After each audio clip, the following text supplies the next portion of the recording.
HMI software, SCADA systems were able to connect to related systems. Unfortunately, though, the communications were typically proprietary, which meant that connections outside of the particular vendor of the SCADA system were not allowed. This early SCADA was coined distributed SCADA systems. Later in the 90s and 2000s, SCADA began to implement open system architectures with communication protocols that were not vendor-specific. As you can imagine, this opened up SCADA's ability to connect with varying vendors. This newer, more improved SCADA was then called a networked SCADA system. Newer and improved SCADA, unfortunately, didn't last long. With computer technology growing rapidly, IT development quickly gathered steam. The default database for IT became Structured Query Language, or SQL databases. SCADA developers didn't implement these standard databases, so SCADA became out of date rather quickly when other technologies so rapidly changed. Current-day SCADA systems have adapted to the changing technologies and have a great advantage over the older SCADA systems. With the adoption of modern IT standards such as SQL and web-based applications, today's SCADA allows for real-time plant information to be accessed from anywhere around the world. Having this data at the operator's fingertips facilitates improved plant operations, allowing for responses to SCADA system queues based on field-collected data and system analysis. These operator interactions can be from a computer right on the plant floor to an office building in some other region in the world. Advancing technologies have indeed made the world seem like a very small place, relatively speaking. And because the current SCADA system software has typically adopted the SQL database model, historical collection of data may be logged and used in trending applications to further improve plant processes, as well as creating mandated record keeping for some of the industries out there. Essentially, SCADA is a collection of hardware and software components. This collection of components begins with real-time data collected from plant floor devices such as pumps, valves, and transmitters. These components don't have to be from a particular vendor. They just need to have a communication protocol that the processor can utilize. Data collected from the field devices is then passed to the processors, such as PLCs. From the processor, the data is distributed to a system of network devices. These devices may be HMIs, end-user computers, and servers. On the HMI and end-user computer, graphical representations of the operations exist for operator interactions, such as running pumps and opening valves. This data may also be analyzed and used to enhance plant production and troubleshoot problems.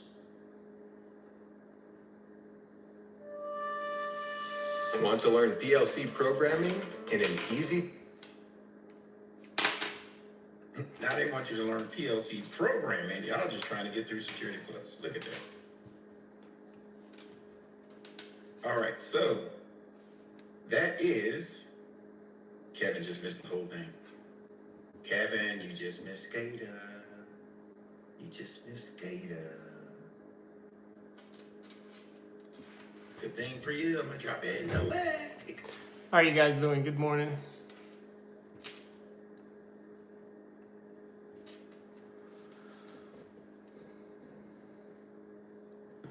All right, there you go.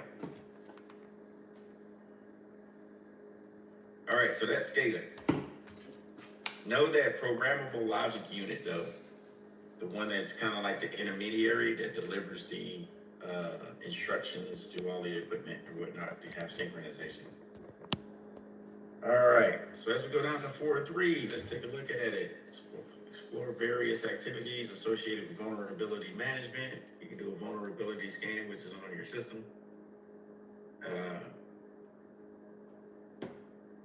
Dare I ask, what is the... All right, gotcha, Jose. Excuse me, Jesus.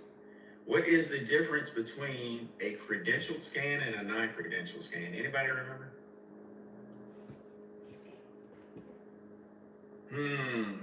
might see this on the exam.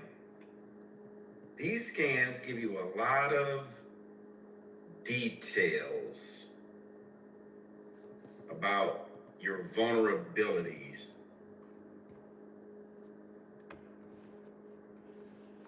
A credential scan versus a non-cred. Remember, this is open book. I don't need you to kind of throw this off there, but just in case you see this, at least we're bringing it up now. You can even look for definitions or whatnot. Who can drop that in the chat? A credentialed scan versus a non-credentialed scan. Which one has the better benefit for you when scanning a network?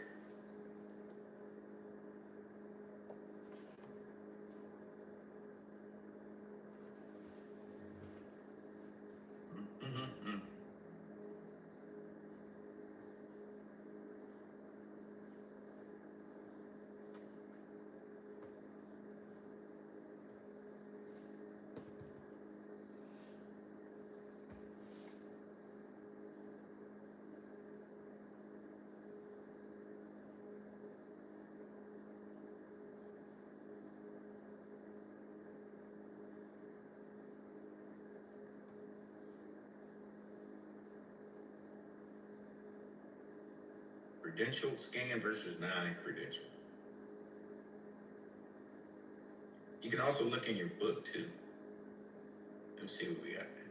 Oh, okay, here it goes. It just dropped in. I don't know why I'm late to the party. All right, credential scan uses login credentials to access the system. Michael also said a credential scan uses log credentials to access the system. For everyone coming in and giving a like, I appreciate you guys for that. Internal level security assessment helps you identify possibilities. So one, basically, you see all of your vulnerabilities while you're on a network with deep access. A non-credential scan is looking at it from a standpoint for somebody who's just got probably guest access to the system and they see very little, basically. All right, so remember that credentialed one gives you more.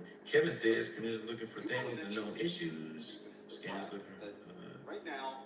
It's time for scans look for anything that doesn't match known systems. Are spinning around here on the bottom right. It's recording all of the stats for you can massage it to look for different stuff. Credential scans are more comprehensive and accurate.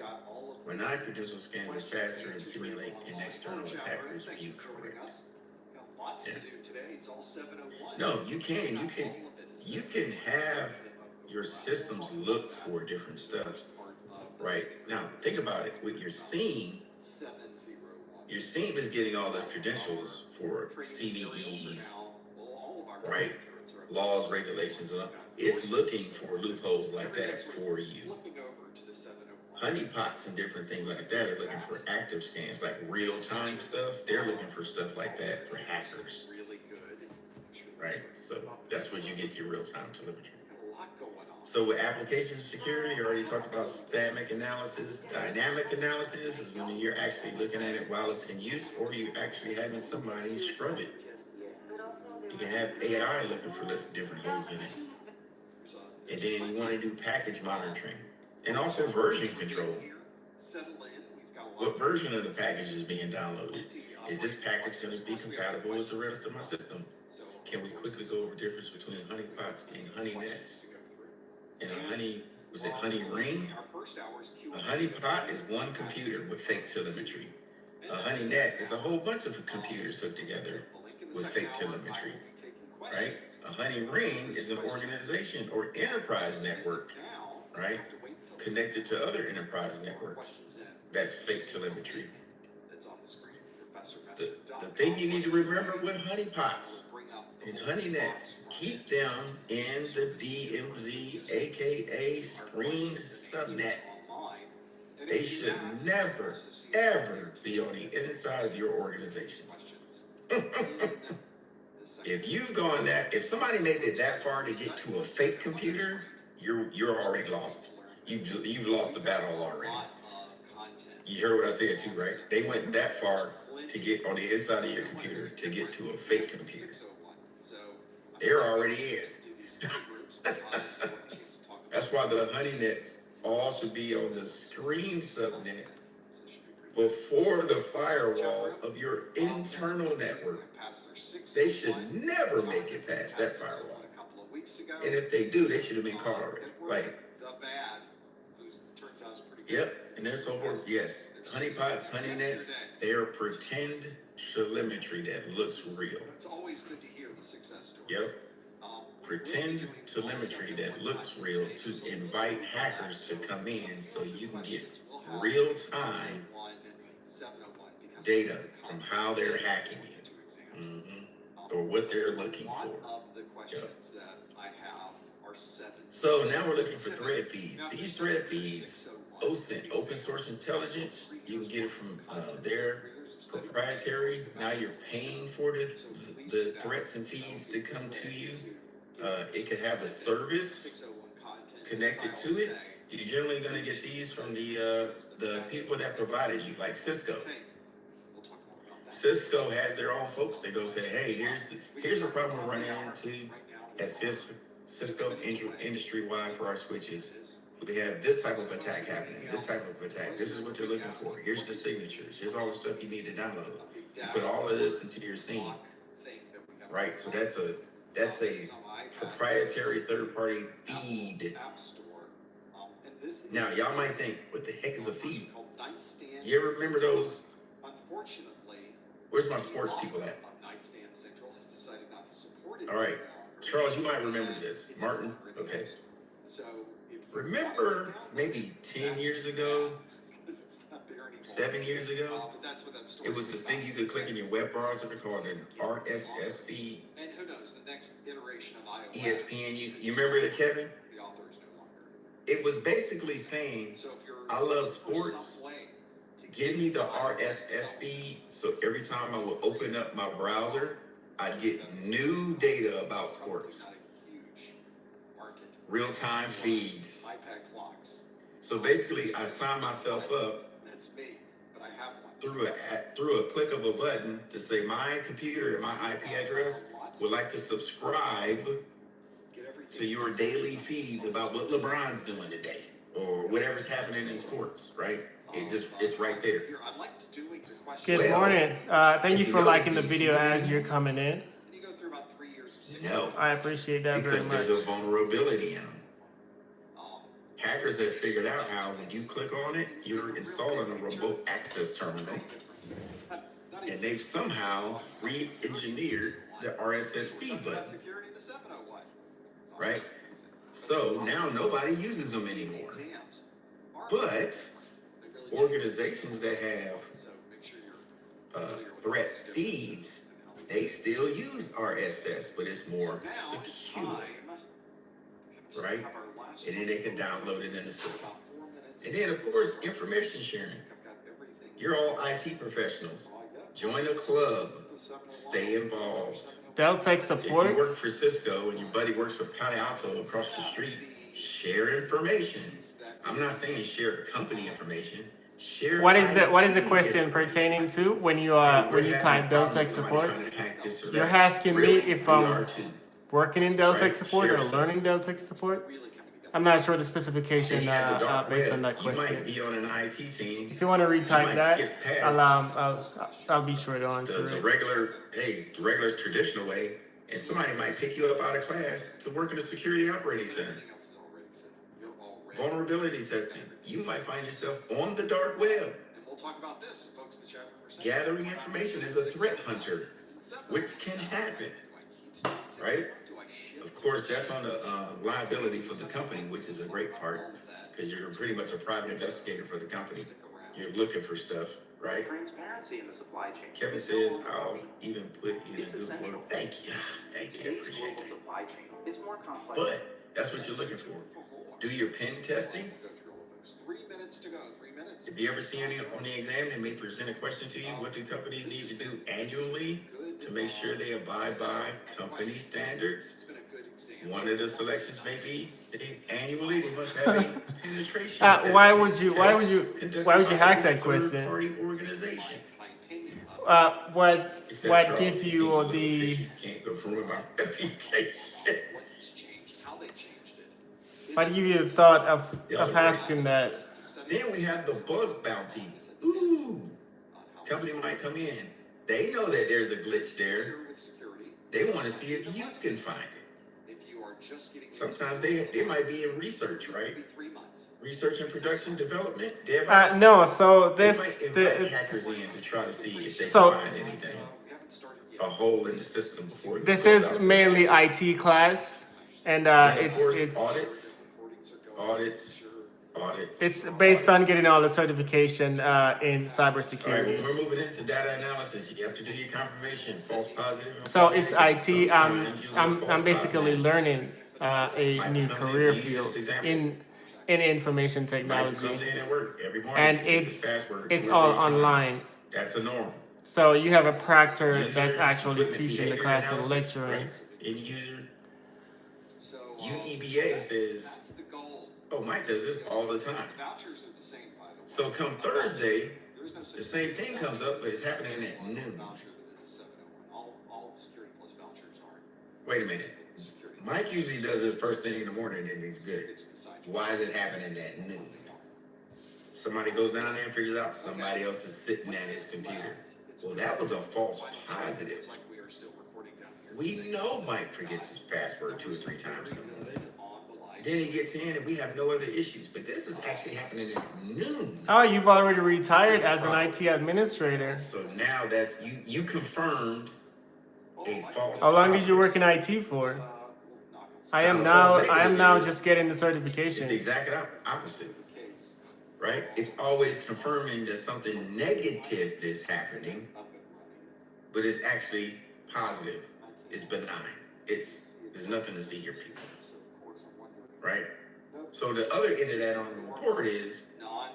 oh my God, Text. why does this person keep trying to swipe their card? 21 Oh, years no, I got municipal one. I government. got one because I used to see this one all the time. Congratulations for you for putting in It's the 21 website years. Hopefully you denying you retired with a good pension, somebody. and there's not It much that you appears that really they have may to be do if you trying don't to, want to.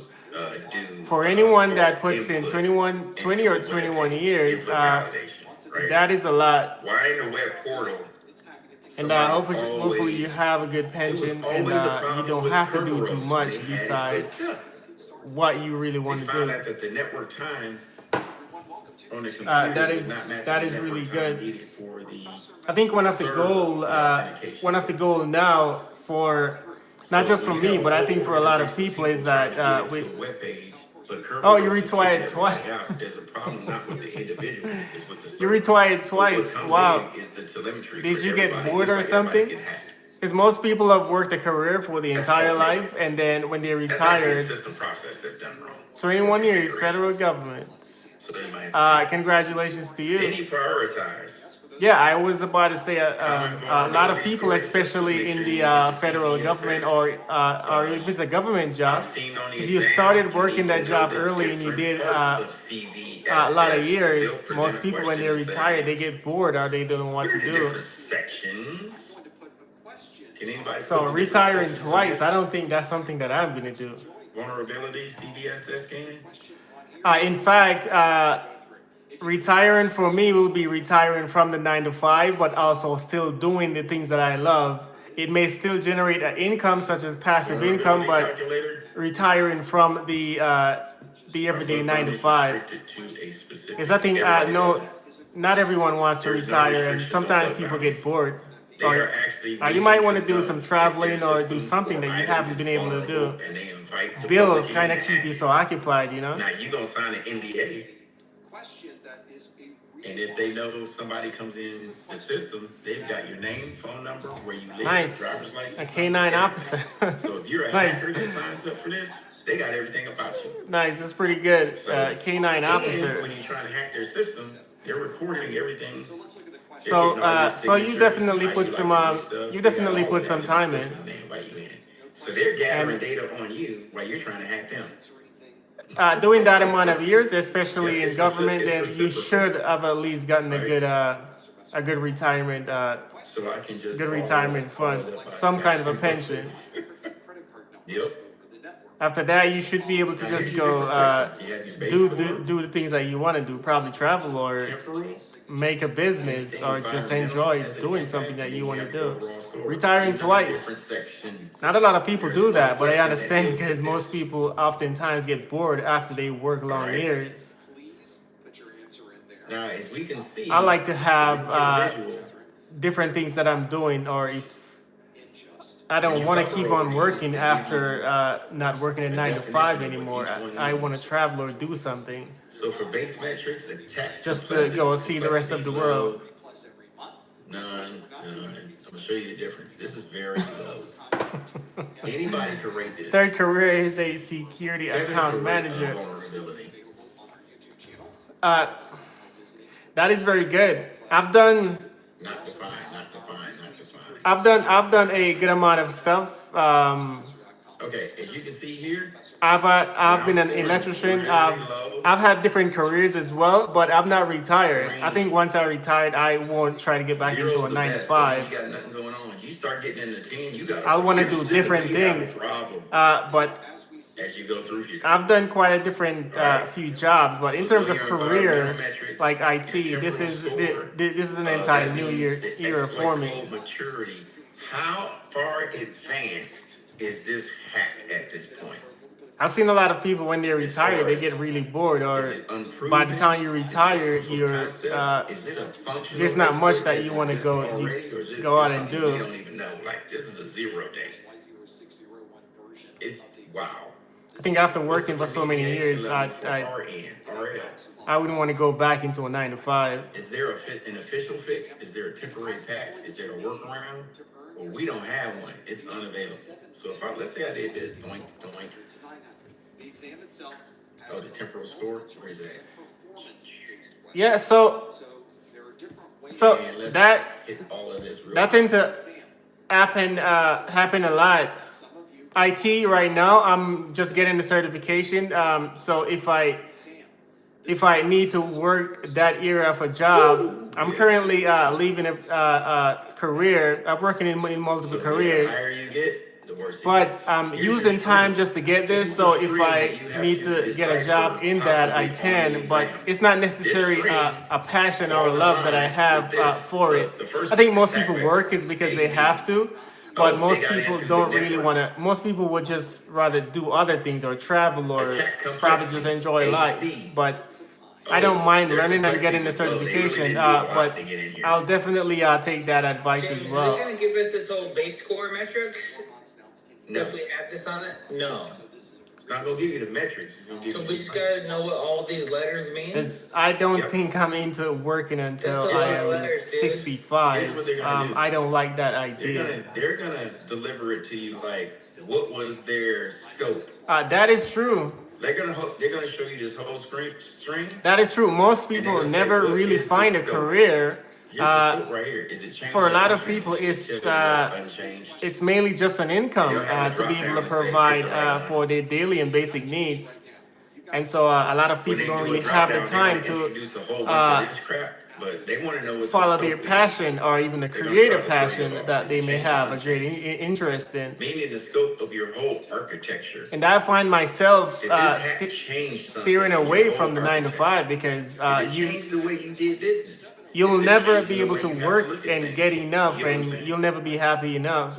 So So, if yeah. while you're doing a 9 to 5 and You you should see can this create one some time, side so of it will be one question a that looks like business this. or a job, that's an absolute great way to go. It's a What does majority not of the have to world. lead to this Most people calculator? work because they have to, but I don't think no one really wants to just keep working and working. The This is bills the will never newest one, stop coming. 3.1. If you wanted to argue only on the number, And I have extra So, no, they're time not gonna that provide you with the calculator to help you answer the I question. find They'll that give you, like, okay, drop I downs. can get the certifications in the Okay, meantime. so So just subtract even those if I'm points not from my particularly test. gonna Just do subtract this, those I points from can my might as test. well just have it and use Alright, up my so that's time what we're looking at. productively. Vulnerability response, patch testing. I think you guys know this already. You did. our 710, the only objective 65 hours a week. Okay, we talked about this one. This is when you have log aggregation. So You're I used to. collecting logs from So all there your was a time systems. that I used to work. You want to monitor the I used to system work applications 17 from to 18 infrastructure. hours per day because I was You in get log aggregation from all of management, your end working at items, your Walmart endpoints. You'll have at a alerting. particular time, What's and the I used to snitch put for the in all those network? long hours That's one of the too. first alerts you can use. But it's while I like working so much, Simple network management protocol. You I will take collect the I reports. kind of take the time out to look into it. That this is not what something that I want to be doing for an extended amount of years. It's from the 701 course. So you have to be no, I did not The love client it. uses one port, is the server uses another. I 161, didn't. 162. I really like to work, Okay, and so I've been now working for a very long time. that's your But alerting. Now you're it's looking at what's coming through your network. You're using net I am flow. more interested in Pretty much actually traffic doing something management, that's not looking for so any stressful, or you anomalies have to in work alerts, until you're right? 65 and retired. Then you can do And while scanning. it's good and the idea is good to work until All you're right, what 65 can to you get a use for pension or scanning? something, that's still not good enough. I don't think that's a good idea for every Net flow is one of single them. That's individual actually a human program being. you can use. After It's you reach called net flow. It 65, looks there's at your only so traffic much for you can do. traffic shaping and The stuff like that. passion and the interest that you have, even to go travel the world Passive and to do scanning, stuff and Wireshark. explore, Passive you probably scanning, don't really want to Wireshark. do that anymore. Wireshark. Yep. You can use that. So now I work as hard as I can Firstly, and try to we saw create an some kind of example a in Burst business Suite. of some sort so I can do Yep. something So you else. can use that. And I think that a What lot of else can people you are use starting to just look to into kind of that too as look at your well. traffic? Angry IP. Yep. it doesn't really matter. See what's on the network. So Thank you very sometimes much. the Nmap. Let's not forget Nmap again. Yep. I'm getting the So these things certifications. we It's can always good use. to like at least if not just Then for you me, have your but for reports. anyone. So how are you going to If you have report extra on this time and you stuff? can direct What are that to you going to doing use? Are something you going to use a productive, scene to report, to why kick out not, right? reports? So that's Are what you I'm going to using use the time, SCAP, the which is extra time Security to Content Automation gain some Protocol? kind of a certification. So if Do I you have need meetings? Are you to disseminating get a this to the particular rest of the job company? in that Just different area, things like that. And then then I can. archiving. Well, Always thank you keep very copies. much. You can archive everything. Come You by can go into whatever anytime, system knows right comment, now on your computer and and join any create one of an my lives or archive any one and of my save it videos. all every day.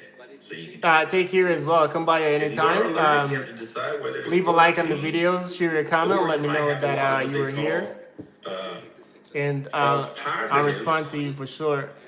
right? And stay tuned. I also And you have have a lot to of good content coming alert up in this tune. channel as You the have to channel is tune growing. the alerts, tweak it, right? Or you may have a lot of false negatives. So you got to find that sweet spot in between to give you a good telemetry. It's not going to happen overnight. This is like you always got to tweak a new system over like 90 days to get what you want. It's not overnight. Yep. Just try new things. Here it is, SNMP traps, net flow, just talked about that, and then some vulnerability scanners you can use. What would be the best step for me? Here's your agents that you can use to help you.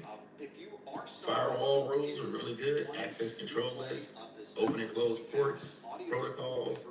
Always use a screening subnet, formerly known as DMZ. available at professormesser.com/podcast. If you have a streaming service that you like to use, Spotify, for instance, or whatever you like to use. Okay. That didn't land too well. Next, let's move on, shall we, Martin? IDS and IV. These are giving you a trends because they have logs on the inside. They have logs on it. Every device has a log. Every one of them. Gather that data, put it in a nice readable format, tells you everything you need to know. Web filters, now we're at application layer. Seven, application, anything web, application layer. Now you can rely on agent-based. So now all of those devices like switches and stuff can help report back or help you harden your network. You can use a proxy.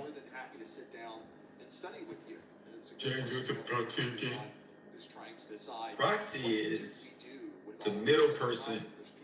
I know, Mr. T. The proxy is the choke point where all your data for your whole organization goes out through what they call a proxy server.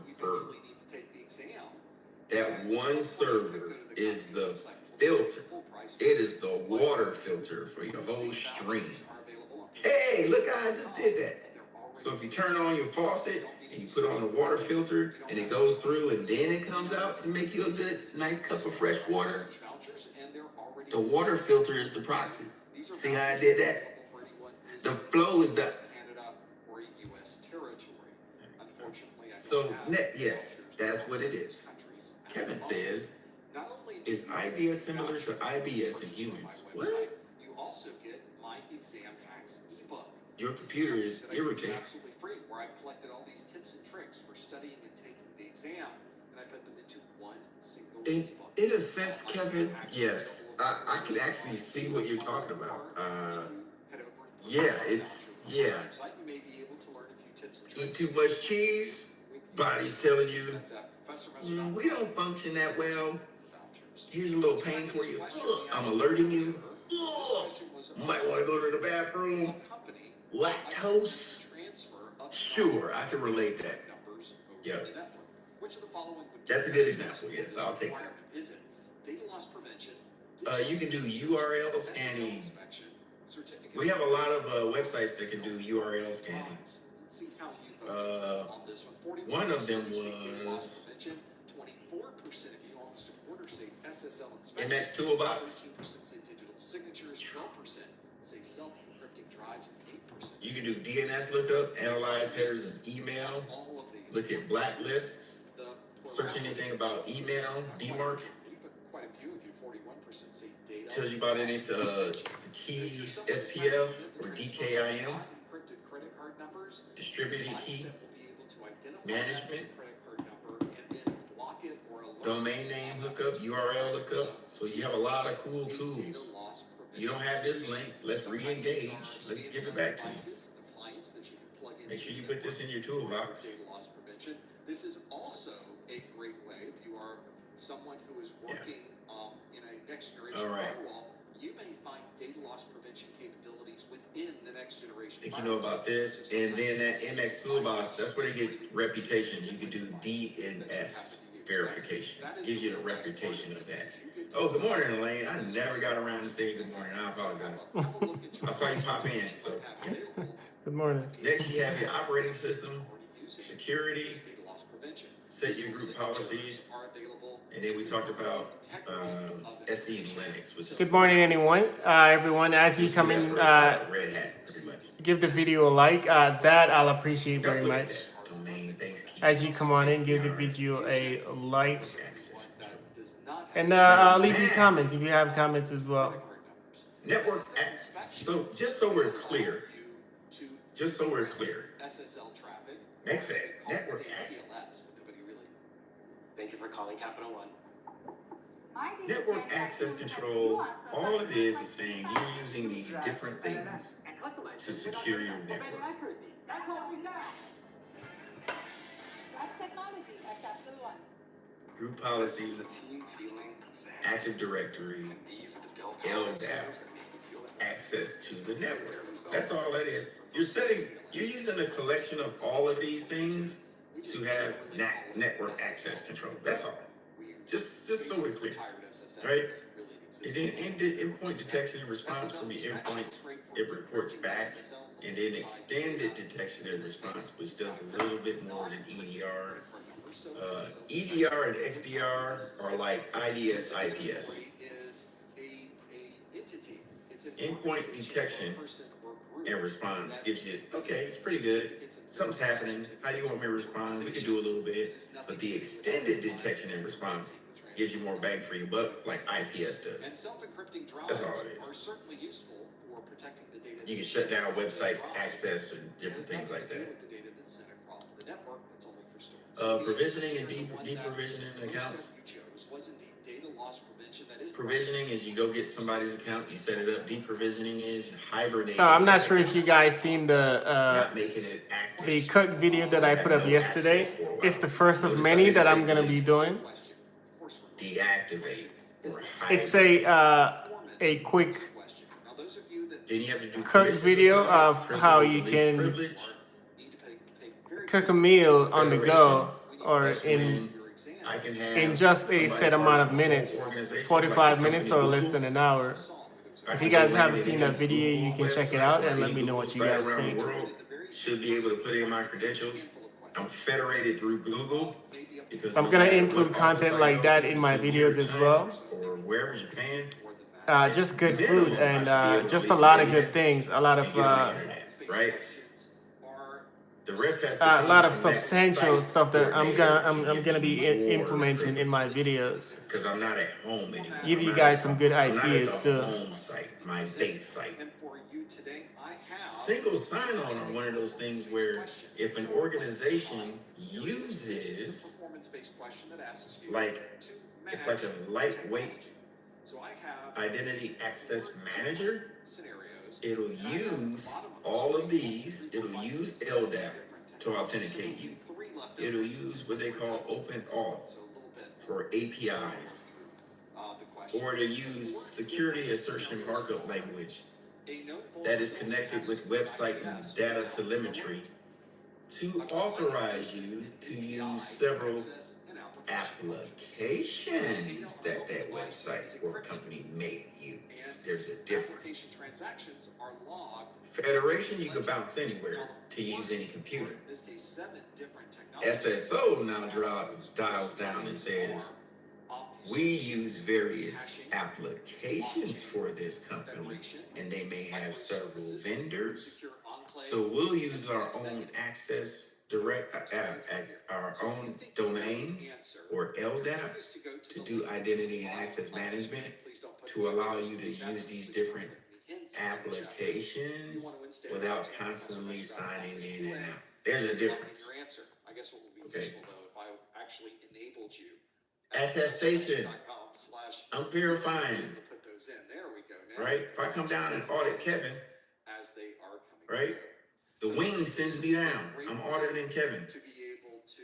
Hey, go down there and talk to Kevin. That guy, man, he's spot on. It should be an easy audit, boss. Go down there.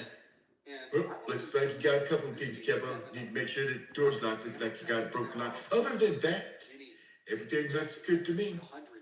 I attest that you are doing your job correctly. That's all that is. An attestation. I am standing on your behalf to tell the wing that you're doing a good job out here. Right? Or I can attest that you suck. Like your job is not being done correctly. Right? All right, so then you have your access control mandatory. Pretty much you're in there. You got to be in the database. I mean, hey, we use the example of Elaine and Michael working together for a satellite system for Apaches. Mike's got the system. The Apache needs to access that satellite system that Mike takes control of. He lands and goes works with Elaine. He's put in the system, the database as a mandatory work. He has to have access. Now, here where it comes. Discretionary. Now Elaine can work with QA. Hey, this is Michael. Y'all know Michael. He comes here every year. Yeah, you want the same? Hey, Mike, you want the same stuff we gave you last time? Yeah, make that happen real quick. Put him back in the system. Right? We're going to give him discretionary. Right? So he can complete the job, do some tasks. Elaine will attest that Mike's good to go. Give it to him. Right? X gonna give it to you. Right? It's gonna give it to you. Then they say, okay, now what role is Mike playing? Well, he's actually a contractor that bounces base to base, but in this case, we need to have him as a role as a worker because he's actually performing the work.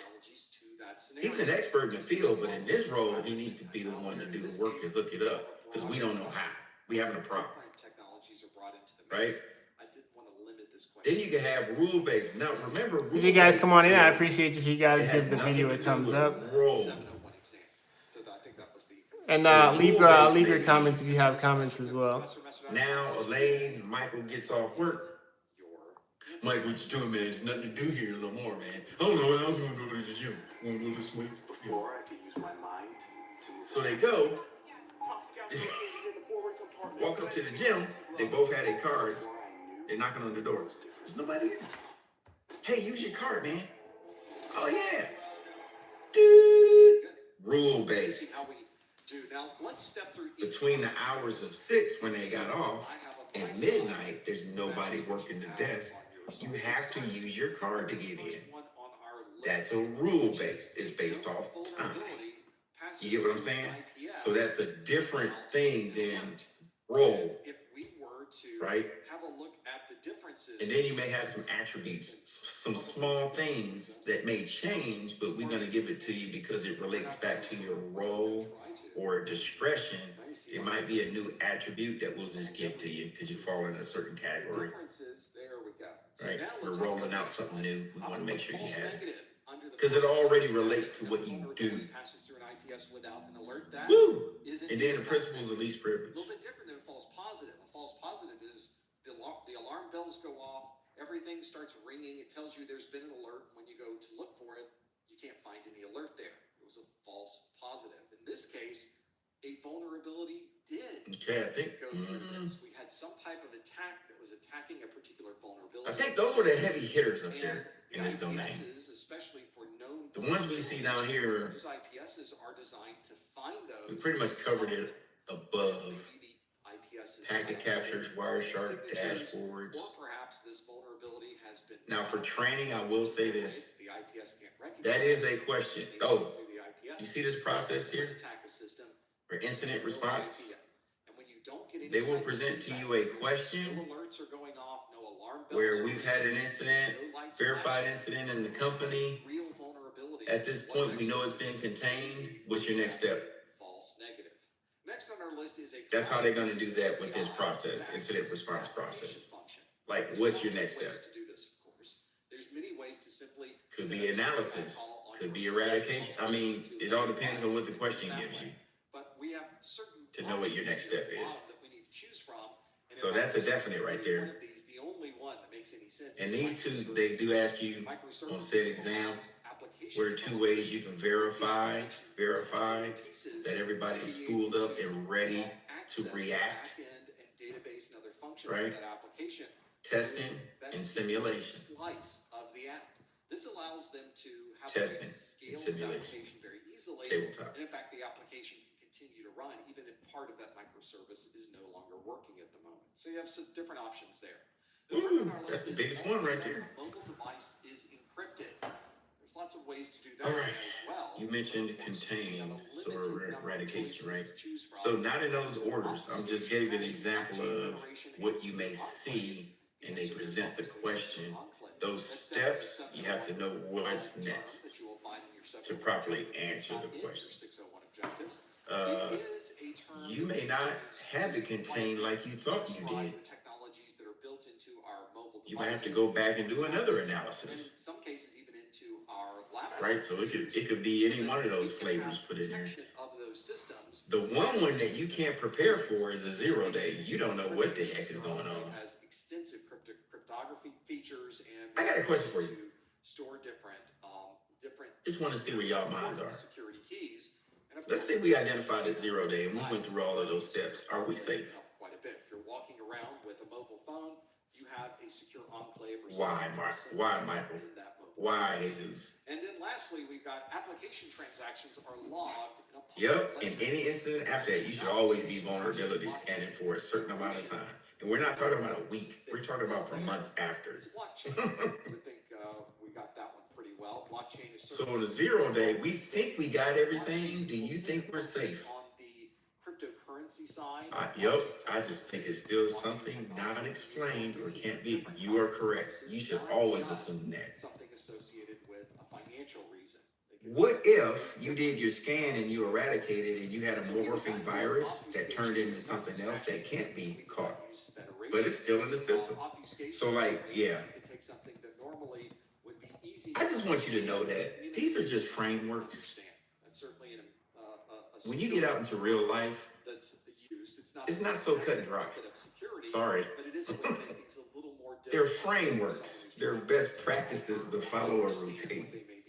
Nothing's absolute. We've got hashing. Hashing is often used. So you have to adapt these frameworks and where you're at and what you're going to do constantly, because it just don't work like that sometimes. Hash allows allows us to understand. But for easy, cool stuff, you might see is pretty much so nothing. Yep, nothing's absolute. Is one that matches that particular hash. That way, Kevin says, I mean, the definition of 0 day is that we have no effing clue of what. Correct. You don't know what it affected at all. It's like divide and conquer. We're all IT in one organization, all of us. It's that bad where we all got called in. And Elaine's like, thanks for meeting us here. What's going on, Elaine? We got this system down. We got this system down. We got this system down. We got this. I've been trying to go. Mr. T, I need you on wireless. Elaine, I need you to man the seam and SOAR, collect as much data as you can. Brian, I need you to make sure we got everything, software patches and firmware for switches, like core devices, right? I need you to make sure you go out there and do some hunt. Do what you do. Martin, I need you to go do XYZ with the servers. I need you to make sure everything's good to go. Mike, plug in with a console port. Like, it's just like everybody's going separate ways and we're all talking on cell phones and walkie-talkies. Like, we're like, what do you get? Did that fix it? Like, it's crazy. Maybe you got all of these right. But if you got any of these incorrect, plan to be at work for 24 hours on that day. So we're only as good as the, yes, you're only, you know what? You are only as good as the best man on the job. That is our performance-based question. Everybody has to work together knowing how things operate. Let's go back to our. If you get that one new person that's like, what are we doing again? Dude, you've been here for a year. I know, but refresh me real quick. Yeah, I'm gonna refresh you to the door. Let's keep going. You're more. Questions that I have here. Yeah. This is one. You're not helping me right now, man. You're not helping me. That's one of those things where you're looking at the rest of the crew and you're like, I'll go get the coffee started. Correct. Right. You know, just bail out. I'll go get the coffee. Right. To the web servers of a remote client. But seriously, if you are in a position, if they know you're new to the team, you're fine. Liberty Mutual customized my. It's when you've been there for a very long time and you've never sharpened your skills, and then something happens. What a messed up. Only pay for what you. Right, the grace period's there. Come on now. They're not new people. They know this is gonna happen. They expect it. That's why they hired you. But if you've been there for a very long time earning a paycheck and nothing's ever happened, and you never prepared for a day like this, oh, it's gonna show. That's like trading Russell Wilson from the Seattle Seahawks to Denver. IPS. Oh yeah, you transparent now, bro. We see all your To know weaknesses. the answer, follow this link on your. They made you look like a rock star at Seattle. Denver, whoa. Answer. Please no Yeah. answers in the chat room. Please no hints in the chat. Ain't that right, Martin? That's my sports guy right there, right? We're back to multiple choice. All the things that were hidden Or E. came out. The question again, and Oh, he really can't throw. method of Nope. connecting to the web servers of a remote. He really can't run. The following Nope. would be the best choice for this task. It's too slow. Proxy Yep. server All right. Let's not even talk about him staying in the pocket. and Yeah. ASM. That's what, yeah. There's like, just stay in the pocket, Russ. What are some of the You could run in Seattle because the offense was set up for you to run. It's run option. He had run option all the time. part of study? So Martin, correct me if I'm wrong. Didn't he have run option? because they Made him look like a rock star. on your exam, But when he had to stay in the pocket, like Jesus said, all of those are, as He got too scared. hopefully you he's getting demolished. you may find that these terms All are right. quite a bit. Had Marshawn Lynch too. Yep. Beast Tell me mode. what you think. All right, let's take a break. Let's take 10. Let's meet back here. But when we get back, we're going to work on, do some studying and anything you got to wrap up. Sir, can I borrow you for a quick couple minutes?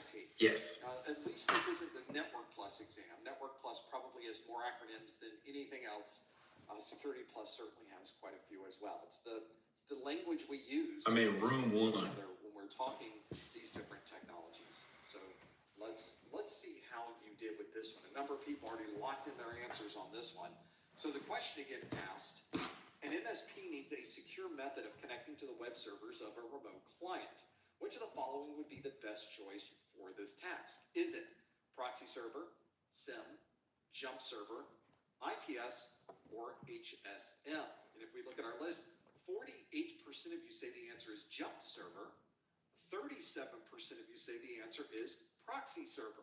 We're a little bit torn as we break this one down. See how we work through this. We have 5% that say SIM, 4% that say IPS, and 4% that say HSM. So the real key here is understanding the scenario. The scenario is a managed service provider, and they need a secure method of connecting to the web servers of a remote client. And ideally, usually an MSP is connecting to those web servers to be able to perform maintenance, to log in at the command line, to install patches, to reboot the web service. They're the ones doing administration of those systems. So how does an MSP connect securely to perform administration if they happen to be remote? That becomes a challenge. If you're inside the building, it's a little bit easier because you're inside the firewall. But what if you're outside the building and you are responsible for making sure that you, of course, understand and can get to all of those systems securely? That's the important part of this. And if you are working with an MSP, then you are probably very familiar with a jump server. Jump servers are devices that sit on the outside of the network. So our private network is here on the right side. You can see there is a number of servers on the inside, application servers, web servers, database servers, and a jump server. And if you are an external client, there's probably a little pinhole in the firewall. There is a rule that allows us to access one device on the inside of that network. In fact, it might be even more secure. There may be additional access controls here. But if you're on the outside of the network, using a number of different features, you may be able to connect to that jump server that's on the inside. And as the name implies, this jump server allows you to jump to other systems. That gives you a lot of access on the inside of your network, and that's why we say that the jump server is almost always a hardened device. We've made sure that it has limited access to the internet, and we want to be sure to monitor it so that we know it's not being abused.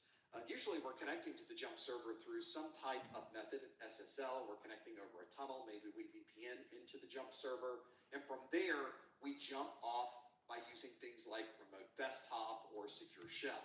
So that's a good example of how you might be able to securely access systems that are the inside of a different organization, even though you happen to be on the outside of the organization. And indeed, jump server is the correct answer. 48% of you got that one absolutely right. You know, and we have a large number, 37% said proxy server. And I think a lot of people thought, well, they're connecting to a web server, so they could use a proxy. It's just an automatic thought. And indeed, if you're, for example, connecting to ProfessorMesser.com right now, you're connecting through a proxy. You don't see it, you don't realize it, but there are additional security controls put in place. But you're a user. You're someone who's accessing that service. You're not someone who is administering that service. And an MSP, managed service provider, is someone who is managing those systems. They're not going to use a proxy server. They're going to use a jump server so they can SSH or they can remote desktop into those systems.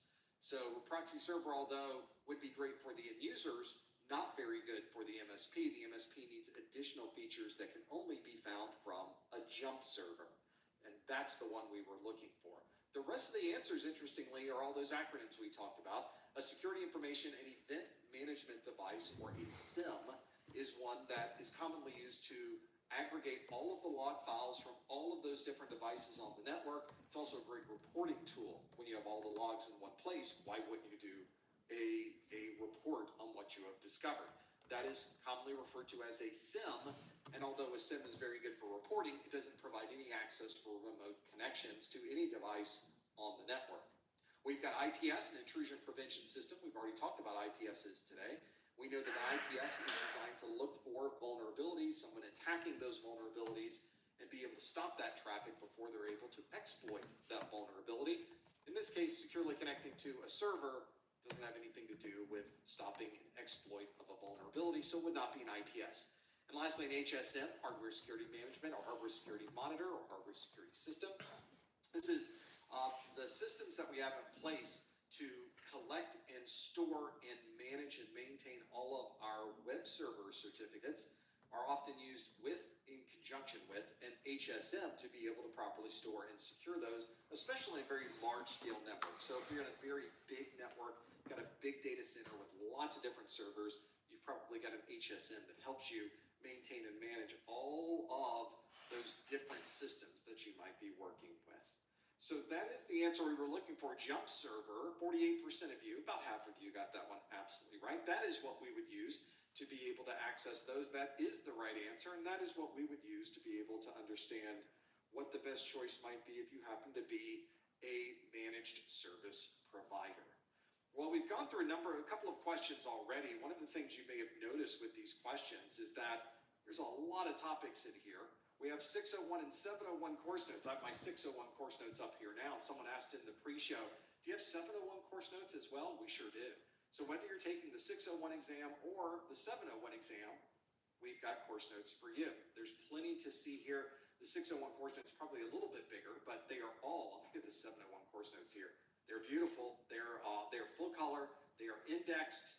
You've got everything, all the text from all of my videos, all of the content from all of those, they are in there. So hopefully this is one where you have been working through and trying to break down what all of these differences might be. It could be difficult. As I mentioned already, there are a lot of different topics, options, and things you need to know. Well, in my course notes, I put everything in one single place. You are able to get into the course notes and have all of the text, all of the important graphics, all of the charts, all of the tables. They are in my course notes. So have a look and see if that's something that might help you. This is a great place to go. My course notes, it can save you a lot of time. It doesn't replace watching the videos, but it does give you a way to consolidate all of that information and carry it with you wherever you happen to go. There are both physical edition and digital edition PDFs, and if you purchase the physical edition that I'm holding right here, the printed version of the course notes, you get the digital edition for free. So you have the choice. Whatever one you would like to get, it's on the website. You can find that at ProfessorMesser.com. Use the pull-down links at the top of the screen to choose either the 601 course notes or the 701 course notes. Be able to do that. Only available at ProfessorMesser.com. They're not in the Kindle store. Sorry, chat room. You have to go to ProfessorMesser.com to find those. Let's do another question. We've got more here. At Capital One, we start with applied research, leveraging our data to build models and embed AI solutions throughout our business.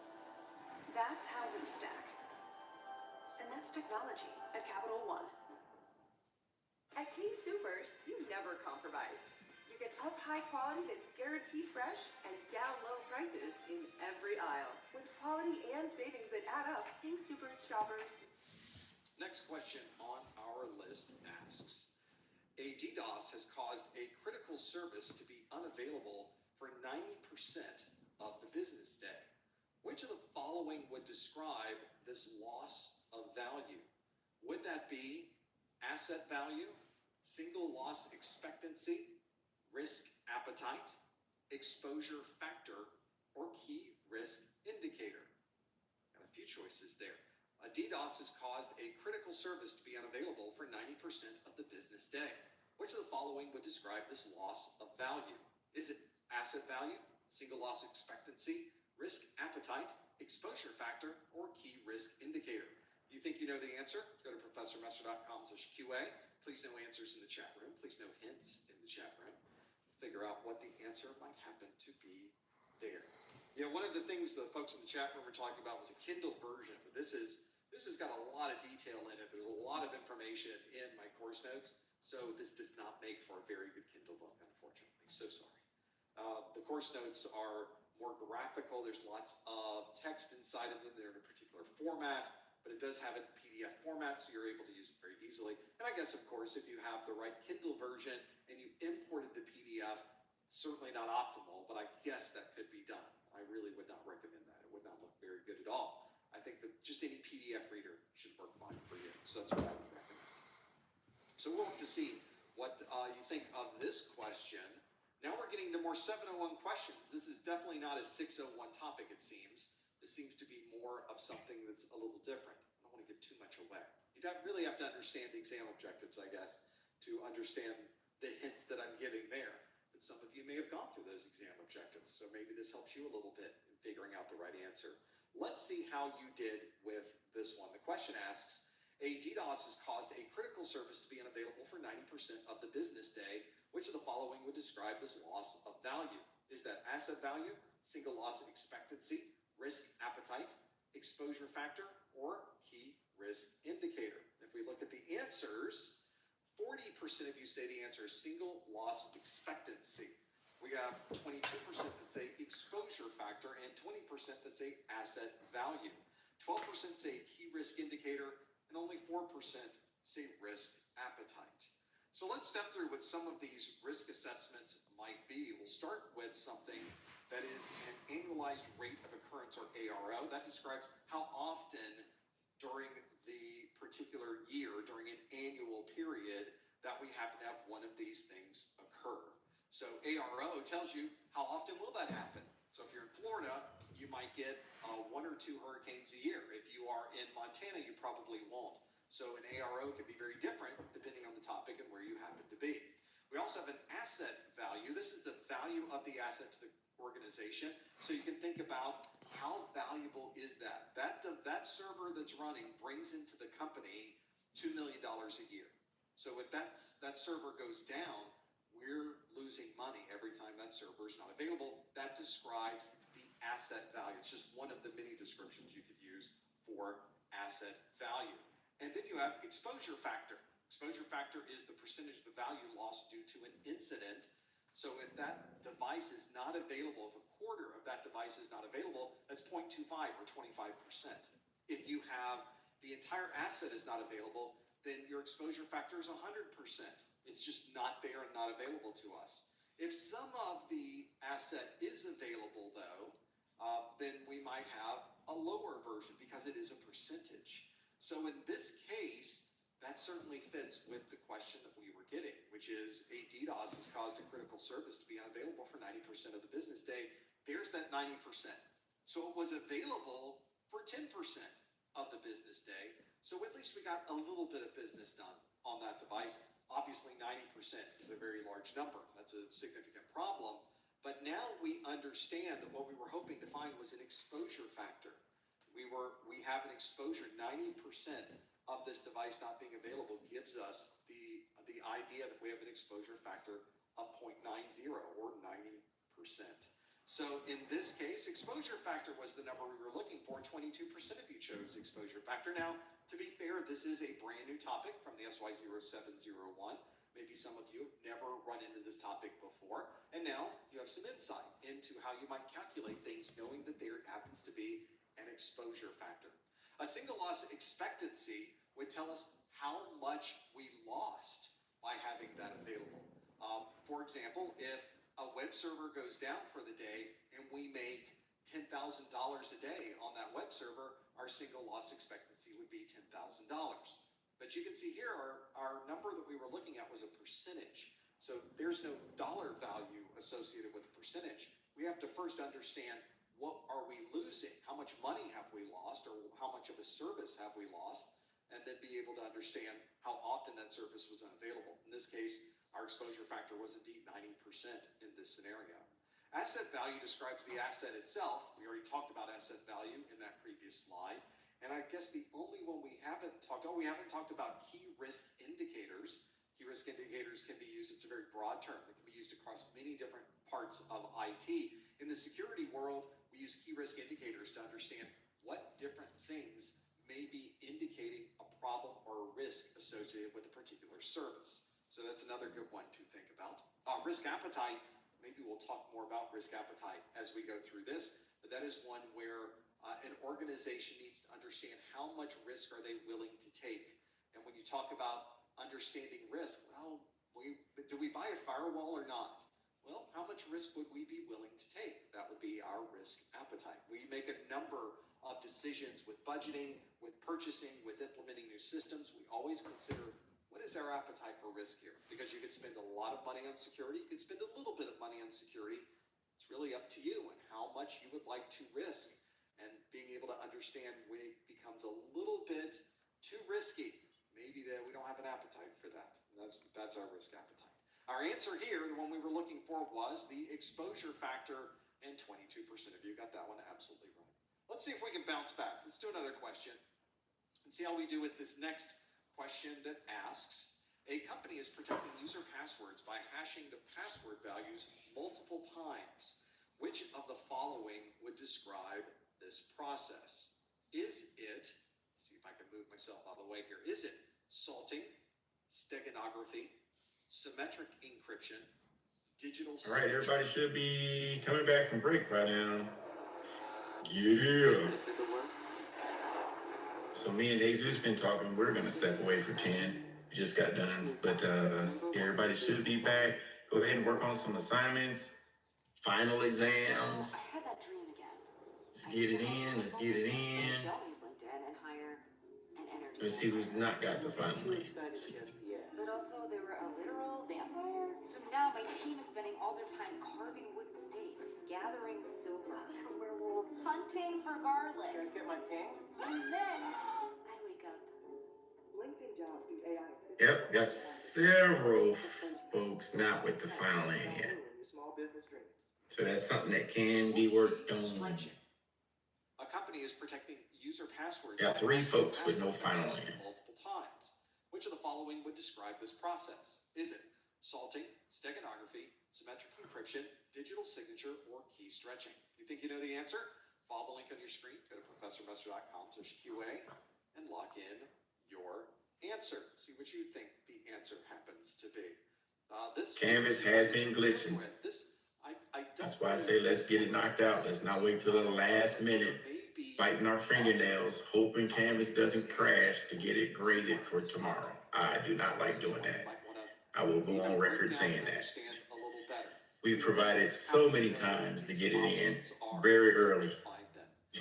I hate getting down to the wire because anything can happen. So if you have a chance to work on that final and get it submitted, please do so. Lock in what they think the answer might be. If you want to answer, simply visit the link on your screen. Go to professormesser.com/QA. You can lock that one in.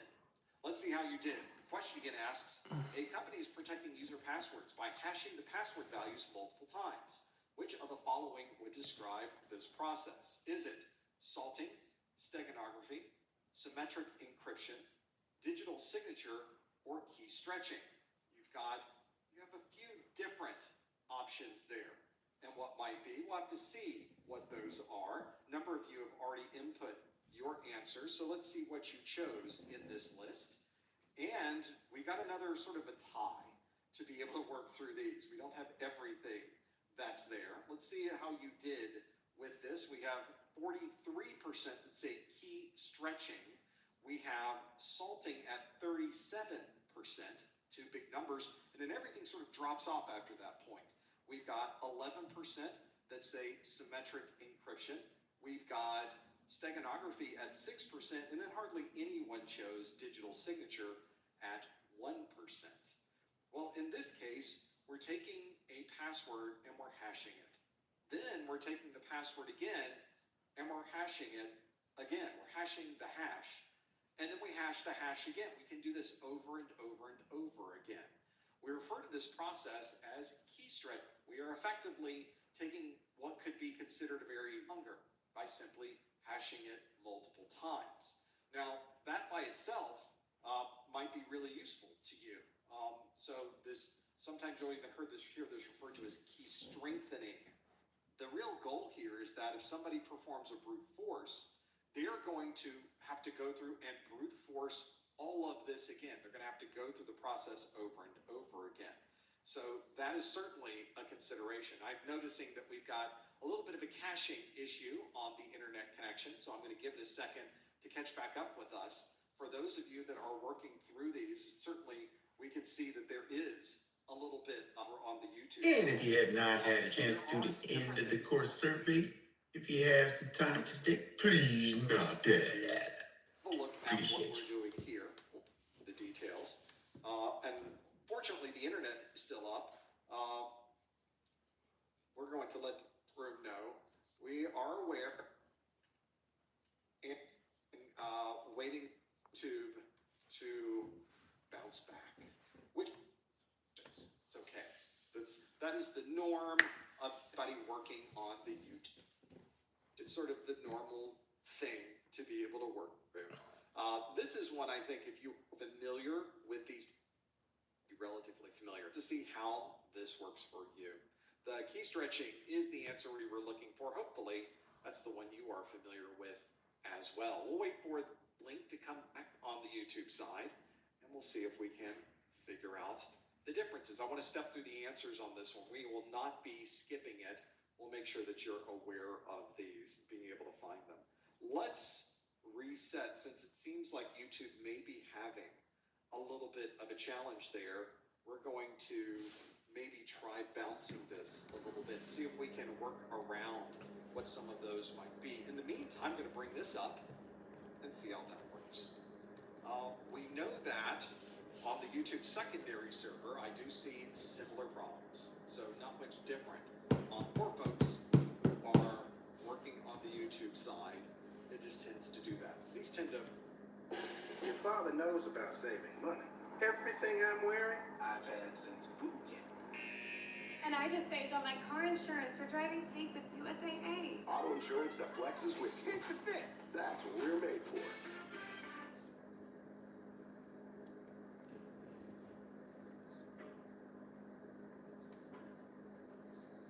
Witness a true story of risking it all. Listen, Salt, that really didn't make any sense to me. To fight for what you believe in. This is not gonna be good for Bruce. Video can't play this. I just want it to feel right. Springsteen, Deliver Me from Nowhere. Rated PG-13. to bounce back pretty quickly. So we're going to give it a moment. And then I'm going to check the primary server on the YouTube side.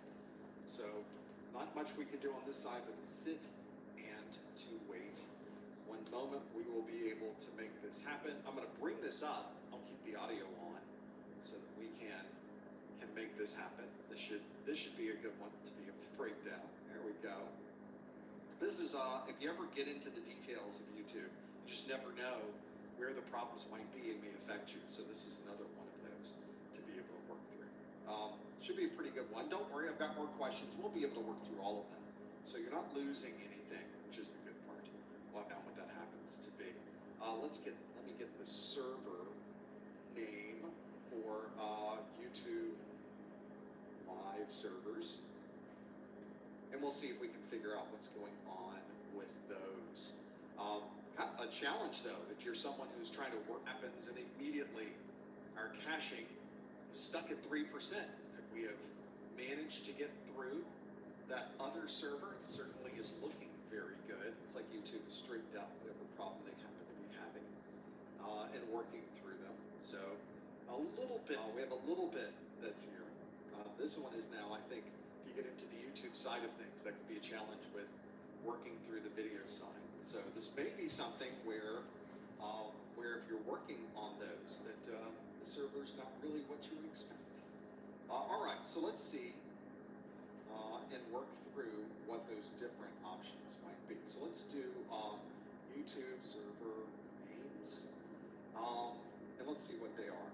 Custom RCP. Which server names are they? Let's see which ones we can put on this mix. Data RTMP. Oh yeah, that's right. So we've got a few that we can put into this mix. Let's see how it looks over on the YouTube side, and being able to mix through it. There's not much you can do when you're sort of waiting for the network to find itself. So we will figure out what that is in a bit. Sometimes it just doesn't work out that way. Sometimes you just don't have a connection. And that seems to be what we've got here as well. Let me grab the server and we're going to do a trace route to that device, be able to figure out what our different options are. There are some IPv6 outages though over on the Google side, and it seems to me that that may be what we're seeing with this is an issue with IPv6. So I think what I'd like to do is maybe flip this over and see if I can break this down and force it into IPv4. I have to see if that's the case. We're waiting for this. I see a little bit bibbity. I'm looking at the line here to understand what the different options might be with this one, but it just seemed like not able to do this. Let's do this with a -4. Because right now, YouTube is definitely having some problems, and I do see some outages over in, once you get out of the Comcast network it does look like there is an outage on one of the backbones. So we'll have to wait and see if they're able to route around that. That's usually what happens with these, is we're able to get around those. Let's see which servers are causing this problem. I'm going to do a quick lookup while we're sitting here and see what IP address this one happens to be. Who's in charge of that address? Is this a Comcast address? Nope, this is at Google LLC is where everything's being dropped. So it is a Google address that's having a problem. So unfortunately, that's one of the servers that I need to be able to make this happen. So we will continue to wait that one out and see where it goes from here. We'll have to see if that's there.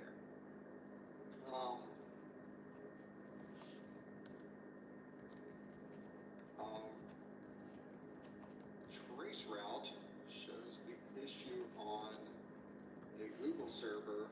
So we'll see if they route around it. So we have some time left. We have some flexibility here to be able to work through them.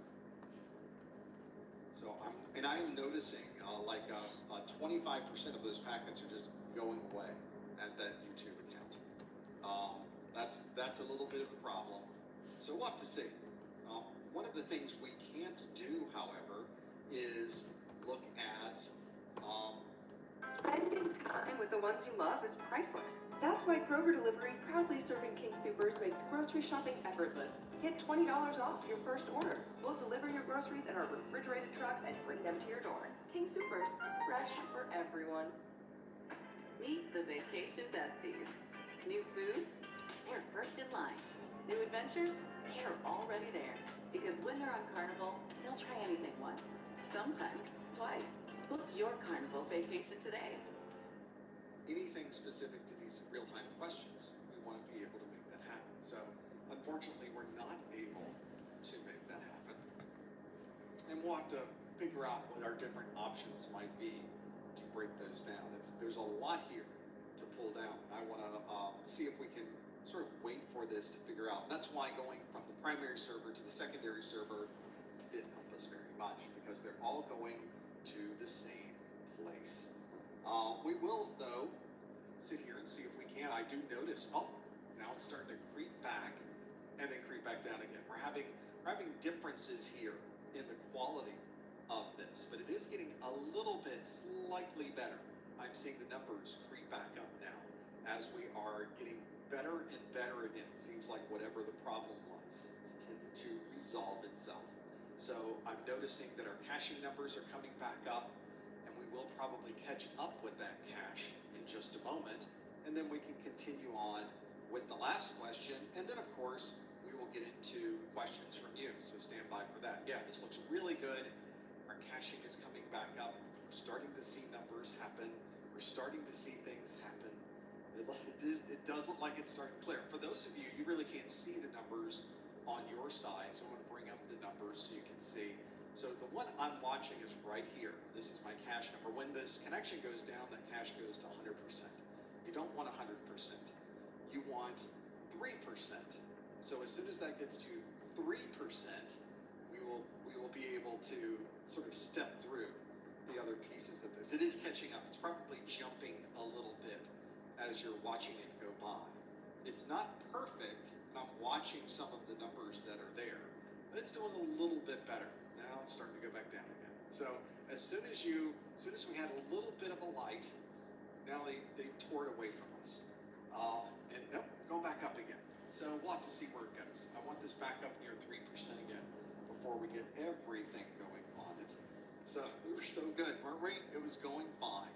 And then it wasn't again, up past 25. We're getting there. There's plenty to go through. I know it seems like we're back, but we sort of aren't back yet. We're sort of a very bad increase. We'll have to see as we get there. Whoever has discovered this particular problem is working on it. They're poking it with a stick right now to try to get that server back up and running. The numbers don't look very good though. It is a little bit better at this point, but and it is maintaining that cache number, but it's just still going up and down and up and down and up and down. So in fact, I see a large dip. Now I'm seeing convergence happen on my trace route. There's significant changes happening right now with where traffic traffic happens to be routed. So that is a very big difference. Let's have another one go through. I'm going to start looking at more numbers here. Yeah, these numbers are much better. There's one server, it's the Google server, that's having the biggest problems. So I'm going to stick around though a bit longer. We'll see if they can clear it up over at Google. All right, I'll have to see what those differences are. Oh, we got a lot. Now it's got a little bump back up again. So it gives me a little hope. There's just a little hope there, and then it takes it away again. I'll have to see. We're getting there. And then that's it.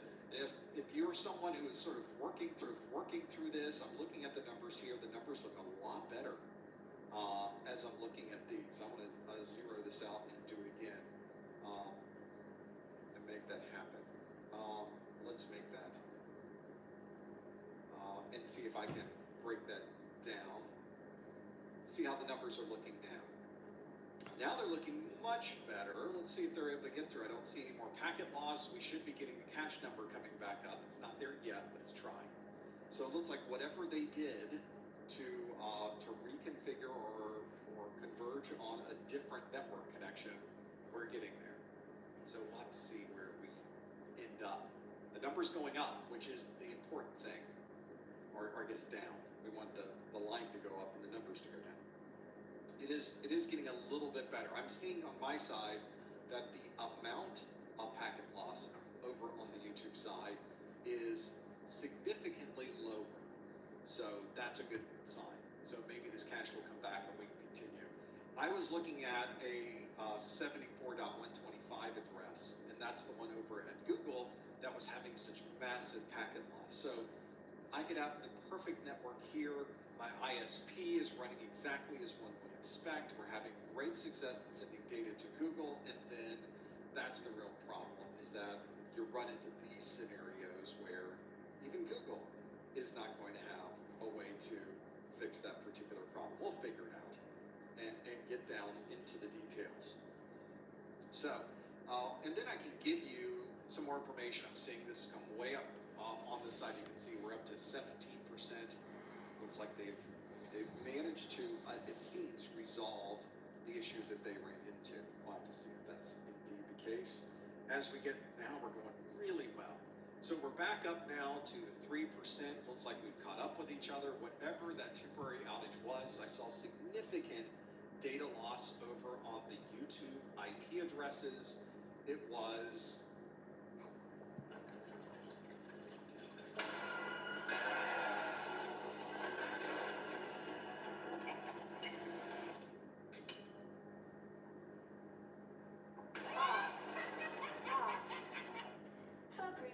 When your grand dog's in town, you bend your own rules.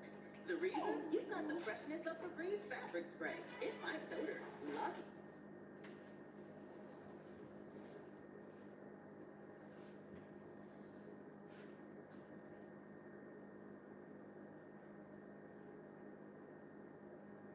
was working perfectly, and I was watching the trace route go all the way into, let's see if I still have the trace route up. So my 15th hop. So this is now in California.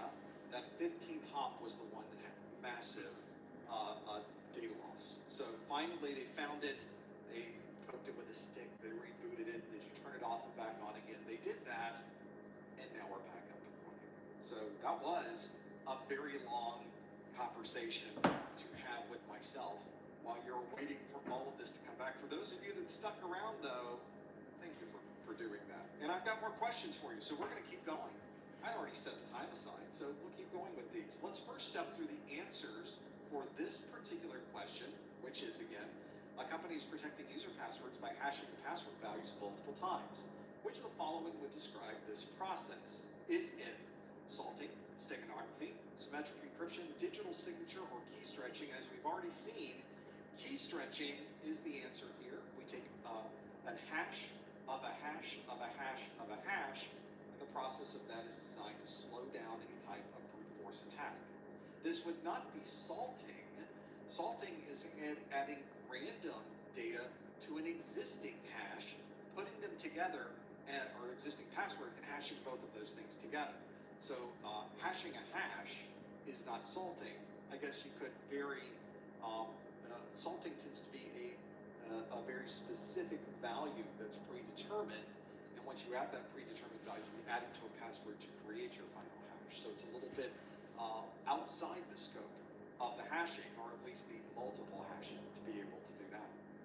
There is no multiple hashing that occurs when you are salting something. It's just a single hash even then. We've got steganography. 6% of you chose steganography. Steganography, of course, is a way to hide data within a different type of media.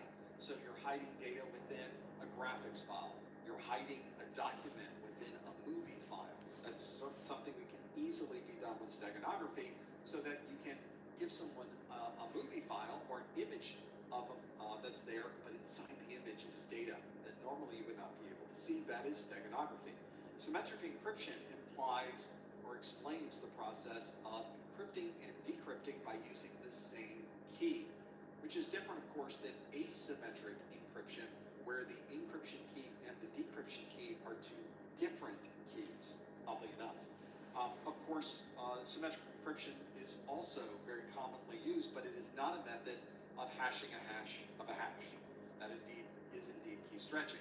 And then a digital signature, as we've already discussed today, is a way that you can have a signature or a way to sign a document or an email or any type of media, so that the person receiving it knows this is exactly what was sent, and they know exactly who sent it. That digital signature provides that integrity and that non-repudiation. So in this case, that's not what we were doing. We weren't doing anything with integrity. We weren't doing anything with non-repudiation. We were instead hashing a hash multiple times. And in that case, it clearly falls under the definition of key stretching. That was the right answer. That was what we were looking for. If you're someone who is watching this video for continuing education unit credit, I would love to send you an email that certifies that you stuck in there and watched this video, even through that outage over at Google. And if you did, here's the process that you should follow.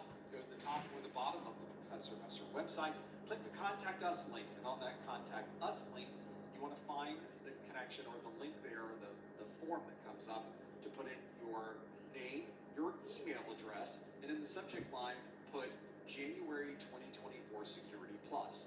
In the body of the message, on a line by itself, put the super secret code words of the month, key stretching. Key stretching is the super secret code words of the month.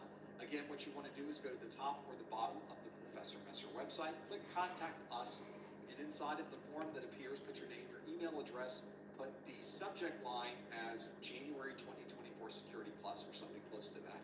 And then in the body of the message, put a single set of words, key stretching. You can also put anything else you'd like in that message. I read through every single one of these. It usually takes me about a week or so to process all of these and get them back to you. Sometimes it takes longer, sometimes it takes shorter, but you can certainly do that by sending it in, and I'll make sure I get these back to you. Do not worry. Key stretching is our super secret code words of the month. Now, for those of you who are asking, what did this look like on the trace route side? I did not keep the MTR that I had here, but if I look at a trace route to Google, Transparency in the supply chain is no longer optional. It's essential. Today's global supply chain is more complex than ever. Businesses must now trace product life cycles digitally and be prepared to comply with digital product passport requirements, presenting a significant challenge in gathering and digitizing data across multiple tiers. Regulations like the EU Deforestation Regulation, US UFLPA, the upcoming EU Digital Product Passport, and more are necessitating multi-tier transparency, requiring companies to have visibility across all tiers of suppliers. Consumers want transparency. Brands need traceability. Governments demand accountability. And organizations face increasing pressure to ensure compliance across all levels of their supply chain. To effectively address the demand for enhanced multi-tier transparency, you need a robust supply chain network solution. This is where NextTrace comes in. NextTrace addresses these evolving challenges, collecting data and creating the digital product identifier that helps our customers along their journey to trace and verify every material and every component in every product in one place. With NextTrace, you can automate product traceability down to the lot and serialized item level. By leveraging advanced AI capabilities, our powerful lot crawler technology scans and collects information specific to the materials and components involved in making the finished goods. RFID scan and pack technology collects and associates the individual serialized items to the trace materials. Powered by Infor Nexus's multi-enterprise supply chain network, data entered by a supplier in one tier can flow to the scores of suppliers in the next tier, eventually to hundreds of brands and millions of consumers. When it comes to traceability, supplier participation is critical, but with the amount of new data and partners required to make multi-tier traceability successful, traditional data integration methods, such as point-to-point API or EDI, are often impractical. NextTrace takes a supplier-centric view, making it easy to upload tracing data using our smart import technology. Suppliers can simply export data from their existing systems and upload it directly to NextTrace. NextTrace then uses advanced AI to map their data to the required fields and remembers that format the next time it's imported, lowering the time and effort needed to trace and reducing costs for the suppliers. NextTrace is powered by the Infor Nexus network, connecting you to a pre-existing ecosystem of over 94,000 plus organizations globally. With this vast network, onboarding your suppliers is quick and easy, and collaboration happens in real time on a single platform. When combined with other Nexus products, NextTrace can enforce validations when goods are being packed, or even stop payment to your finished goods suppliers if they have not complied with your tracing requirements. As a leader in supplier visibility and collaboration solutions, Infor Nexus is built for managing complex supply networks.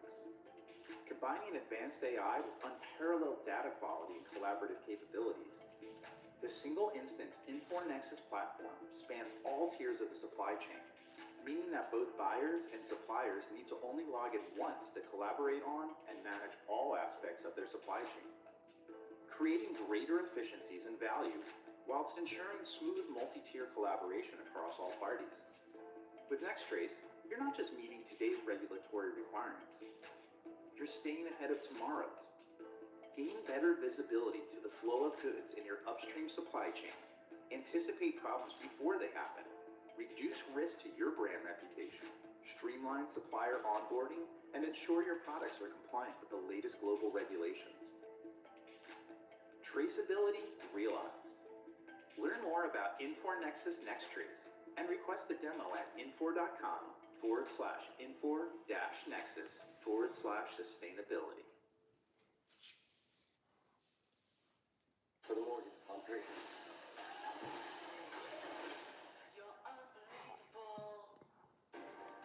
Package 0556. I need you to secure it now. Got it. I don't want to share too much of the addresses that are there. None of them are my address, but there is the ones that we were looking at. In fact, I'm going to a completely different set of IP addresses now for that RTMP at YouTube. I'm wondering if maybe they did a routing problem, because now it's a completely different set of IP addresses to be able to connect to that YouTube primary server. Pretty interesting to have that. Well, I know that we were out for a little bit. I know that it's after the top of the hour, but I have more questions for you. So let's do another question that I happen to have here. Here is our next question on the list. This one asks, an organization has discovered an attacker entering the building using an employee access card, but the employee still has their original card. Which of the following is the most likely explanation?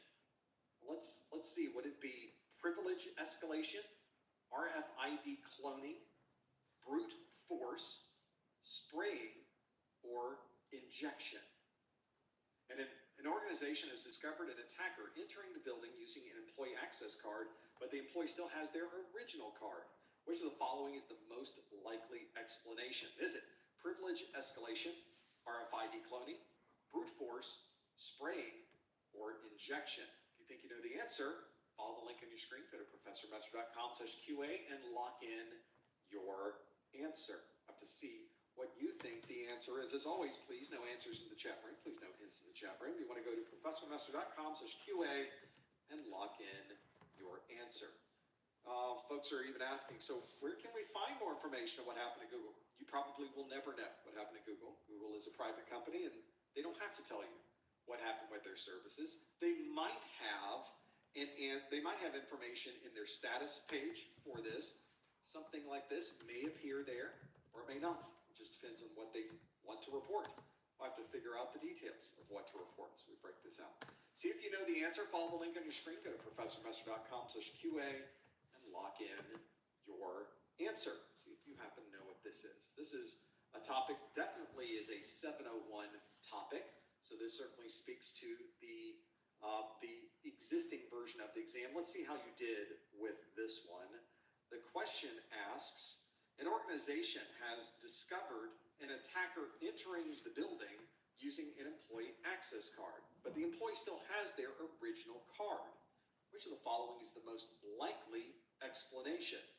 Is it privilege escalation, RFID cloning, brute force, spraying, or injection?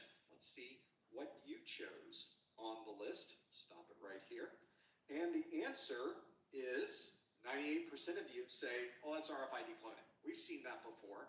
We know what happens with RFID, and indeed RFID cloning. Now that makes sense because RFID is primarily used for these access cards that we use. And if somebody manages to somehow get access and it looks like you walked into the building and you weren't there, it's very likely that they cloned your card to be able to do that. That was a pretty strong bounce back. For most of these, we were getting 22%, 40%, 44%. It was at 98%. So you folks were spot on with understanding your RFID technologies. It, of course, would not be privilege escalation, which 0% of you chose. Privilege escalation is a way to describe someone who has access to a system and then in some method they use grants them access to have a higher escalation. Whenever you have a certain set of privileges, you may be logged in as a guest, or you're logged in as a normal user. What if you could somehow get root access or administrator access? There might be a way to take advantage of a vulnerability. You exploit that vulnerability and suddenly you have privilege escalation. Brute force is a way to try over and over a particular username and password combination to see if you can discover what someone's password might be. So brute force would not have anything to do with an employee entering the building with a particular access card. We have spraying. Another way to find someone's password is instead of trying every possible combination, which is very common with brute force, let's just try 3. We'll try the 3 that we think it might be. And that's more of an intelligent way to address this. One of the benefits of this, of course, is that if you try those 3 and you stop, no one ever knows that you are going after someone's password. To the folks monitoring the logs, it looks like somebody just forgot their password, but they didn't do it enough to lock out their account. That's the whole idea, is to do this without anyone else knowing that you were trying to find someone's password. That would be password spraying. And then you have injection, which commonly describes injecting additional code into a data stream. Often we see SQL injection, but there are other types of injection as well. SQL injection, probably one of the most common you will run into. But this is, in this particular answer, everybody understood the answer here was RFID cloning. It is a very easy way to do this. There are duplicators everywhere. You can get some on Amazon for less than $50. They are standalone devices that you can purchase now for about $120 US, where you can clone through this portable device that you can take with you. It can also create a lot of problems, but in this case, RFID cloning was absolutely the correct answer. There's a lot of chaos in the geopolitical landscape right now, especially with the changing regime in the US. So the ability and just the changing nature of AI right now makes it so difficult and unstable to kind of keep up with existing dynamics. The more unstable the geopolitics, the more everybody.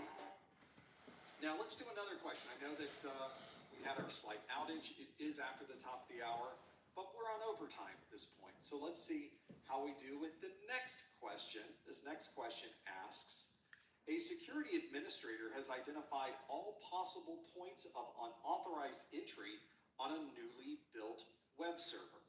Which of the following would describe this list? Is that a responsibility matrix, platform diversity, journaling, input validation, or attack surface?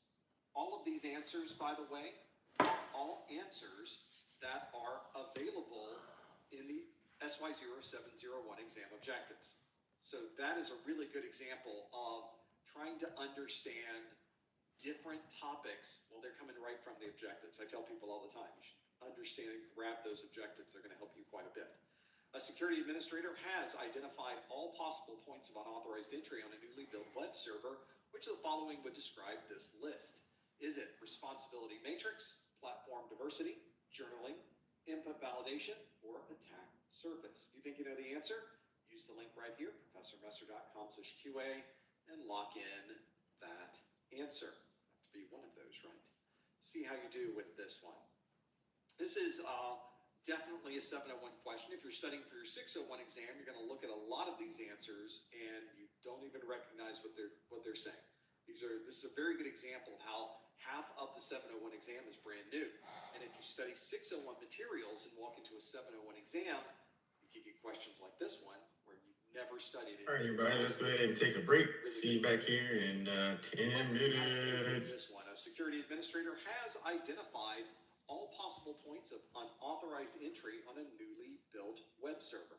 Which of the following would describe this list? Is it a responsibility matrix, platform diversity, journaling, input validation, or an attack surface? Let's see how you answered this one. The answer, 77% of you, very strong numbers, say attack surface. 10% say journaling. And then you've got single digits for responsibility matrix, platform diversity, and input validation, with less than 5% for those last three. Well, if you're someone who is going through the process of really trying to understand how many different ways to break into a system, then we're working to document the attack surface. This is understanding where any possible vulnerability might be. Maybe there's an issue in the code, maybe somebody didn't configure something properly, maybe they left a guest login turned on. There's many different ways to get into a system. We need to check all of those different ways and figure out what could possibly have caused this particular issue. One of the ways to minimize your attack surface, that's usually the term that we talk about, is how do we minimize our attack surface? Well, we can audit the code that we're running on that device and see if there's any vulnerabilities. It's a relatively difficult thing to do, and you may not even have access to the code. Maybe you have a firewall and you can limit what type of traffic is going through the firewall to that server. So maybe you only allow web traffic, but you don't allow SQL traffic, or you don't allow SSH. It's a good example of limiting someone's access to a particular device. And then if you monitor that traffic in real time, you may be able to find someone who's trying to take advantage of that. So in this case, attack surface is exactly the question that we were looking for. 77% of you chose that as the right answer, but all of these are real things. All of these are actual issues and topics that may be found in your exam objectives. For example, journaling, 10% of you chose that one. Journaling describes a way to maintain the integrity of data that we happen to be writing to a server. This is often described in conjunction with a database server, where you would have a journal that is created, sort of the middleman. So instead of writing to the database, or in the case of I'm using a file system on my server that supports journaling, instead of writing directly to the storage device, you can have this write to a journal, and then the journal writes to the storage device. What this does is it prevents any type of encryption, or any type of corruption to that data, because there's this middle path. Now, what if we lose power right in the middle, right after we wrote to the journal, or maybe in the process of writing to the journal, we lose power? Well, when your system powers back up, it will check the journal. If anything's in the journal, it can write that information successfully to the database. But if that journal entry was interrupted, it will not write that data to the database, and the database remains with all of its integrity. You don't have a corrupted database. Now, of course, you also don't have the transaction that got thrown out with that journal when the power went down. But there's no way. Nissan Rogue has been named the Consumer Guide Best Buy for 11 years in a row.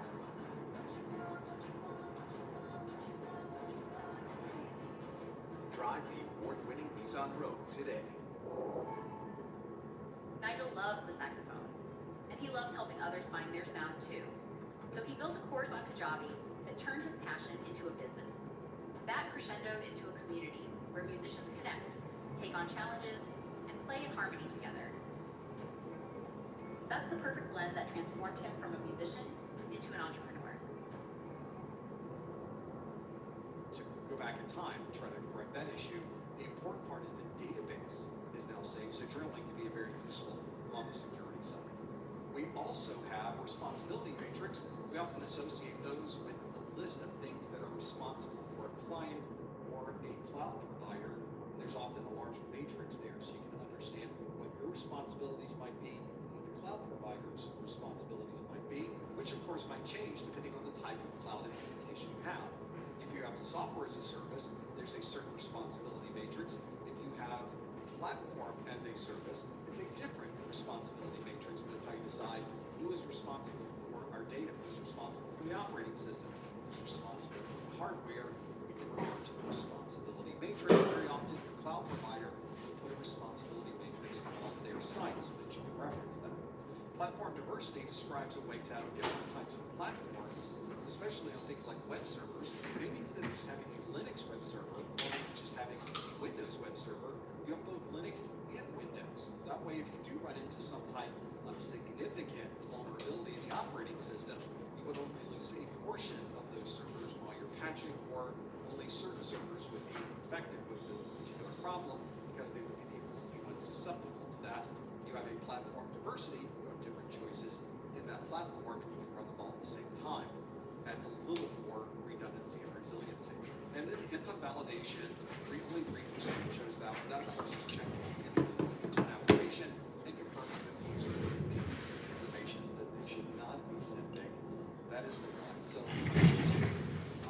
finding those different points of entry, it is the attack surface. That's what we were looking for. That is the answer. 77% of you got that one absolutely right. Well, I think at that point, have in many ways gone past or surpassed those 20 minutes that we lost. So thankfully, we were able to rebound a little bit with that one and come back, but we're not done with the questions yet.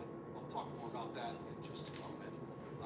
This would be a pretty good idea of where you might want to go and think about what different options might be available. In fact, this question is a really good one with responsibility matrix, platform diversity, journaling, and attack surface are all topics that are new on the 701 exam. Well, how do you know where these topics come from? Well, they are pulled directly from the exam objectives. CompTIA tells you everything you need to know for the exam objectives. This is where you want to go, is your professormesser.com/objectives, or simply go to your favorite search engine, go to CompTIA exam objectives. When you do that, you will be able to download the objectives, and they list everything that you need to know for this exam. Those are valuable, so make sure that you are familiar with every single one of those. This is the objectives, I believe, for the 601. I need to change this out for the 701 objectives, and maybe we'll look at those in the after show and understand what different options might be on the 701 and how they are a little bit different. We do one of these study groups every month. I have A+ study groups, Network Plus study groups, and Security Plus study groups. This next month is going to be a little bit crazy for me.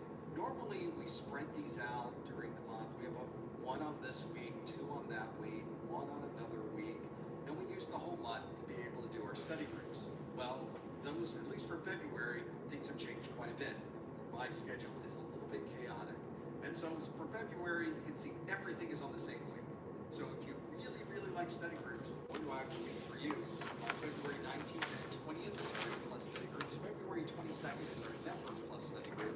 I have Wednesday there to rest my voice. And then on the 23rd, on Friday the 23rd of February, is our Security Plus study group, and we'll be doing 7-in-1 Security Plus study groups from this point forward. Well, this is the part where I stop asking questions of you, but now you get to ask questions of me. We do that by going to our ProfessorMesser.com/QA and going through and submitting questions for the after show. There's probably some already in there. But of course, when we are not doing one of these live streams, you can find us over on our Twitter, Instagram, or YouTube. You can find that by going to ProfessorMesser.com/YouTube, /Twitter/Instagram/LinkedIn. If you just want to find me on social media, go to ProfessorMesser.com/your favorite social media sites. If it ends up going to that site, that's where I am. If it doesn't go to that site, well, I'm not there. So that's one of those that is an easy way to do it. Of course, we also have our discount vouchers. Don't forget about those. Go to ProfessorMesser.com/vouchers to be able to get discounted vouchers if you happen to be in Canada or the U.S. or U.S. territories. And of course, our course notes and practice exams are always available on our website. Make sure you follow the pull-down link for the 601 or the 701 exam so it'll be exactly the right one for you. You don't want to use the wrong one when you're trying to get the best set of questions answered, course notes, practice exams you want in your vouchers. Make sure that you have all of them there, that you're using the right ones. Well, stick around. We still have our after show. I will take questions from you. If you enjoyed this video, we'd love it if you gave it a thumbs up. And if you'd like to join us on YouTube, you can subscribe to our channel at ProfessorMesser.com/YouTube. Stick around for the after show. We'll be back in about 5 seconds. Thanks for being here, and see you next time on the Security Plus study group. Okay. Let's take a sip. Let's figure out. All right, welcome back, everybody. It was like romantic. Welcome back. There's nothing else to do but be present in the moment. As you can see on the screen, this is what we have for the second biggest domain. The second biggest. Love is priceless. We're talking threats, vulnerabilities, and mitigations. Grocery shopping effortless. What do you think? $20 off your first All order. right, so Deliver your groceries in our refrigerated trucks and as a reminder, let's go back through a couple of points everyone. before lunch. That was a quick cut. Hi, everybody. Welcome to 2.0 threats, vulnerability, mitigations. So domain 2.1, compare and contrast common threat, actors, and motivations. So you see the threat actors right here is the nation state. That's your country against country. Unlimited pockets, unlimited resources. Next you have what they call the unskilled hacker, formerly known as the script kiddie. The person that buys maybe lower end software, buys the software from somebody, rents it, tries it out, see if they can get lucky. A lot of attacks, a lot of successful attacks around the world have been from unskilled individuals, not really skilled, right? They just lucked up, hit the right system at the right time and brought it down, right? Short story. So here in Vegas, I don't know if you heard it on the news, our school systems, databases, county records, everything were shut down for like the past 3 weeks. So like for 3 weeks, nobody could register their vehicle at the DMV. Nobody could get new small tip. Like everything was taken down.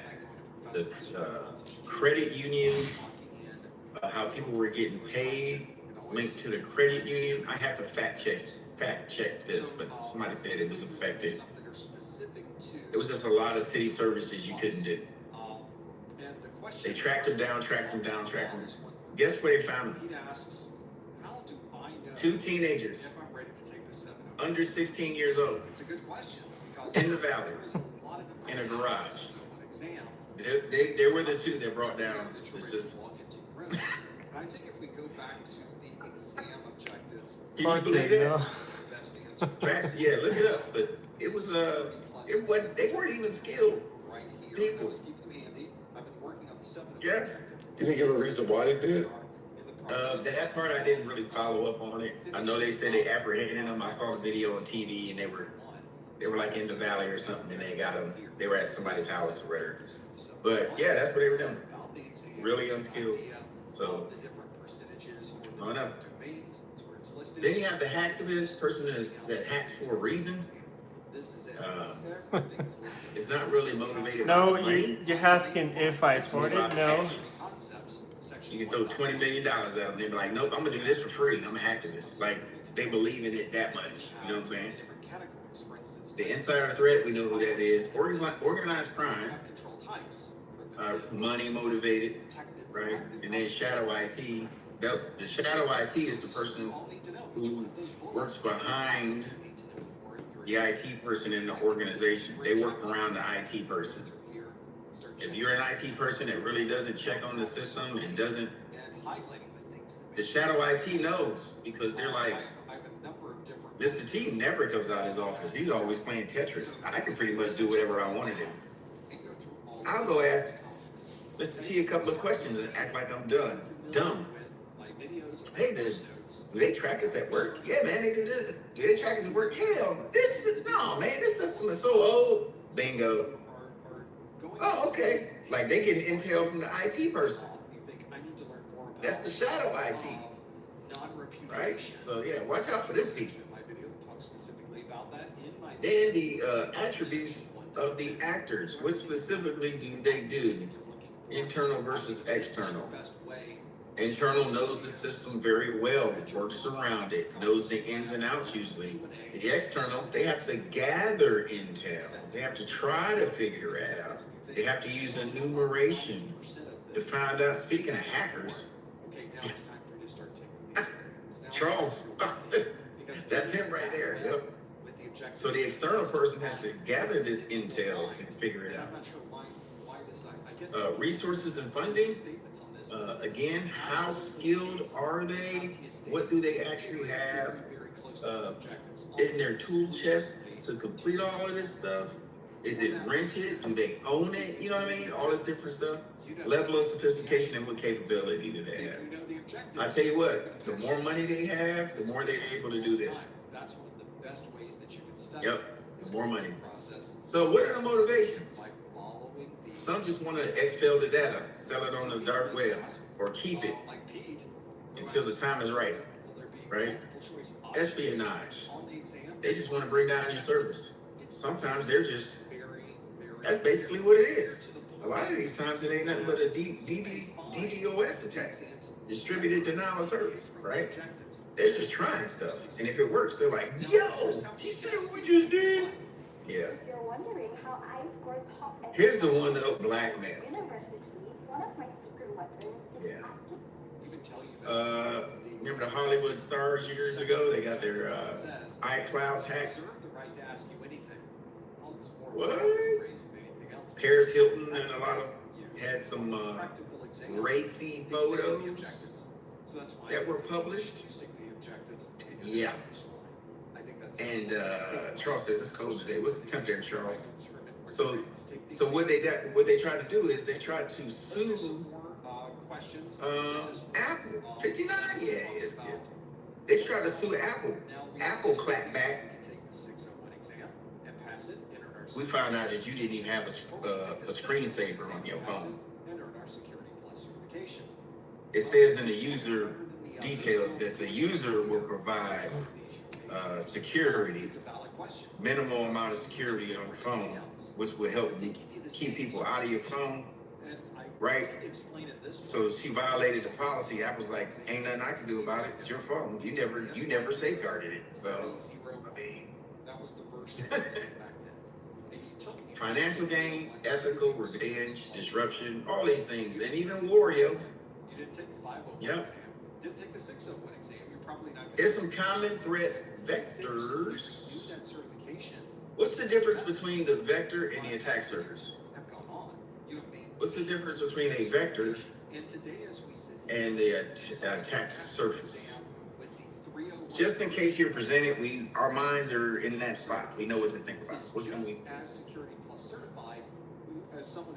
What you guys say? So, the same thing for the 601 exam.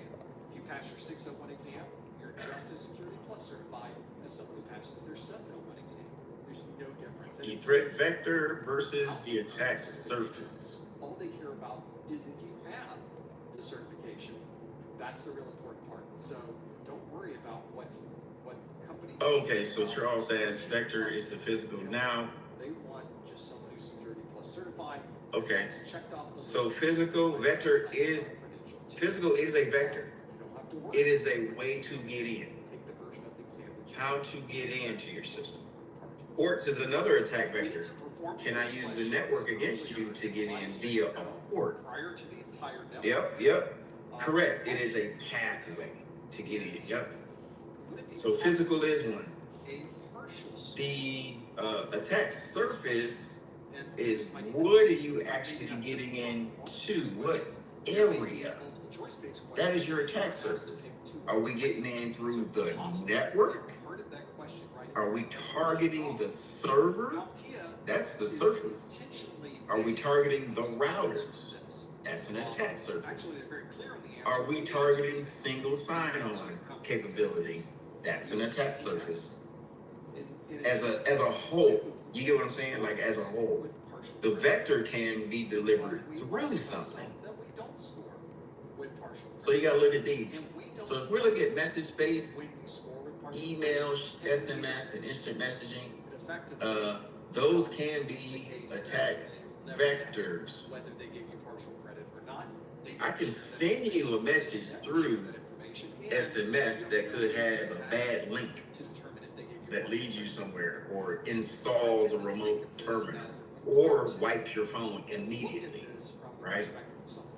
So that means my attack surface are enterprise mobile phones. You get what I'm saying? That's the difference. So my attack surface is I'm going in through MDM or I'm going in through phone.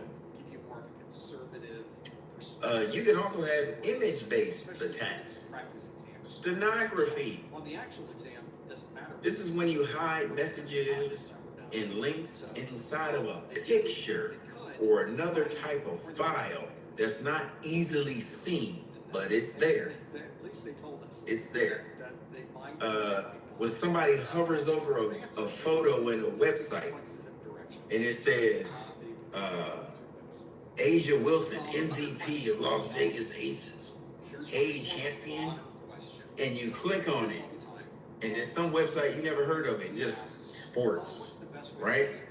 You click on it, that's the attack vector. They have just injected code into your computer. They hid it in the photo, right? So they are being very reasonable. Then you have file-based Might take someone to study for this exam. voice call, which is phishing, voice. 701 Security Plus exam Removable devices, you need to make sure that you lock down. for everything that you need What is one way for the average folks. Now, if it's to me, allow it's 6 months. an encrypted hard drive to work on Happening in your life, more than one computer? What do you have to have? as well. But I would say Implement it. most people complete their studies. A person has a computer at home, they have one at work, there you go, BitLocker. Yep, they call it BitLocker on the go, where Mike's able to connect it to his computer, removable hard drive, and then take it to work, plug it in, it's already been hooked up. It only works on 2 computers. Yep. VPN, of course, a private tunnel over a public network. Encrypted data in the tunnel, right? What I would always recommend Hardware security module.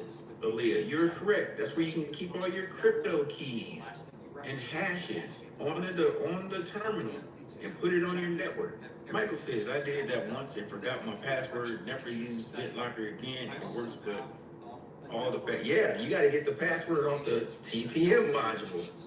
Or it might be in a third-party application sitting on the desktop. Most of them do now too. They'll have the crypto key in a third-party app. It just depends on what you're using. And then, but you got to save it. It's like, what? Nobody educates people about that. Like, oh yeah, by the way, you got to save that key. What key? Hey Mike, don't feel bad. I was today years old when I was like, what? Oh yeah, that explains it. Yeah. We all miss it. We all miss something. Then you have vulnerable software. Your software could be vulnerable. You have to pick the study type that best fits Client-based versus agent-less. You can have client-based software, meaning it works off of, let's take Scene for instance, which is a dashboard that receives reporting information. Well, we have to put client-based software on there that helps to report. Right? What if you had agent-less, meaning it doesn't need a host to report back to? It's just on there. Right? I can extract it from there. Watch out for your unsupported systems. That Windows 98 computer sitting in the closet. Right, Mr. T? He's like, yeah, that's always gonna bring a system down. That Windows Vista computer sitting in the basement of a company. Nobody. And guess what? Here's it. I've seen this. A Windows Vista laptop hooked up, exactly, in the console port of a server rack. There will shortly be, in the coming months, you're going to see a book just like this. And it's dusty. Meaning nobody's touched it in a while. The whole, come on now. It's just, and it was on. Just sitting there on. Woo, talk about dodging a bullet. You know? That type of stuff. You know what I'm saying? Yeah. All right. Unsecured networks. Get a video course, good book, get some labs, and of course, wireless. They're talking about if you have wireless, what makes it totally unsecure? But I think CompTIA putting what makes a wireless access point like totally unsecure? Nobody else does that. You don't get that from Microsoft. Don't overthink it. You don't get it from Amazon. You don't get it from anybody. You pull up in anywhere with Wi-Fi, and you open up and try to connect. You know if it's unsecure or not, because what happens? Got some more here.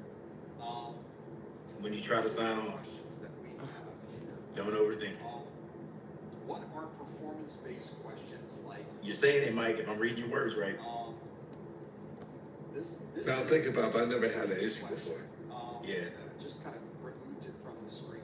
This what makes it totally unsecure. They don't ask you for a password or a logo. Let's talk about performance-based questions because it's difficult to describe performance. That's why I said don't overthink it. There's no logo and password. You just use it. Yeah, I know that's true for like public Wi-Fi in certain places and such. I know I've seen certain places where it would be like I don't know. Is a performance-based question. Let's say what's the place? Pops and sure enough, someone would have a similar like the evil twin. Someone would have something similar that costs like 2 S's. Yeah, you just sign on and it's like no password or nothing. Yeah. And that you're right, Mike. That's where you find. I think somebody dropped in the chat too, evil twin. So y'all were on the same page. Like because nothing. I'd be very sus about that. Now, the only way I would connect to that still is if I had a VPN app on my phone. Question though, I visit the hospital sometimes to go get baby girls' prescriptions. I have an AT&T based carrier, so when I like have my Wi-Fi on, it would detect my Wi-Fi in AT&T and let me use the access point without using a password or anything. What do you think of those? Don't like them. You know why? Because that's like when you say remember Wi-Fi access points. What if today you visited the hospital, you connected, AT&T remembers, they've already validated security. That means when you go back, it automatically reconnects. What if that wireless access point was compromised on Wednesday and you went back Thursday and reconnected? Now you got somebody in the middle reading all your traffic. So that automatic reconnect feature, I always force mine to re-authenticate and put the password in or ask for it again. I always delete the access point information. It doesn't really ask for a password. It's like it's called a passpoint. It just tests your carrier if you're in the same carrier, unless you went to the network. Yeah, well, yeah. Because who's to say, Mike? The question mark in the middle is who's been messing with the system. You don't know. I'm going to be frank Yep. with you. So now you're just now for ease. If you had to do it, okay, we got it. Depending on what you need. But like everyday use, just for security, no, not really. I wouldn't do it. So a little bit different. That's just me though. So you may not get. And then Bluetooth, you can get hacked. Of course, they call it blue snarfing. Anybody heard of that? I think what CompTIA is really No. Yeah, blue jacking is Bluetooth jacking, where they jack your Wi-Fi access point. Now, believe it or not, Wi-Fi access is provided via 2.4 over Bluetooth now. move up to the Decisive Plus, for example, because a lot of that is Decisive Plus. This Samsung phone I got, I can join a wireless access point via Bluetooth. With that at that time, but for Security Plus, Crazy, very low energy. just fine. It doesn't matter. Right. You really can't look up nothing, but More questions from you. I mean, it's a capability. It's there if it was needed to be as a backup. But now that's how low energy we're getting with Signal. So whew. So then you have, of course, wired. Change your default credentials anytime you set up anything new when it's out of the box. That's the first we learned about that. And do first thing you do is change the default password and log in. What else do you immediately do? Once you connect it to the internet, that is. The 601 to 701 are very, very, very different exams. In fact, let's Sure. bring up what could be Well, even before that. let's bring up the Venn diagram of the differences between the 601 and the 701 exam. Here they are. Got to do a firmware update. Exam, as you can tell, is much bigger. Has Yep. over 1,000 Connect it. objectives in Do it a firmware update. involved. We see Yep. Change the admin name and password. Now, Mr. T, you're on the right path. We'll set it up and do our firewall rules and stuff like that. But the 701 is much smaller. Yeah. 62 objectives. at least the firmware is the first thing once you get on the internet. Make sure you got all the latest and greatest security protocols set up. 10 of those objectives. Now, sometimes they can't get to us directly inside of a company, so what they'll do is From that exam. managed service providers, MSPs. It's just gone. MSPs are, relatively smaller, but if you studied for the 601, dare I say, the virtual mall for IT. and it sounds like it's a lot. Is that a good thing to say, Mr. T? Does that sound about right? Virtual mall for IT? Yep, he did, thumbs up. It's kind of like Topics like we covered today. you go in there for IT and select services that you're basically transferring responsibility and risk to them.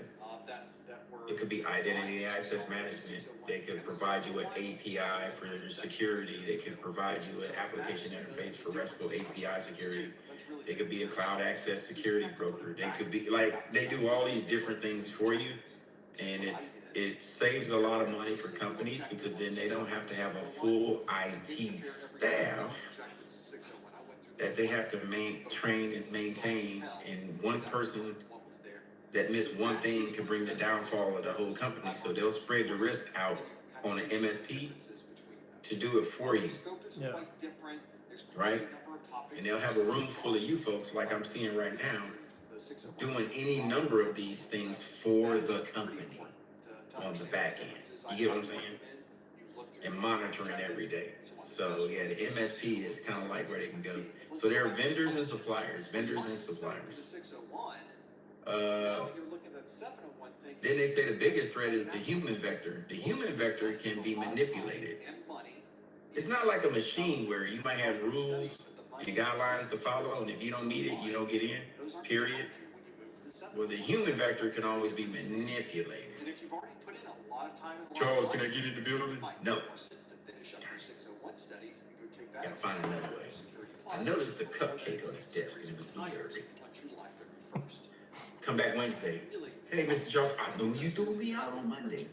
I know you threw me. You know she like blueberries, man. It's blueberries.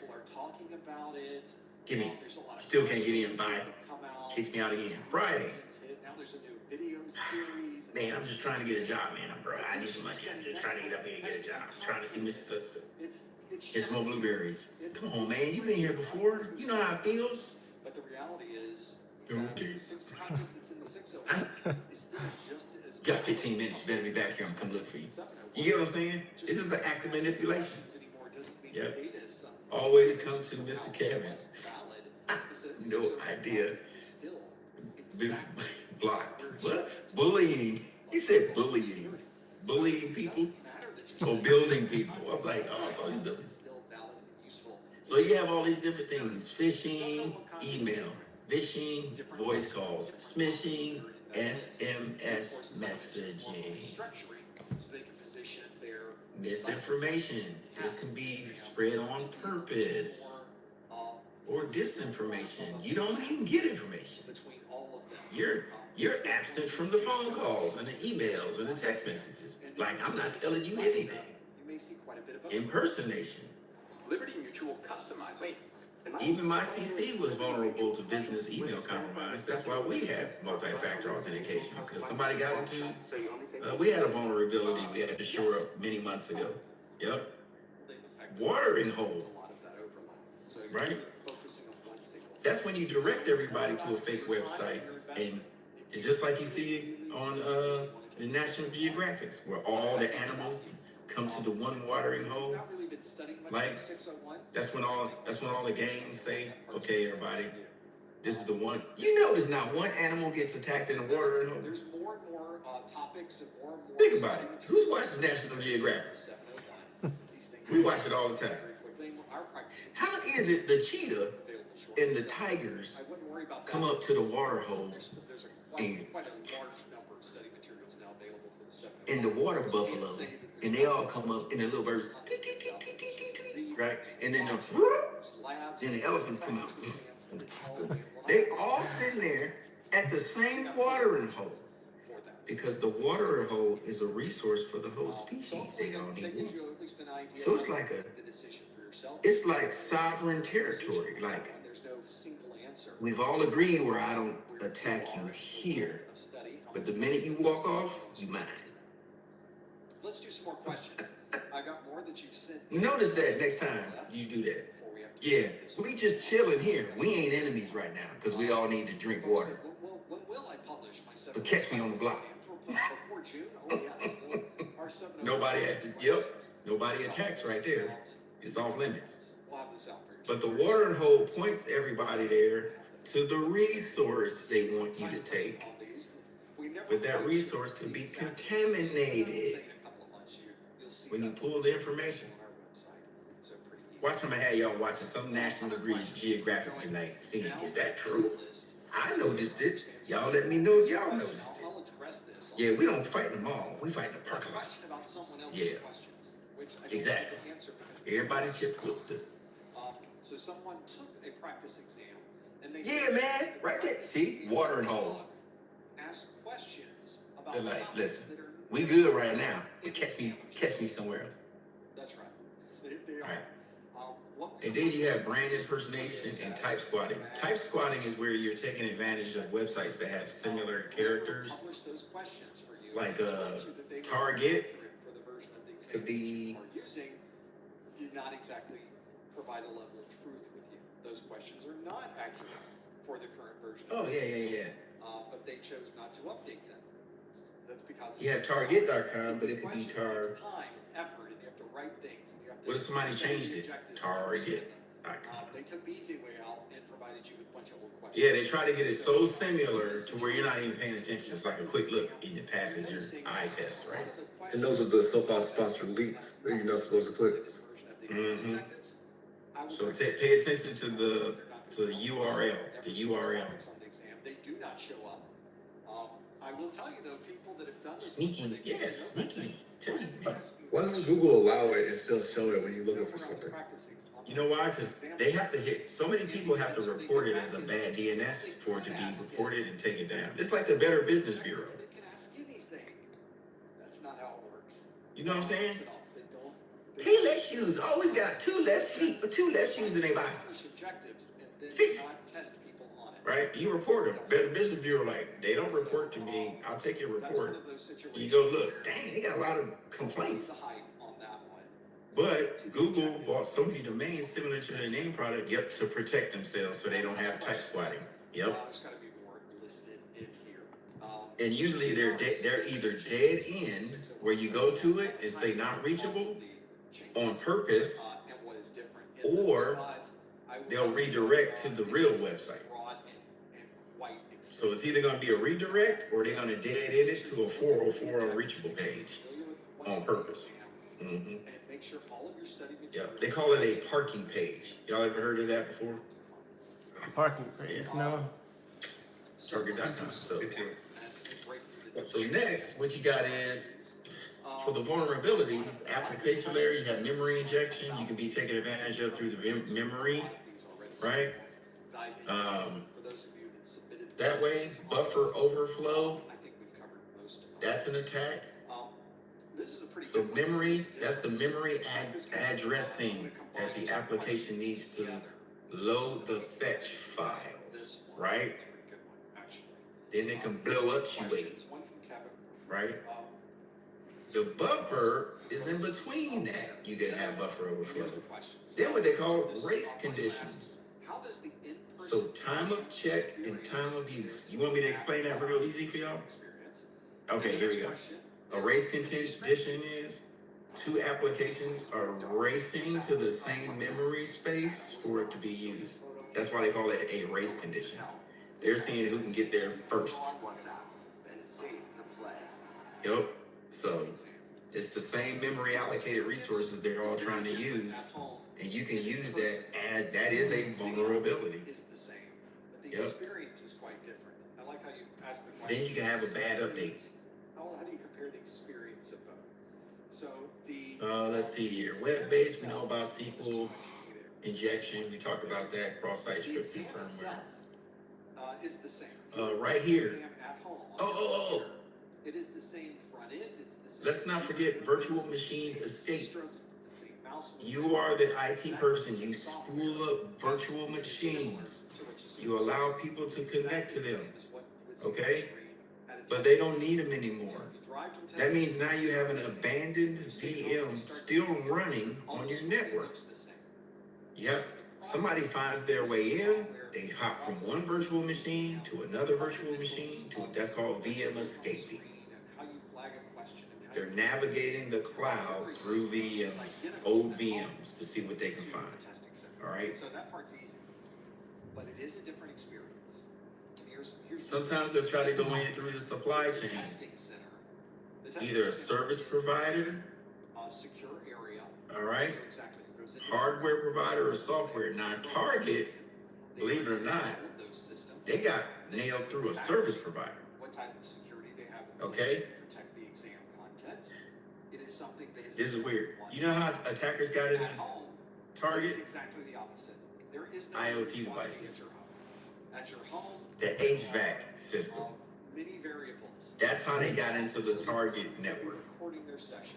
There's the possibility. Ain't that crazy? They couldn't get in everywhere. Oh, the HVAC IoT sensors are available. That's how they got in. Crazy. Mm-hmm. This was years ago. Crypto. Not managing the crypto good enough. Misconfiguration on devices. And then you have jailbreaking or sideloading, meaning you're opening up that phone to non-traditional software loads. Non-traditional way of loading software. You're not going in through the store. You're hooking up somebody else's phone and you're downloading it or you're doing something. All right. Void service. Yep, it voids the services. You are correct. Once you do that, that is a good point. I'm glad you made. You just voided the phone warranty when you jailbreak it. Say it out loud. Yep. How does the in-person exam experience improve? In all of these scenarios,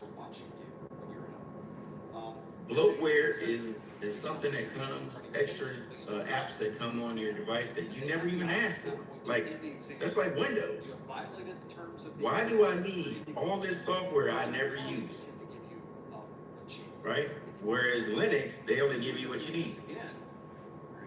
But Linux doesn't have all these contracts with all these people to put software on there. It's open source. Yep, Apple likes to do that. Yep. These are different ways to get in. We already talked about most of those. There's people, that's bad. Directory traversal is kind of like VM escape. You're just making your way through the directories as we saw before. Dot, dot, dot, slash, dot, dot, dot, slash, dot, dot, dot, slash. Walk behind them on their way to somewhere else. Immediately cancel. You lost your exam. You'll get a question about segmentation. Who can explain to me segmentation? Just to see if we're all on the same page. But there may be cases, and I've seen this all the time. It could be the proper definition. You can try to go off the cuff and say, hey, this is what it is. What do you think it is? What's going on with that? Being online is great. That is a question on the exam. Just make sure you have a controlled environment. They tell you what the environment should look like, and then you set it up and it works fine. So there is a very different experience when you're dealing with the exam. To the second question, that is part of it. Yes, it is. You are in the testing center. That's part of it. If you have, you have legacy systems versus brand new, you can move them through isolated local area networks. Way to go, Mr. T. That is a segmented LAN just for old equipment. They have way more security, probably a couple of other items. So basically segmentation, you're taking all your high value targets and you're making sure they all share the same space. They're classified servers, printers, legacy equipment, HR, notary pool, right? Guest network. See, I just segmented them all out. That way I can put I can lock down each one the way I need to, right? Using the NAC. What? Network access control? Right? Talked about that earlier.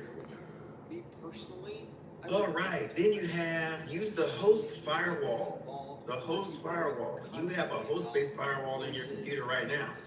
It's called Microsoft Advanced Firewall. Host-based intrusion prevention and HIPS. What's inside that computer that prevents somebody from intruding? Well, Microsoft Advanced for firewall has some kind of HIPS in it. Yep. Put your hand up on my hips. When I dip, you dip, we dip. I put that hands up on my hips. In reality, these tests tend to change dramatically. What you don't. But I couldn't resist, y'all. Y'all know me. I had to. Okay. Then disable ports as you always secure a 3.0. Because my hips don't lie. This brings up a good question. How many objectives were on the 501? Oh, y'all so crazy. All right, listen. Because my hips don't gotta put a funny face on that. Then disable the ports, protocols, passwords again, and do this. Feel free to remove any software you don't want on your network. I don't care if it came with it or not. If it's that important, you can download it again. I think the most important part is if you don't have a corporate licensing number, but you have this like one app that nobody ever uses and is not licensed, you don't need to keep it. Get rid of it. Right? Don't make it a vulnerability. Yeah, Norton, of course, Gordon, yeah. McAfee's, but get rid of that stuff. You don't need that stuff. Third party scanners are not the thing of the past now. A lot of these devices come with real good built-in systems. Like we've evolved. Like paying for a third party app right now to do a virus scanner is sort of a ripoff right now. I counted the number of so you don't need it. Windows Defender. Yep, there you go. Free. Yeah, you bought it already. When you bought that computer, you bought Windows Defender. Part of those prices, part of that cost of that computer goes back to research and development to make it better to Windows. Yep. The total number of objectives so you're good. 501 are 768. Woo! Okay. Let's. In the immortal words of Network Chuck. Then the 1,038 that were in the 601.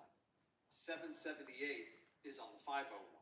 And if we get back and look at who's watching Network Chuck? 701 has 601. Network Chuck. Cool guy. Yeah, I like them. They all have different flavors that you like. Like, we'll probably we show a video with him here pretty soon. But that's what we got. It's 15 minutes till lunch. We got Kevo about to go set the bar for everybody. He's typing something. That's why I wanted to make sure I did a review for this morning. Let us pray. Lettuce with some lettuce. Let us pray. Hope this test slice getting its ash. That's what I'm talking about.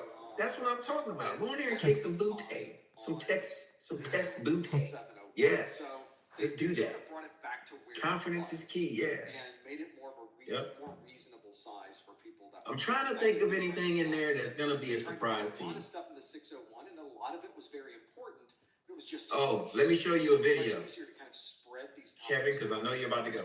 Give me 1 second. Certifications CompTIA now has, which back in the days of the 301, 401, they did not have. So that's a pretty good idea of really breaking all of these things out and understanding what the differences are. And I think that was a pretty good move. I think that makes the 701 a little bit easier from a studying perspective because there are fewer objectives to learn. But I think it's also a good pathway. They kind of give you the fundamentals first. You get that foundation.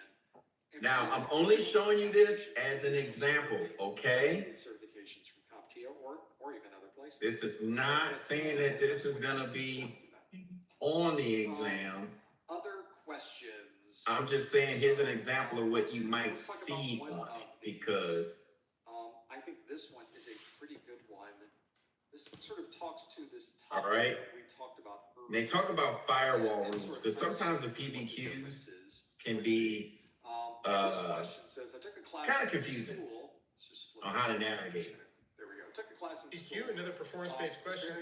This one's going to be on firewall. Can y'all hear Let's that? take a look at this one. I had my team make this for me.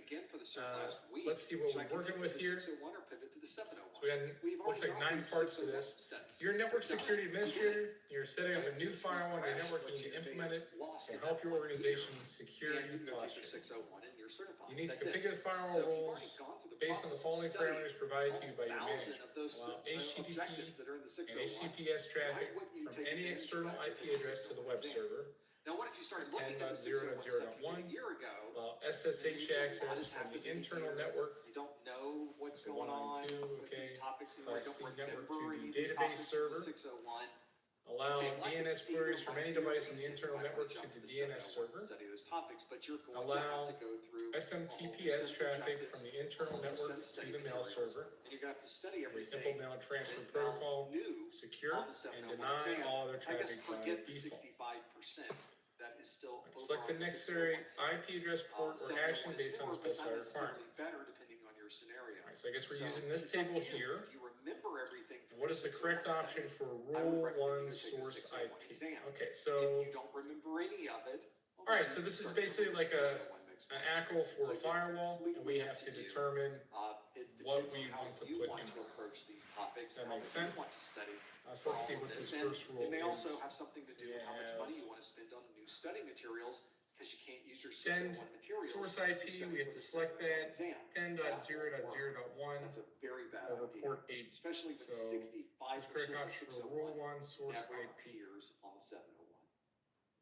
So Your they said father knows any, about allow saving for money. any traffic. Everything I'm So that wearing, should be I've had any, since right? boot I think that should be any. So And I just saved on my car insurance for driving safe be with any. USAA. Auto I insurance, assume that's these are right. in order. That's a big number. Rule 1 So action. you're wasting Okay, so more these than are just half going to of go your in time order from if you're studying a 601 book select. and going to take the 701 exam. That's That's why I tell you, make sure Alright, so your study materials if and your we're exams allowing match HTTP and perfectly. HTTPS, If they do, you're we're going to be going to fine. allow this If they also. don't, it's a little bit more of a Allow. concern.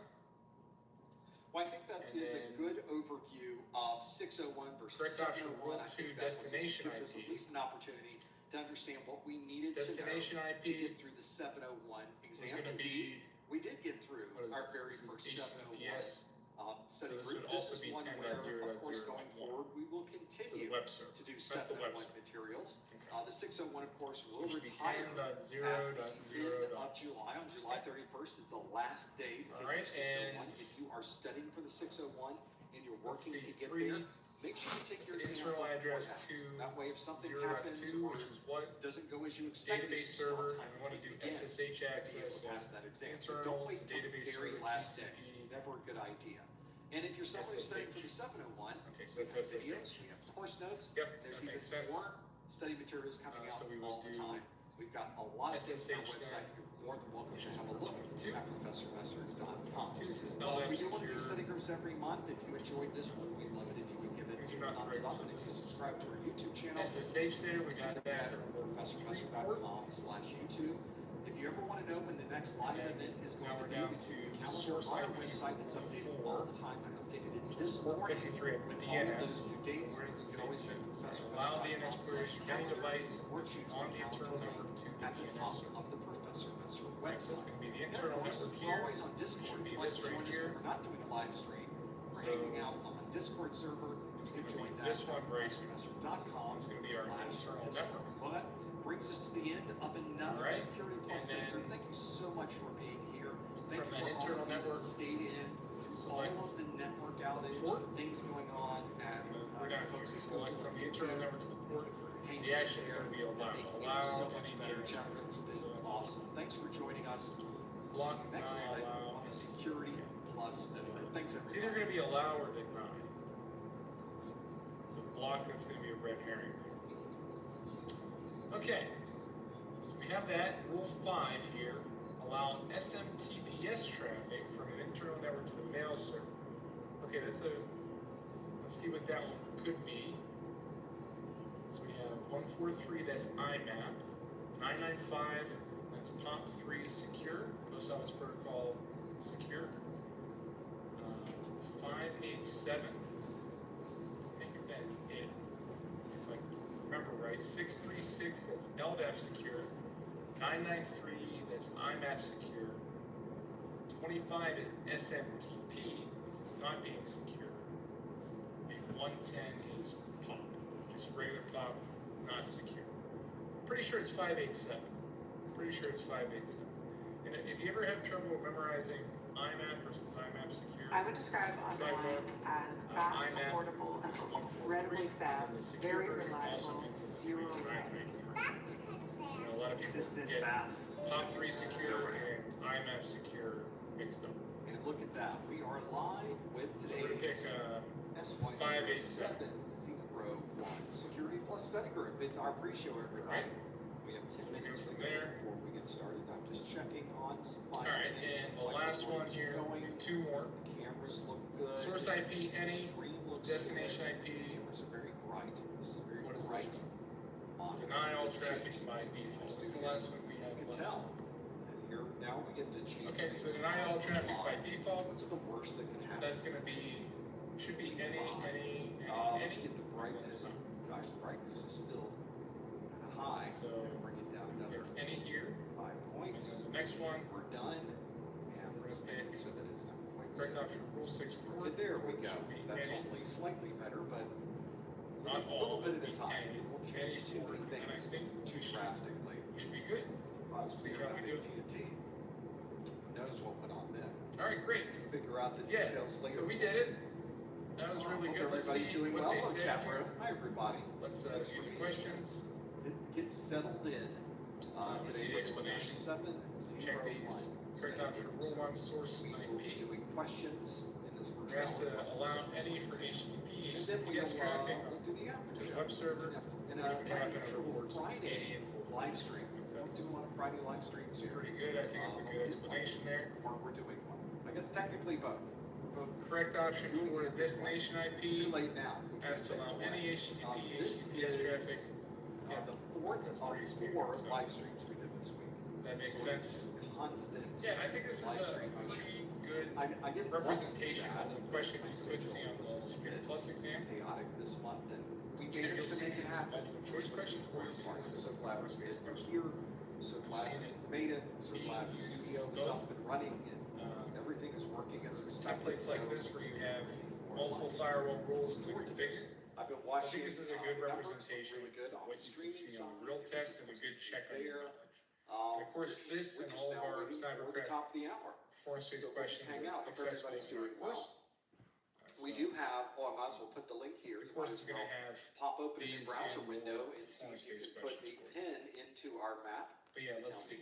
Internal networking is communicate with DNS servers That have port already 53. plugged it in the US Yep. and So we Canada. allow that. I'm looking for our international And friends 587 to was correct. click on there as well. That's a tricky one See how because everybody's basically doing. all I the hope mail everybody's enjoying their Friday. ports, all the possible ports Weekend plan. for those mail protocols are listed out here. Good So time. that's a pretty good one And I've to got check your knowledge. things happening You next do need to week. differentiate, The weekend is and busy, it's things questions are like this where happening. you're going to have to really memorize those Got port lots numbers. It's going very important. Which is good. So definitely You don't reference wanna that have port and nothing protocol going on. reference sheet we have You at wanna really see what's going cybercredittraining.com on. Now we to got some folks help checking you in. memorize those Got some port folks numbers. putting their push pin. Because it's in. very important. This is It's the good to final work with show. the port numbers and What questions this like looks this like in there the is labs, so you get an understanding That's what of we're them, doing. and you Right can there. Now internalize them a little bit rather than just memorizing from a list.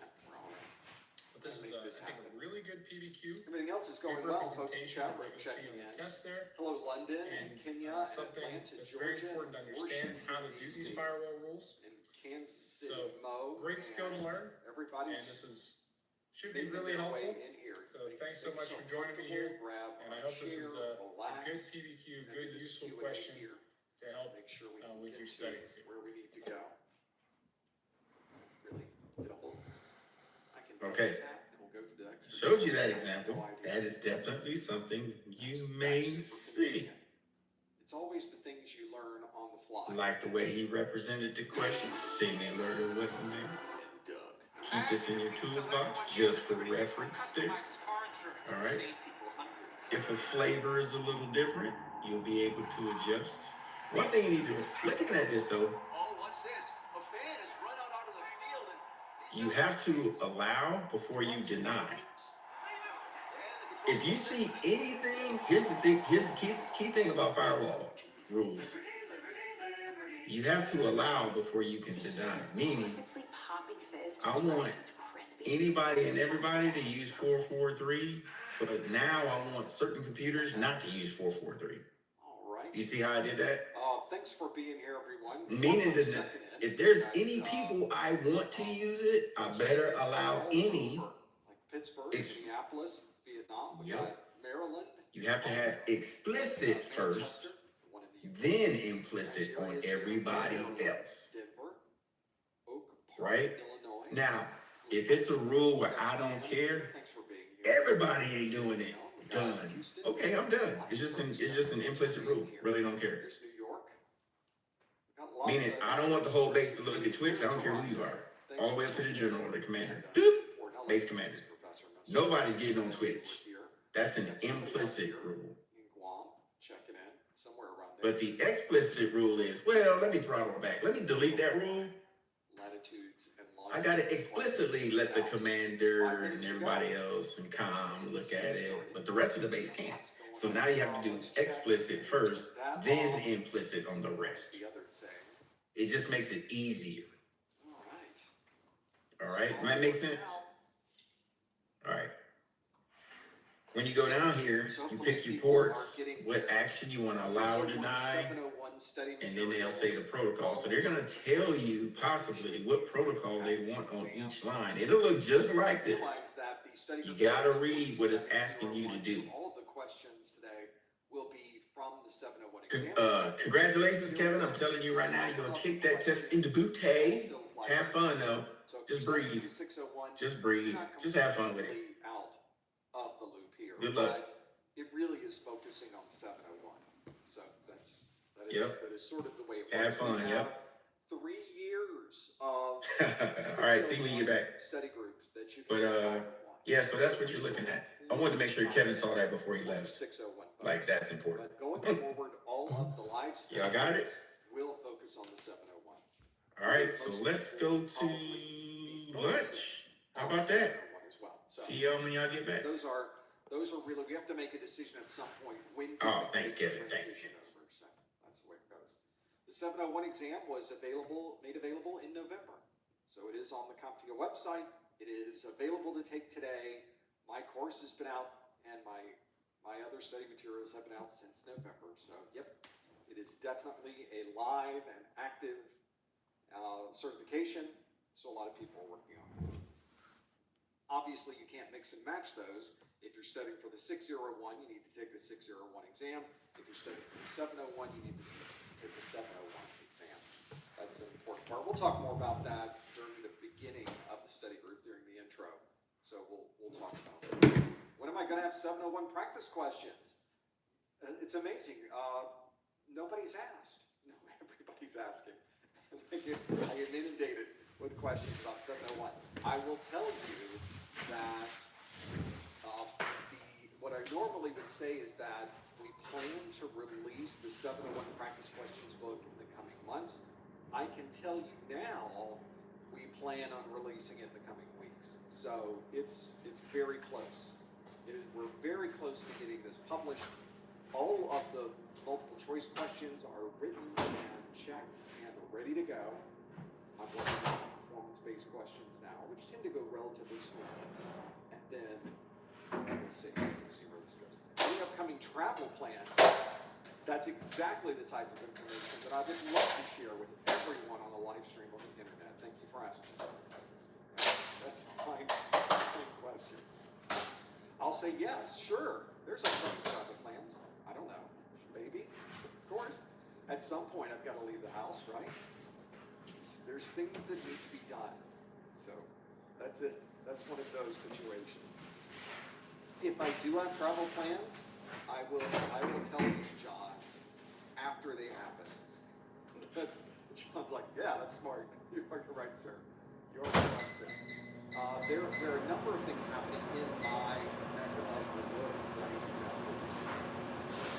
Whenever I talk about travel, or talk about having been somewhere, you'll notice that I always talk about it in past tense. So I never tell you that it's happening. It always happens once it's happened. That's why.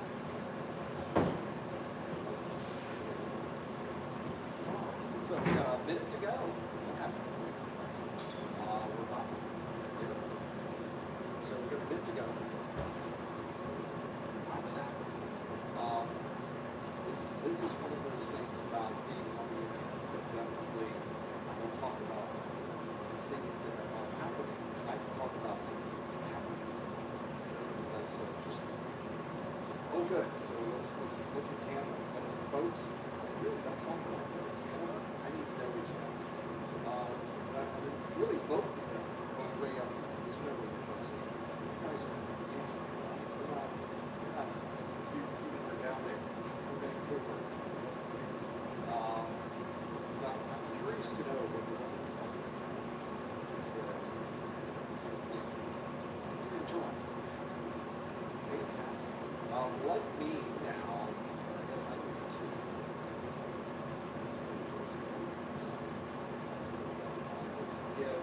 Now we're at the top of the hour.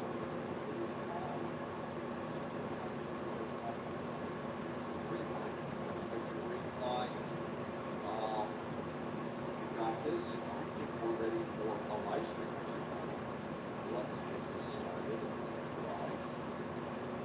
Spending time with the ones you love is priceless. That's why Kroger Delivery, proudly serving King Soopers, makes grocery shopping effortless. Get $20 off your first order. We'll deliver your groceries in our refrigerated trucks and bring them to your door. King Soopers, fresh for everyone. This is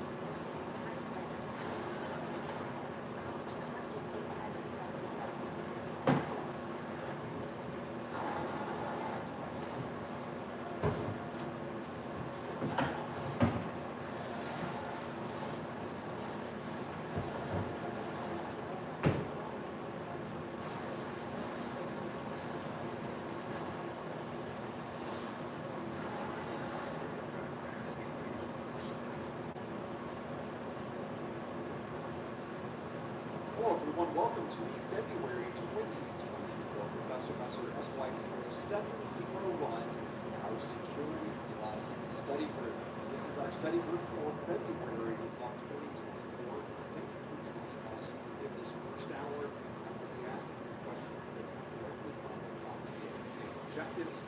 And in the second hour, we will open up the phone lines for your questions to me. If you would like to submit your question now, to visit our Q&A link, pop open the browser window and head over to ProfessorMesser.com/Q&A. This this will take you to a link that is able to take interactive input so that you can answer the questions as I ask them. And even better, if you have other questions that you would like to have me answer in the second hour, you can also submit those from the same URL. So you can go to professormesser.com/QA to do that as well. Well, one of the things you may notice is that we like to ask a question at the beginning of our live stream that is something from last month. So I'd like to see if everybody's able to get it and answer the question, if you're able to understand and vote on the question that you think is the right one. And I have a question for you now. This question asks, a DDoS has caused a critical service to be unavailable for 90% of the business day. Which of the following would describe this loss of value? Is that an asset value, a single loss expectancy, a risk appetite, an exposure factor, or a key risk indicator? Now, these questions, our standing rule for these questions is that you answer this question online at the link that's on your screen. Please do not answer the question in the chat room. Please don't put any hints in the chat room. You want to go to professormesser.com/QA to lock in your answer. We will come back to this question in just a moment. Let's first talk about what we're doing today. We've got this live stream going on, and if you would like to see our entire Security Plus course, every video is available for you to watch on YouTube by visiting professormesser.com/YouTube. Also a good place to go if you would like to subscribe to our channel or give our videos a thumbs up. We highly recommend you do that as well. We also have a weekly pop quiz question for Security Plus. You can either subscribe to our email list to receive that question. We also post them on the service formerly known as Twitter. You can visit professormesser.com/Twitter, or you can visit Instagram for the same question, but with a pretty picture. Go to professormesser.com/Instagram. You can follow us there, or your favorite social media site. Just type in professormesser.com/Facebook/LinkedIn/ you get the idea. You can keep doing that. So right now, as we sit here in February of 2024, there are 2 Security Plus exams available. You only need to take one of them, but you get to choose which one of them you would like to take. The SY0601 is the exam that's been around since November the 12th of 2020, and it will be retired on July 31st of 2024. So after July 31st, you can't take the 601 exam any longer. This becomes pretty important when you're planning to study and take an exam. Is there enough time for you to be able to take that version of the exam before it retires on July the 31st? So that's kind of important.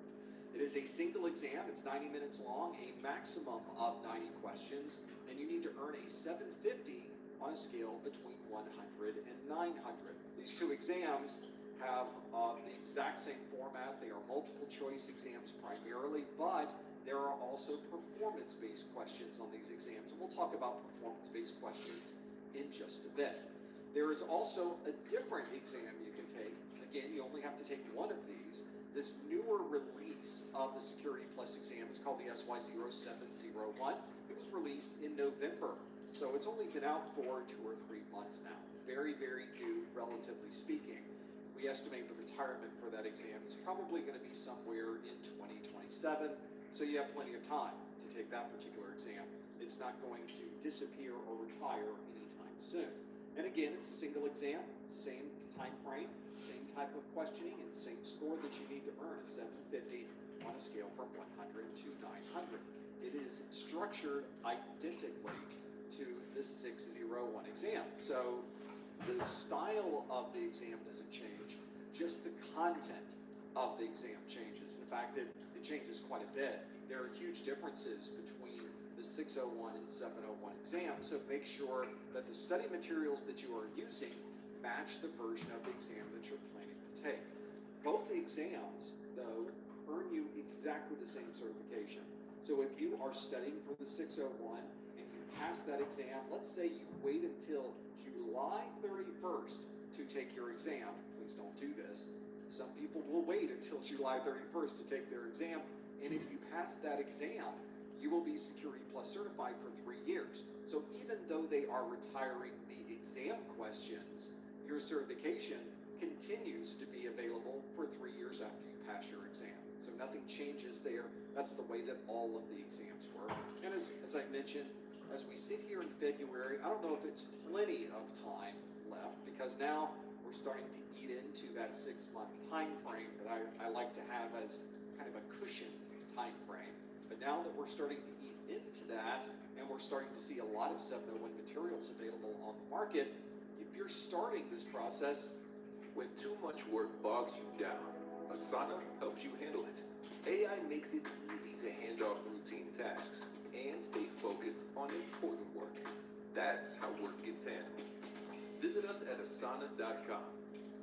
The future is worth fighting for, because our nation is worth believing in. Together, we answer America's call to win. We are Marines, who are made for this. you might want to look into the 701 as a better idea of what you should be doing. That way you don't run into any problems with the retirement date. If you're working on studies, sometimes those retirement dates can sneak up on you. So make sure you have a look at those, you choose the correct exam for you, and you finish that exam before the exam series is retired. I'll also let you know that I do have a 701 course with course notes and other materials on my website that can help you study. If you'd like to learn how you can download those videos, have all of those training materials on all of your study materials and books, you can use those at professormesser.com/701SB. That's my success bundle. The success bundle itself is one that gives you a lot of advantages when you're ready to study for your exam, and it's a great way to support the things that we do here. I will also let you know that this live stream is available to watch immediately afterwards on YouTube. I also create an audio-only podcast version. If you have a podcast listening program or you'd like to add it to your podcast listening app, you can do that at professormesser.com/podcast. There are links there for the A+, the Network Plus, and the Security Plus live streams. Those study groups are there in that audio format. I also have a video format. It's over on the YouTube. You can go over there. One of the things you'll notice on YouTube, about a week after we post these, you'll start to see some of the time frames pop up. That's because my marketing manager, Lori, is watching this. Hi, Lori. She's going through and watching and putting in all of these timestamps so that you can find things very quickly when you are watching the replay.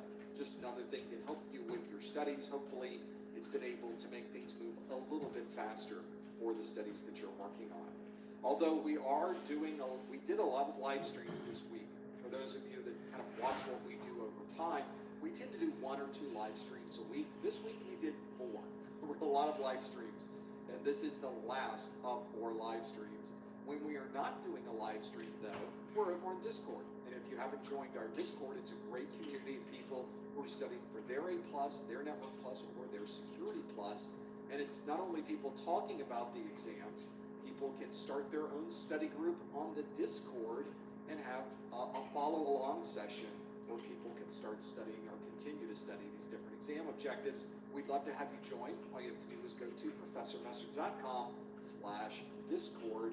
You'll be able to join our chat. It's there 24 hours a day, 7 days a week.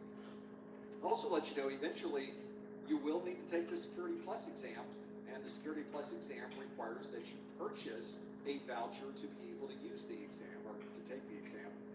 CompTIA exams are at full price. You can pay full price on the CompTIA website, or if you're in the US or Canada, you can get a voucher at a discounted price. You can simply visit professormesser.com/vouchers, and all of our vouchers there are discounted. You don't need a discount code.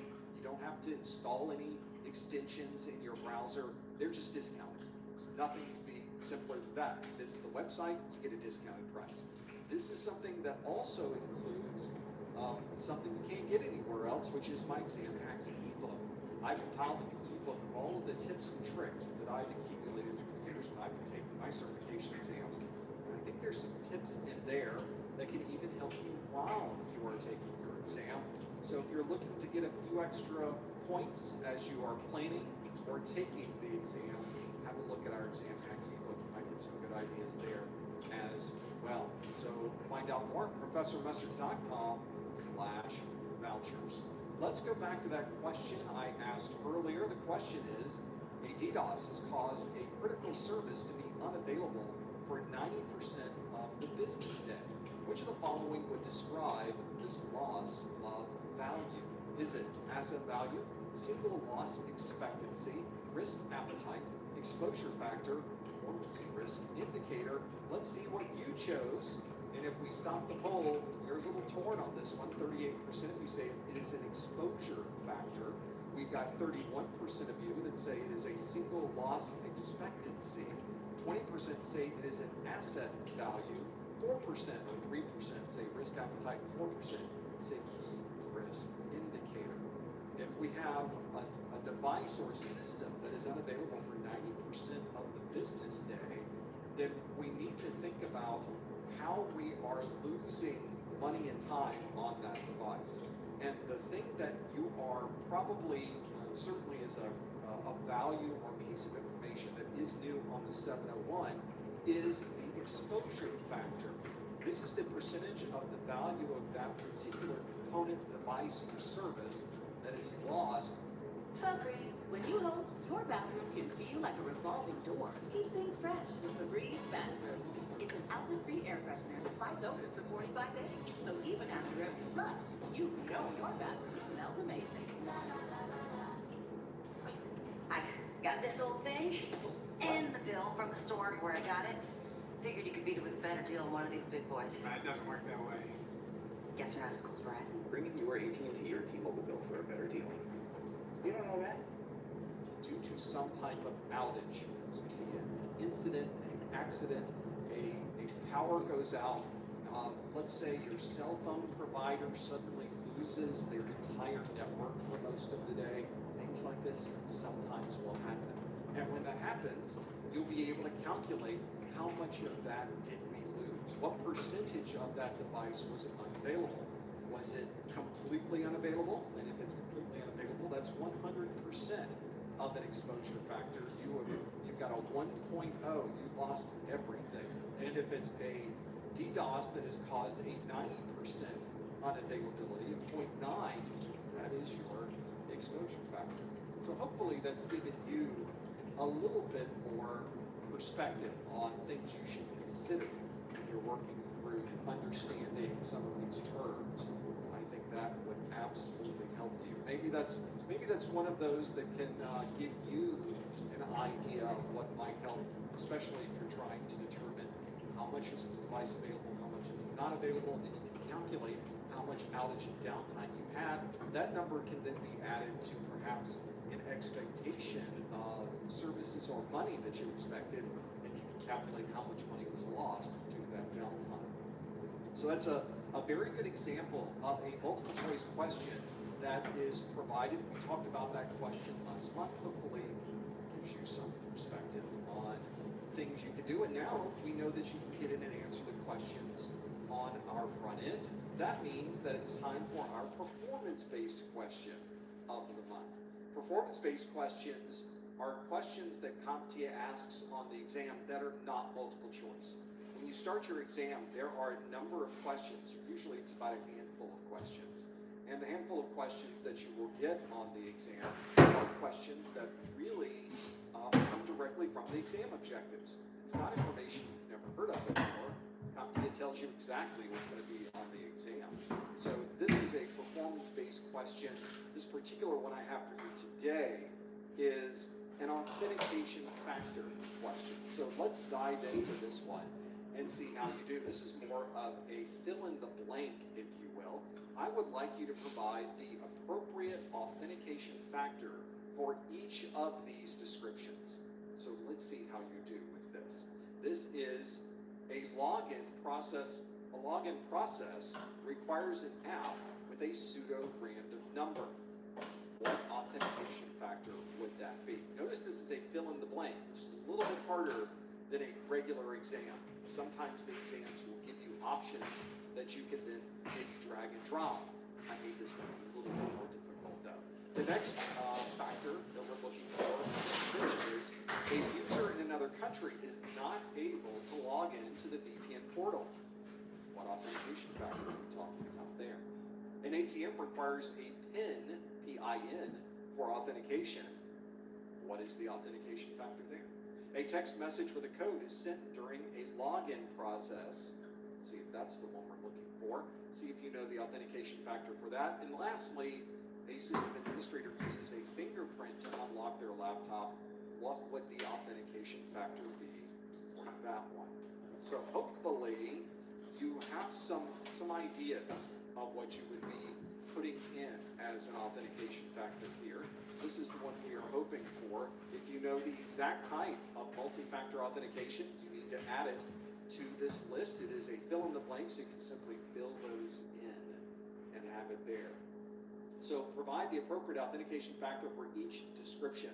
A login process requires an app with a pseudo-random number. A user in another country is not able to log into the VPN portal. An ATM requires a personal identification number for authentication. A text message with a code is sent during a login process, and a system administrator uses a fingerprint to unlock their laptop. The answers here may also be duplicated. There may be an answer that is identical between these different questions. And one of the things that you will often see when working through these questions is that they have a direct correlation back to the exam objectives. That's what we mentioned before. If you think you know the answer, you'd like to lock in your question, follow the link on your screen, go to professormesser.com/QA. There's no special codes you need, there's no special IDs you need. You simply go to professormesser.com/QA and it takes you right to the spot you need to be. Could not be easier than that. That's what we want to do for this question. Go ahead and lock in your answer. I'm seeing a number of you putting in authentication factors now. Let's see if a lot of you are right on the money with a number of these. We're obviously looking for the specific kind.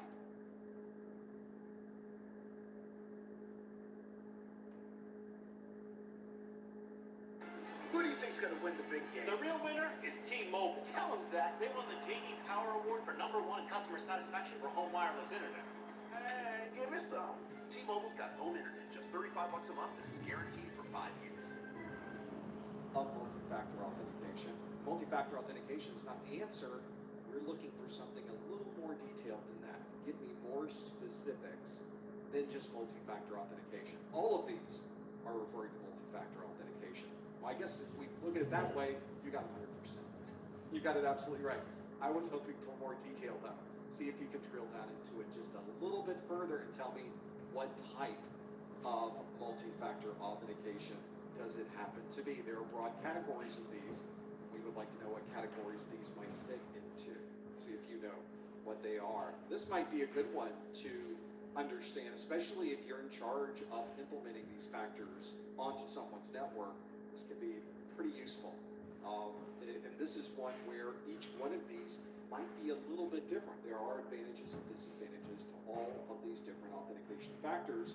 So it's a good example of why you might want to know these very, very well for your exam. So we'll have to see if we happen to know what they are. As always, of course, please no answers in the chat room. Please no hints in the chat room. We want to answer by going to the link that is on your screen. Go to professormesser.com/QA. Take you right to the fill in the blank that you can put in. Let's see how you did with these. We're going to step through all of these and see if we happen to know what the authentication factor is for each of these descriptions. We'll start with the one at the very top. It is a login process, requires an app with a pseudo-random number. It could be really a random number. It's not really random, but it sure seems random. If you've ever used an app along with a username and password, that app, that particular code that the app is giving you is referring to something you have. Now, it's something you have because you would not be able to get that pseudo-random number if you didn't have the token generator that created it. Sometimes the token generator is a standalone piece of hardware. These days, I think almost everybody is using a token generator that's built into their phones. It's an app, and it gives you that pseudo-random number so that you can then log in with a username, a password, and then something you have. In this case, something you have is your phone. The next one on this list is a user in another country is not able to log in to the VPN portal. Why would that be? Because of somewhere you are. Indeed, where you are located can be a very valuable authentication factor. If you know that everybody logging into your system is located in the United States, and suddenly you have someone trying to log in from another country, that might cause you to think perhaps this is not a legitimate login. Now, it certainly could be. Someone could be using a VPN, someone could be traveling, someone could be on vacation. These types of things happen, but it's one of those additional factors that helps you understand if this authentication is legitimate, or perhaps if it is not. It is certainly something to consider during the login process, and as you can see, it is the category of somewhere you are. Next on this list is an ATM requires a PIN for authentication. That is a PIN, that's a personal identification number. And if you are putting in your ATM card and you're hoping to get that $10 out of the ATM because that's the minimum and that's all the money you have in your account, and you just need that $10, you need to know what that personal identification number happens to be. Now, if you do that, then you are inputting something you know, because nobody else knows what that personal identification number is. The only place where that number is stored is in your brain. So you're the only one who happens to know that particular number. So that is something you know. That is the personal identification number. The next on our list is a text message with a code sent during a login process. Getting these text messages, and I'm looking forward to your cards and letters, getting a text message with an authentication code is remarkably insecure. It inherently is insecure. There's so many ways to spoof that. There's so many ways for an attacker to gain access to those things, and yet we still use it constantly. So it is something that you do need to be aware of. Hopefully you're not implementing this in your environment, and if you're looking for the factor associated with that, it's something you have, because that text message has to go to your phone. Again, it's a situation where you have your phone with you, you would not be able to authenticate if you didn't have a way to check that text message, or some other way to check that text message. That's exactly what you would do. Hopefully that is one where understanding and knowing what to do with these is an important part of this. So that is the next to last one is something you have that. Agentic AI is the next phase of Gen AI. While Gen AI can generate things like documents or images, Agentic AI is all about making AI serviceable for task-oriented executions and goal-oriented development. At King Supers, we never compromise. You get up high quality that's guaranteed fresh and down low prices in every aisle. With quality and savings that add up, King Supers shoppers never compromise. King Supers, fresh for everyone.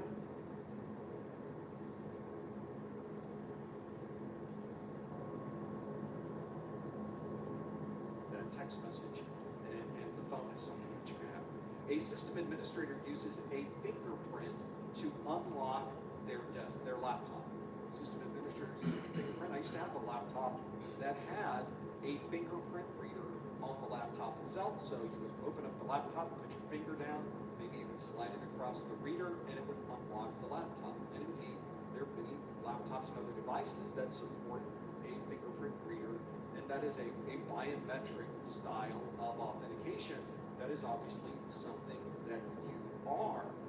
Nobody else has your fingerprint, hopefully, but that is one of those situations where it's something in your biology that is making up an authentication factor.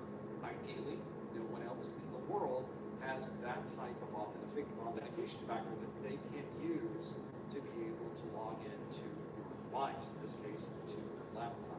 So those are the 5 authentication factors we were looking for. All of these, by the way, are much easier, better summarized in the 701 exam. Some folks in the chat room are saying, wait, are these authentication attributes? Are they authentication factors? You're a 601 studier. So this is a 701 question, and 701 has gotten rid of that delineation between those, and is instead focusing on more of a broader description of what goes on. Login process requiring an app with a pseudo-random number is something you have. A user in another country not able to log into the VPN is somewhere you are. An ATM requiring a personal identification number is something you know.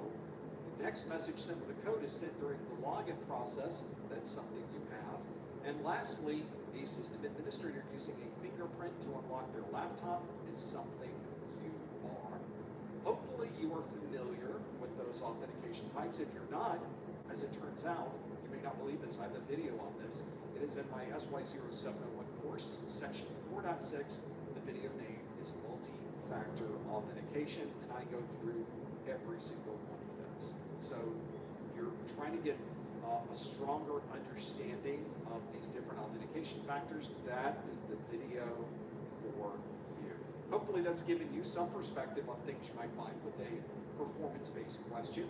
Let's now shift gears back to a multiple choice-based question and see how we do. Next on our list is this question that asks, a company is assigning administrator rights to IT technicians on a temporary basis. Which of the following would describe this system? Would this be just-in-time permissions, password vaulting, salting, hashing, or passwordless access? All of these are real things, by the way. I did not make these up. Those are real things. So, a company is assigning administrator rights to IT technicians on a temporary basis. Which of the following would describe this system? Just-in-time permissions, password vaulting, salting, hashing, or passwordless access. And by the way, as you're going through these and choosing your answer, make sure you add it into the link, professormesser.com/QA. Please no answers in the chat room. Please no hints in the chat room. We want to be sure that we lock it in at the URL that's on your screen. I'll also remind you that all of these particular answers are in the 220 or the SY0701 Security Plus exam objectives. So if you're looking through this list and you don't recognize one of these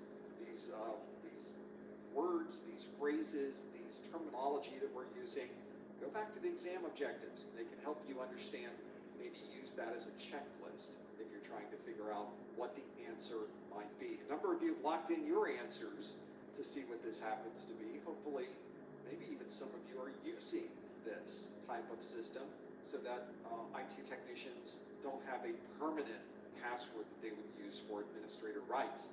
This is very commonly used on very large networks, but we're starting to see smaller and smaller networks take advantage of this particular security policy. So let's see how you did. A company is assigning administrator rights to IT technicians on a temporary basis. Which of the following would describe this system? Is it just-in-time permissions, password vaulting, salting, hashing, and passwordless access? Let's see how you did with this question. We'll stop the poll, and 85% of you say that's called just-in-time permissions. 10% say it's called passwordless permission or passwordless access, and then 3% for password vaulting, 1% for hashing, and 0% for salting. 85% is a pretty strong number. Makes me wonder if we really got that one right. But if we happen to take a look at the results, you can see that just-in-time permissions is exactly the technology we're using there. That's because we don't want to give people an administrative access to our systems on a permanent basis. We would like to be able to give that out as it's needed, and then once a technician is done using that administrator access, the access is automatically revoked. That makes your network even that much stronger. If there is an attacker that somehow gains access to that username and password after the fact, they won't be able to use it because that particular set of credentials is only used on a temporary basis. Even if you do manage to get your hands on it, you won't be able to use it because it is removed almost as quickly as it appears. So minimizing the potential for any type of breach is a major impact of using just-in-time permissions. So that's what you're in really most types of organizations these days. That is a great way to limit how many many people can get their hands on an administrator access, and it certainly limits how long they might have access to those administrator rights. So that is the answer we were looking for. Dayquil Intense Flu, the daytime coughing, aching fever under your flu medicine. How's that flu? I got this. I don't got this. You need Dayquil Intense Flu. Undo your flu symptoms with Dayquil Intense Flu. You do got this. Protect your dreams under our roof. No more. American Family Insurance. 85% of you got that one absolutely correct. It is just-in-time permissions. Passwordless access is a way of getting access to a system without even using a password. This particular question didn't talk about not having a password. It didn't even mention the method that was being used for this. So I would not call that the best description of this system. Instead, just-in-time fits that description a lot better for this particular question.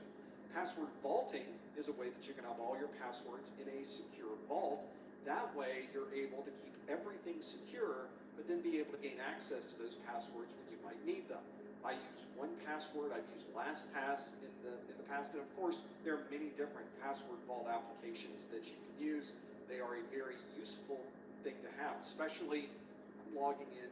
I think last I checked, there were 1,200 different credentials in my password vault. And so every time I visit a new website and I create a new set of credentials, I use a completely different password for all of them. If somebody did manage to hack into that website, they were able to obtain my password or reverse engineer my password from that website, they would not be able to use that password at any other site because I don't use that password at another site. So that's one great advantage to password vaulting. We also have hashing in here. Hashing is a great way to store passwords, but that has nothing to do with how those passwords are handed out. And then salting is what we would normally do to improve the hashing that we are doing. This does not describe either hashing or salting. So in this particular case, we would not use either of those. We would use just-in-time permissions. It is exactly the answer we were looking for. Hopefully that's given you some ideas of maybe how you can help protect your network a little bit better. I think as I am using my password vault, every time I have to add a new password into the password vault, it makes me pretty happy because I know that no one else can gain access to other accounts because each password is very, very unique. I guess not very unique. There's no such thing as very unique, is it? It's just unique. Let's do another question. Speaking of not being unique, here we go. This next question asks, a company performs a risk assessment each time the hardware or software is updated for an application instance. Which of the following would describe this assessment process? Would this be one time, ad hoc, recurring, mandated, or third party? Hopefully that gives you some perspective. We got a company performs a risk assessment each time the hardware or software is updated for an application instance. Which of the following would describe this assessment process? Is it one time, ad hoc, recurring, mandated, or third party? If you think you know the answer, go to professormesser.com/QA to lock in your answer. A number of you putting your answers in pretty quick on this one. You have to see if you got this one right. Feel free to put your questions in. Again, no answers in the chat room, please. Please no hints in the chat room. We want to go to professormesser.com/QA. It's that link right there that you want to lock in your answer. I think we're getting the hang of it at this point. This is about the time of the stream. We're about halfway through that hour. We're suddenly, oh yeah, we put the answer online. We got it now. We're working on those and figuring out the details. Let's see how you did with this question. Again, this question asks, a company performs a risk assessment each time the hardware or software is updated for an application instance. Which of the following would describe this assessment process? Is it one time, ad hoc, recurring, mandated, or third party? Let's see what you added into this list. We'll stop our poll and see what you think the right answer is. Well, we have about half of you, 49% of you say the answer is recurring. We've got 26% of you that say the answer is mandated. of you say it's ad hoc. So the bulk of you, except for maybe 2% of you, 1.5%, are all in those three options. We have less than 1% for one time and just about 1% for third party. All of these are valid assessment types, by the way. But because this one is not one that occurs all the time, this is one that only occurs when the hardware or software is updated for an application instance. That might happen once every 6 months. It might happen in January, and it might not happen again until August. And then it might not happen again until the May of next year. It's all a random amount of time because we may not update the hardware or the software for this particular application instance, which means we don't have to keep performing risk assessments on it. Once you perform the assessment, if nothing changes, then you don't have to do any more assessments. If you're only doing the assessment on an as-needed basis, if you only have to do this when things happen to change, you're performing an ad hoc assessment. This is exactly what we would choose for this. And it's one that is dictated by some other type of variable. Maybe it's not the calendar, but it's some other type of thing. Maybe you have a CEO who comes back from a conference and he's heard about this new type of attack that has ransomware, and he wants everybody to check these systems. So it's not a time of day, it's not a particular day or an interval. It's done as we need it to be done. That's what an ad hoc means, is that we want this occurring as we require it.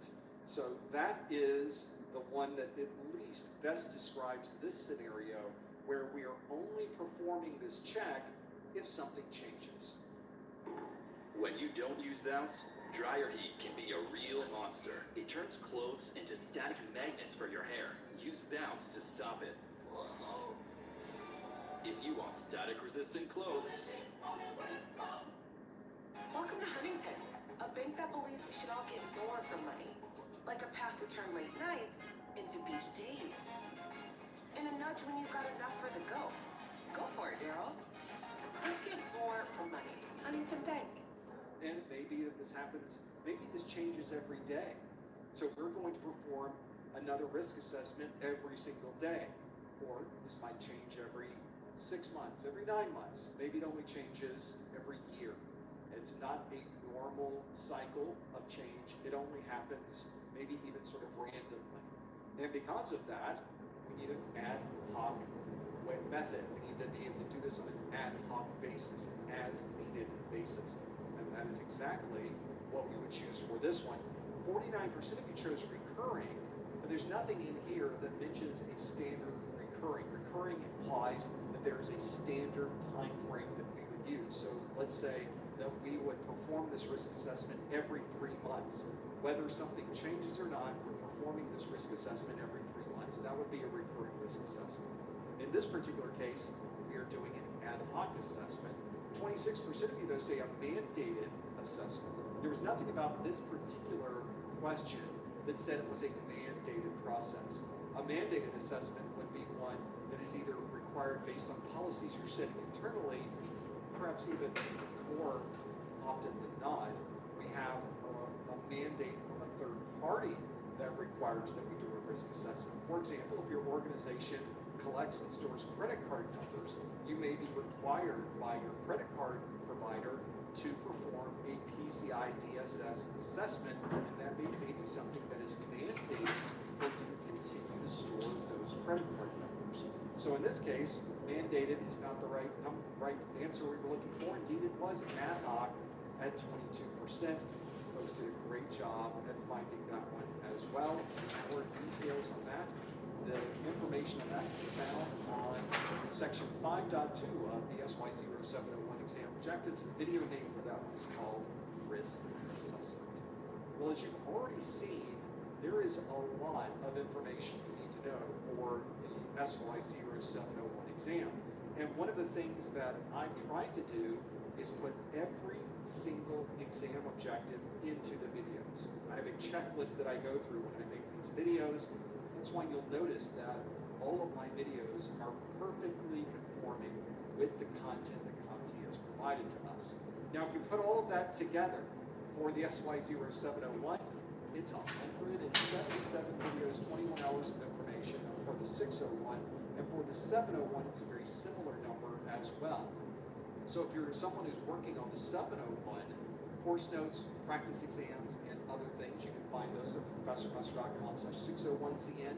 If you're studying for the 701, you find it at professormusser.com/701cn, or simply follow, pull down menus at the top of the website. I have a whole section for 601 and another section for 701. Let me show you at least the 701 course notes so you have an idea on what those look like. Here are the course notes themselves. They're available not only in a digital format, which you see on the screen, but also a physical format. They're obviously identical. What you have in the physical book is identical to a PDF. And if you purchase the physical edition, you get the digital edition free. Let's go into this document. Of course, there's a big table of contents in the list. And you can see that all of the text, all of the important charts, all of the important graphics, all of the tables, they are in these exam objector, these course notes. They are extensive because obviously my videos are relatively extensive, and everything that's in here is focused on 601 or 701, depending on the set of course notes that you are interested in. Those course notes are available. You can find them on my website.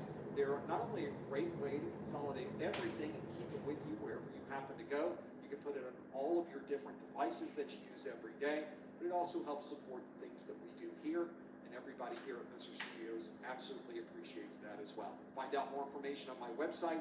Just find the pull-down menus at the top of the site for the exam that you're taking, and select the option for the course notes. Let's do some more questions. I've got another one here.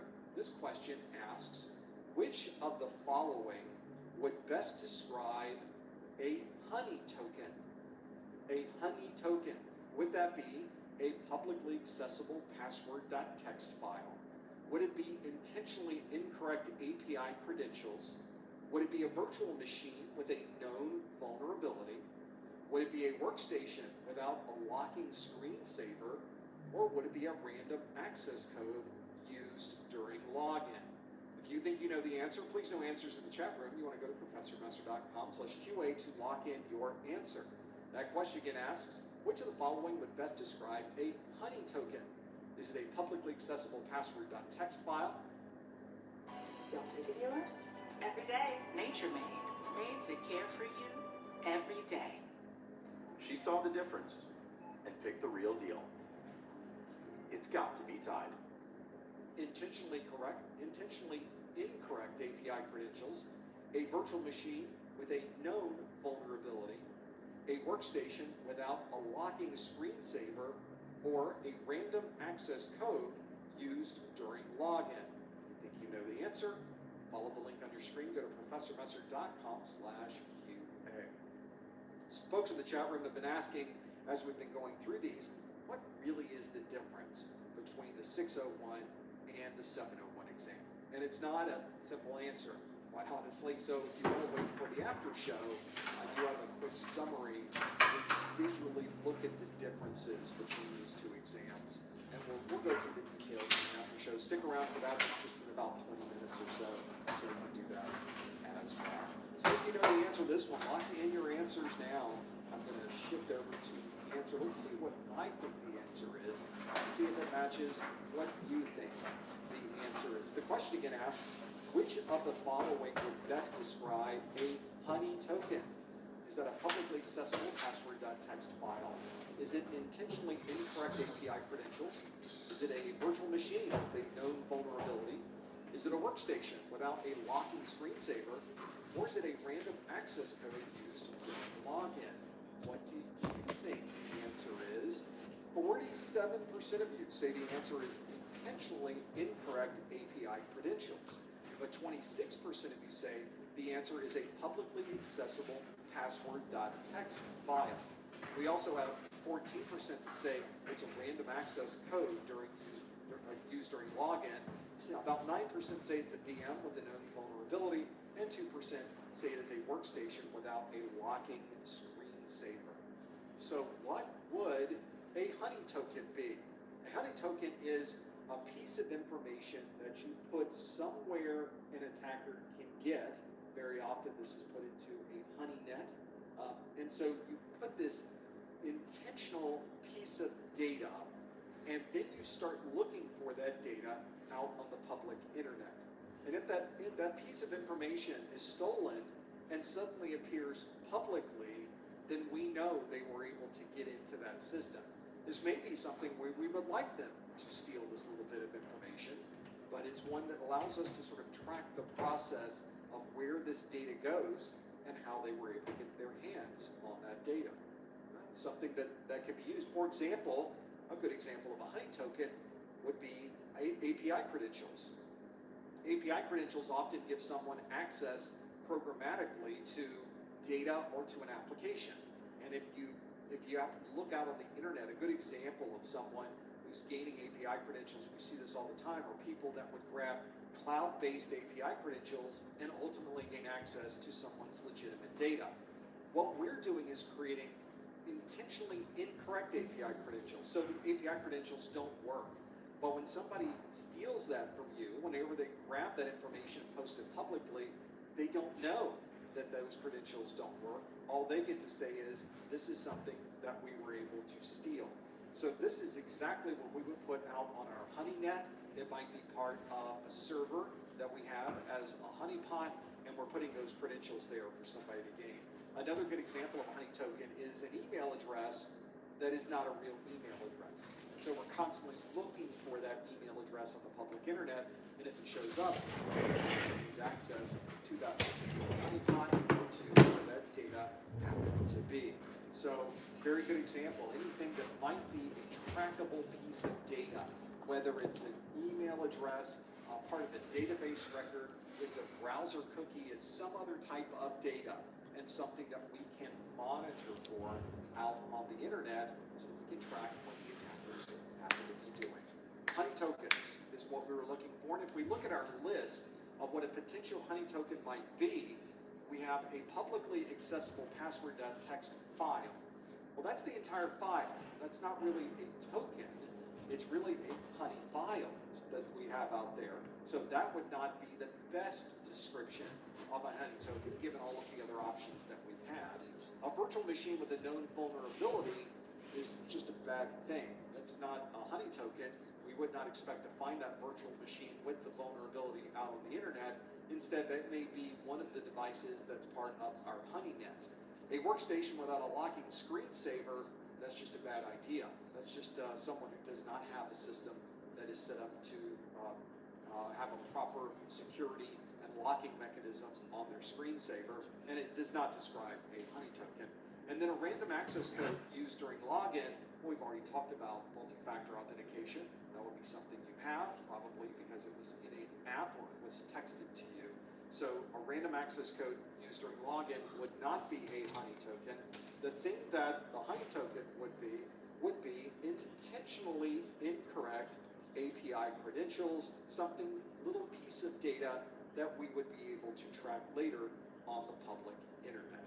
So if you answer intentionally incorrect API credentials, the 47% of you got that one absolutely correct. Well done. Let's do another question. I've got one in my list for you. This is one that does, I think this one would apply to both the 601 and 701. I don't think that gives anything away. This question asks, a web server log contains this query. In fact, I'm looking for this query in my list of questions. We're going to have to go to a different question, I think, because I don't have that particular question in my list. So we're going to go to a different question, probably just as well for this one. This is probably, you probably do that one, right? So we'll have to do that one next month. To give you a reason to come back. This next question then asks this, that says, when power is removed from an inline IPS, all network traffic stops. Which of the following would describe this functionality? Would that be, I guess I need to put it up, there we go. Would that be high availability, NyQuil Intense Flu, the nighttime sniffling, aching fever, best sleep with flu medicine. Flu keeping you I out? got this. I don't got this. You need NyQuil Intense Flu. Undo your flu symptoms with NyQuil Intense Flu. You too got this. Build a website you love with Wix. For your words, create your brand, your opportunity, your breakthrough. Feeling a vibe? Run with it. From can't look away to gotta have it. Make every detail yours. Bring out what's hot. Remove what's not. Crystallize it. Instantly set a tone that speaks in your voice to your audience. Keep moving. Your site grows with you. Add solutions that meet you where you are and take you where you want to go. Smooth to make, easy to love. Parallel processing, load balancing, cold site, or fail closed. Which one would that be? When power is removed from an inline IPS, all network traffic stops. Which of the following would describe this functionality? Is it high availability, parallel processing, load balancing, cold site, or fail closed? You think you know the answer? Here's your link. Go to professormesser.com/QA and lock in your answer. See how you do. With this particular question, this is one I think if you're working through all of the exam objectives, you would recognize all 5 of those terms. This is another example where all of the terms are specific to the 701 exam objectives. They're all listed on there. So if you happen to see a term here that you don't recognize offhand, you need to make sure you make a note of that so you can go back and learn more about that particular topic. Be a good one to work through. So hopefully you are familiar with all of these. I'm looking through the list of these myself. Yep, I'm familiar with that one. We know what that one happens to be. We've got other options for that one. So we are working through what we believe the answers are on this one. If you think you know the answer, follow the link on your screen. Go to professormesser.com/QA. Please no answers in the chat room. Please no hints in the chat room. Let's see how you did with this one. The question asks, when power is removed from an inline IPS, all network traffic stops. Which of the following would describe this functionality? Is that high availability, parallel processing, load balancing, cold site, or fail closed? What did you select? Let's find out. We'll close the poll, and we can see that 71% of you say it's fail closed. That's the one where you would be working through this. Now, 13% of you say cold site is the answer. 7% say it is load balancing, 5% say parallel processing, and only 1% say high availability, because this really does sound like it's not really highly available at all, is it? It's one where we have a failure and something tends to happen during that failure. And you, as the person who designed the system, gets to determine what happens when we lose power from an inline IPS, and you get to make the decision about what should happen to the data in that particular instance. The problem, of course, is that there's never a time when you're going to have 100% uptime. There will be eventually some type of outage. Ask our friends at AT&T. They will tell you it's not always available, it's sometimes available. And eventually we're going to need to make plans if something doesn't work properly. If we lose power, for example, to our inline IPS, what happens? Recording in progress. Our plans here of what will occur. If data continues to flow after you pull the power, we refer to that as fail open. It is open for business. It continues to work. Everything is doing what we would expect it to do whenever we pull the power on the IPS. You would have to build your system. You would have to engineer this implementation so that when you pull power, there would always be a way for traffic to continue to flow. On an IPS, that is definitely not a guarantee. We very often have to use some type of splitter or some type of matrix switch to be able to confirm or to ensure that data will continue to flow if we happen to lose power to that device. If we pull the plug and all of the data stops flowing, Welcome back, everybody. Don't forget to clock back in to class. Something occurs. What we'll do for this afternoon, we already had our review for this morning, which is good. Top domains. We'll finish off today with a little Jeopardy. Around 4 o'clock. How's that sound? All right then. Remember, if you have time to do the course survey, please knock that out. It takes about a couple of minutes, and you're final. Fail open or fail closed. There's no good or bad about those. There's really what you wanted to do. What is your security posture? How would you like to configure the security for your systems? Perhaps network uptime is more important than being able to find and block different vulnerabilities or exploit attempts. Or maybe the other way around. We want to block every single exploit attempt, even if it brings the network down during this particular outage. So you get to make that decision when you start engineering everything that you're doing. Fail closed is exactly what we were looking for. You can see that they are right there. Hopefully this is also giving you some perspective on where you might want to go and things you might want to do with designing a network. High availability, for example, is a design strategy where we want to build in redundancy. For example, if we had 2 IPS systems, and when the first one's power supply failed, we had a second one there to keep everything running, that would be a strategy for it. Out of my way, pigeons. I get Uber credits back on my rides because I am a student. We do too. Oh, we do too.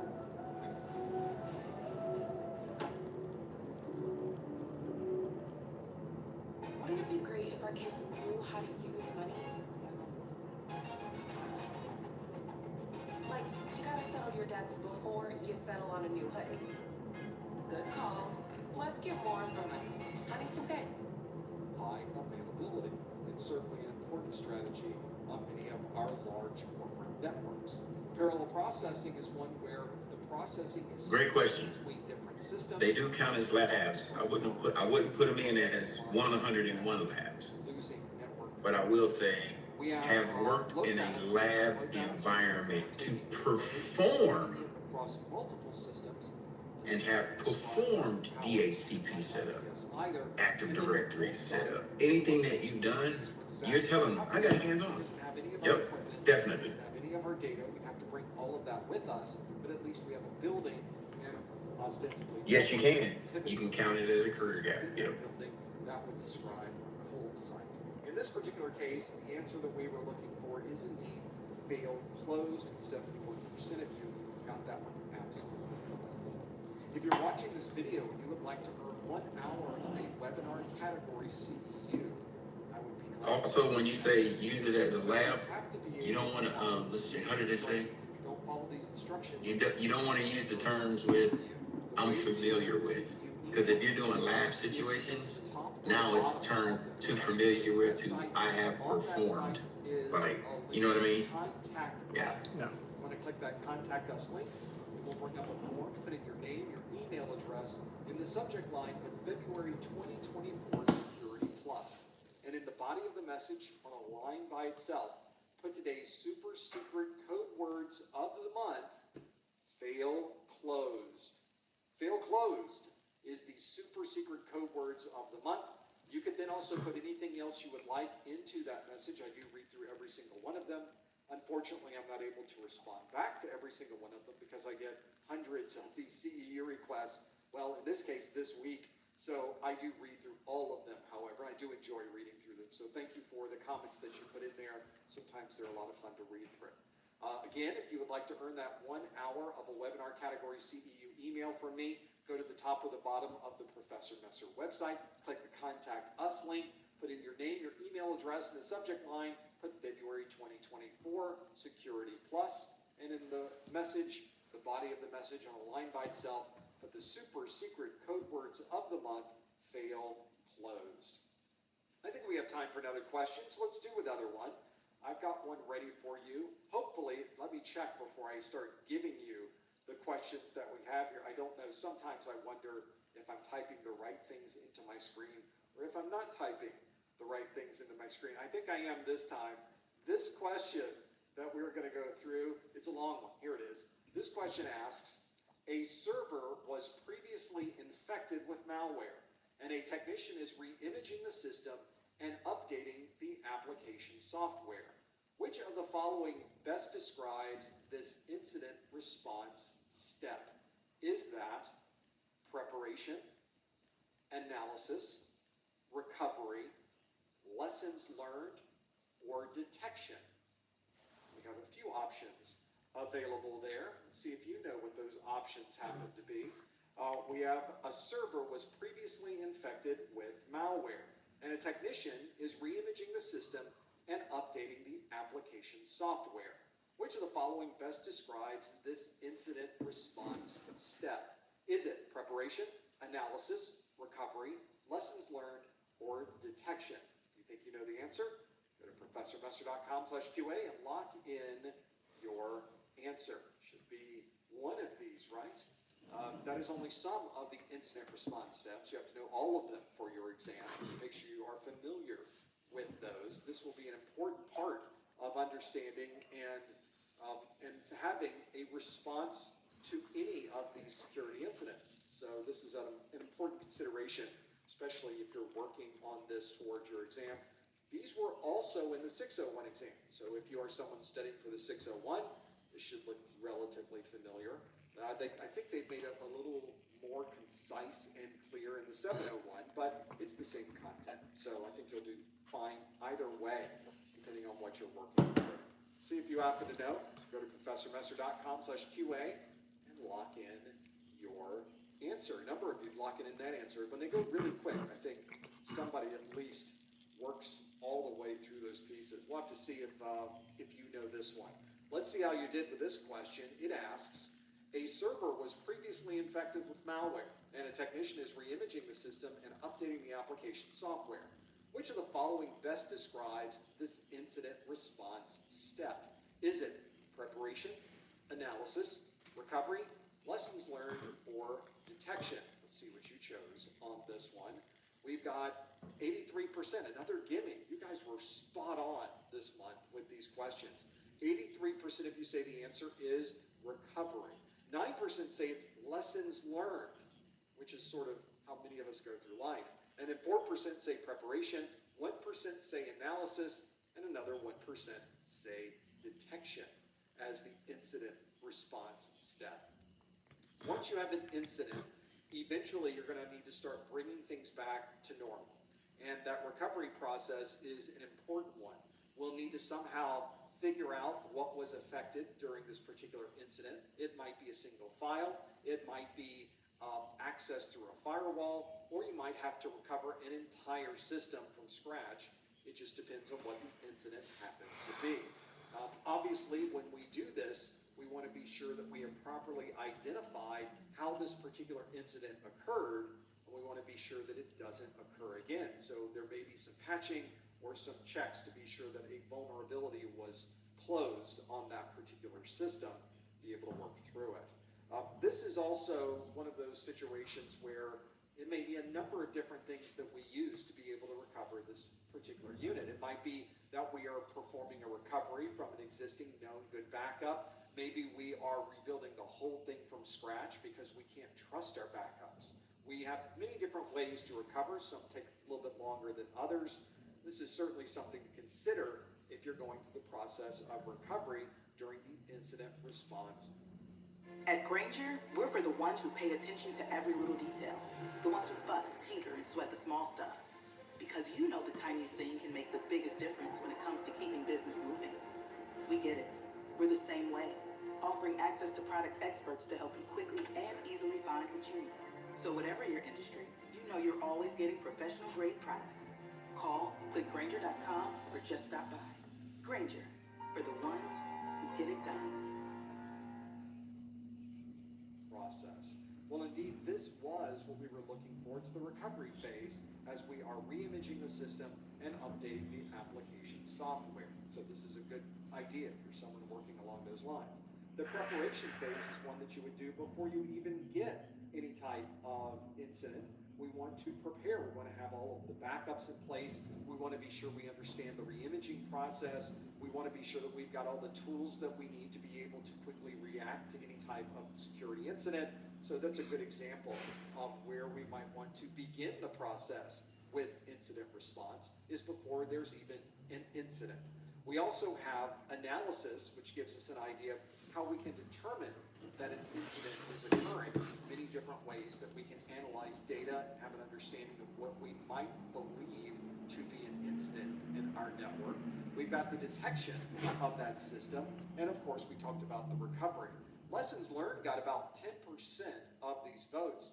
That is one of the last phases of the incident response process, and this is usually where we can sit around afterwards, go through our notes, talk about the incident, and maybe think of ways that we can resolve this more efficiently, better, or have less data lost whenever another similar incident occurs in the future. So hopefully this has given you at least some ideas of what you're doing during the process of reimaging, during the process of updating the application software. That indeed fits into the category of recovery. That's exactly what we are doing with it. I think that is a good set of skills that you need to know, and certainly for both the 601 and 701, you need to understand the process and the incident response process very, very carefully. You need to make sure you're familiar with those. They are both the exam objectives of both of those. That gives us, at least from our perspective, we've got other types of questions. I want to give I know we're at the top of the hour. I would love to do one more question, though. I'm just not prepared for it. So I want to see what my different options might be on these. Yeah, let's do one more question. Since we're talking about recovery, I've got another question for you. We should pop over to this one. Here's another question for you. There we go. This question asks, a security engineer is following a checklist to recover a system containing a malware infection. Which of the following would describe this process list? Is that change management, playbook, disaster recovery, business continuity, or centralized governance? And you've got some options there. A security engineer is following a checklist to recover a system containing a malware infection. Which of the following would describe this process list? Is it change management, playbook, disaster recovery, business continuity, or centralized governance? If you know the answer, follow the link on your screen. Go to professormesser.com/QA and lock in your answer. Maybe you know this one. Maybe you've used this one. Maybe it's something you're already familiar with. We'll see how you do with this one. And got more questions coming in about the 601 or 701. John in the chat room asks, I booked the 701 Security Plus exam, but I was wondering if the 601 material would help me with the new exam. I have the answer for you. It's going to be in the after show. Stick around for that, because I definitely want to give you my perspective on what I think the answer is on that one. I think my perspective is the right one. You can tell me if it is or not. We'll go through the details. Make sure you put in your answer. Let's see what you think the answer is for this one. The question asks, a security engineer is following a checklist to recover a system containing a malware infection. Which of the following would describe this process list? Is it change management, playbook, disaster recovery, business continuity, or centralized governance? Let's stop the poll and see how you did. Not quite as sure on this one as we were some of the others, but we still got a very large number as our majority. 59% of you say the answer is playbook. 36% of you say the answer is disaster recovery. And then we have 2% for business continuity, 1% for change management, and 0% for centralized governance. Nobody thought it was centralized governance. Whenever you start working with these incredibly complex environments and many different options that you would have to go through depending on the situation, it's nice to have some guidelines. It's nice to have a checklist that you can use when you're trying to recover a system. Fortunately, many organizations have already created checklists in the form of playbooks.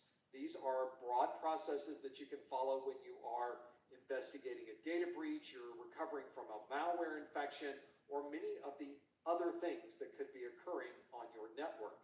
Step-by-step set of processes and procedures can be very useful, especially when an incident occurs. Maybe you've never worked on that incident before. Maybe you've never had to recover a system after a malware infection.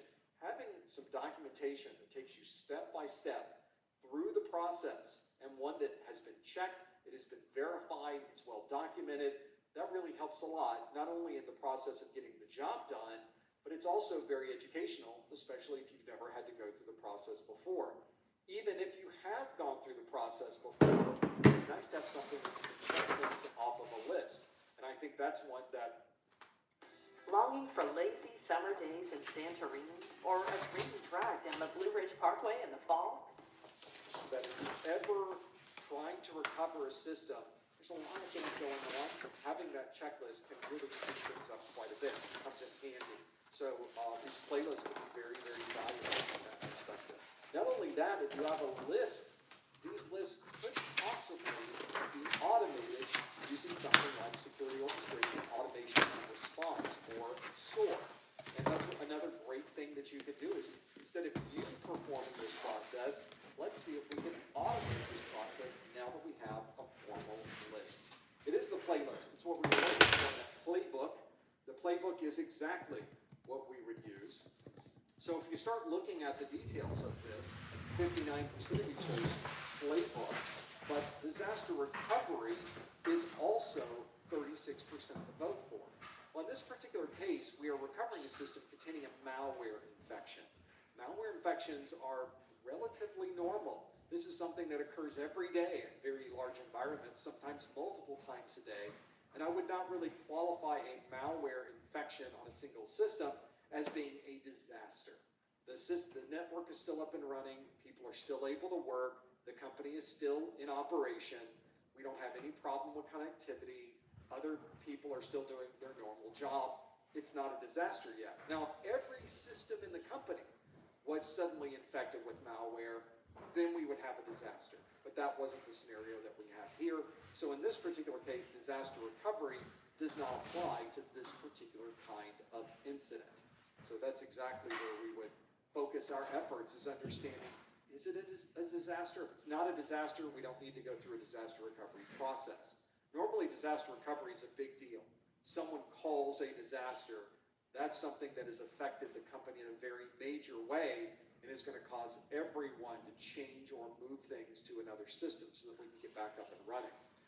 Business continuity is the process that you go through to maintain the processes of the company. For example, if your credit card system goes down because it's all based on a wireless provider's network, you might need another way to perform your credit card authorizations. You may have to use a different method, maybe a landline. You're calling the credit card company directly to be able to perform authorizations.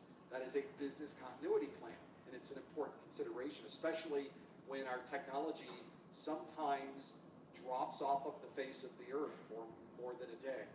I was very affected by the AT&T outage. I really was not very much affected by it, but it is something that is top of mind, certainly as we are here. Change management is a series of processes and procedures that allows us to implement changes to our networks, our systems, our applications. It doesn't really describe the process of having a system containing malware. And lastly, centralized governance is a way to organize the management or set of policymakers within an organization. Again, that does not apply to the process of recovering a system containing malware. In this particular case, the answer we were looking for, the answer you chose, and the correct answer in this place, in this particular case, is a playbook, and 59% of you got that answer absolutely correct. Well done. Well, as you can probably tell already, there are a lot of topics on the 701 exam. Fortunately, CompTIA tells you everything you need to know to be able to pass this exam. They literally give you a list of every single objective that's important for this exam. And if you don't have a copy of these exam objectives, you're already working at a disadvantage. This is a brief document that's available on the CompTIA website. There is a link to that document from my website. You can go to professormesser.com/objectives and use the link to get over to the CompTIA site, or simply go to your favorite search engine, type in CompTIA exam objectives. It will take you right to the list of objectives. These are valuable tools. The objectives themselves, I have a copy of them on my screen right here. The objectives themselves are extensive. It is a fully bulleted set of everything you need to know, and it is so specific to the exam that I tell people all the time, and this is absolutely the case, if you know everything listed in the exam objectives, you're going to pass your exam with no problem. That's how tight, that's how close these exams are to the objectives. They are practically 100% based on this set of exam objectives. And that's why this is such an important document, and that's why I mention it. Again, you can visit professormesser.com/objectives to get a copy of those. Some folks in the chat room were asking earlier, when do you do these live streams? Well, it could be anytime, but we do have a calendar where we do organize and plan for these. Sometimes these plans change. So if you're wondering when the next live event is going to be, you can always head over to our website. There's a calendar link at the top, or you can simply type in professormesser.com/calendar, and that's a very good way to determine what the next event will be. For example, in March, our next security group is not February 23rd. It's obviously where we are today. It's March 27th. So this is a good example of A+ on the 12th and 14th, Network Plus on the 20th, and you can simply put. What makes a post-university person? Post people don't have time to waste. They want to move their career forward. Post people don't have money to waste. They want a good education at a great value. Are you a post person? Find out at post.edu. My name is Nam Fitzshire, and tonight, all my dreams come true. Tonight is the night I am crowned. March 27th in this list right here, and that's when the next live event is scheduled to be for Security Plus. But as you saw this month, the schedule sometimes doesn't always work out as we would expect, and that's why we ended up doing 4 live streams in a single week.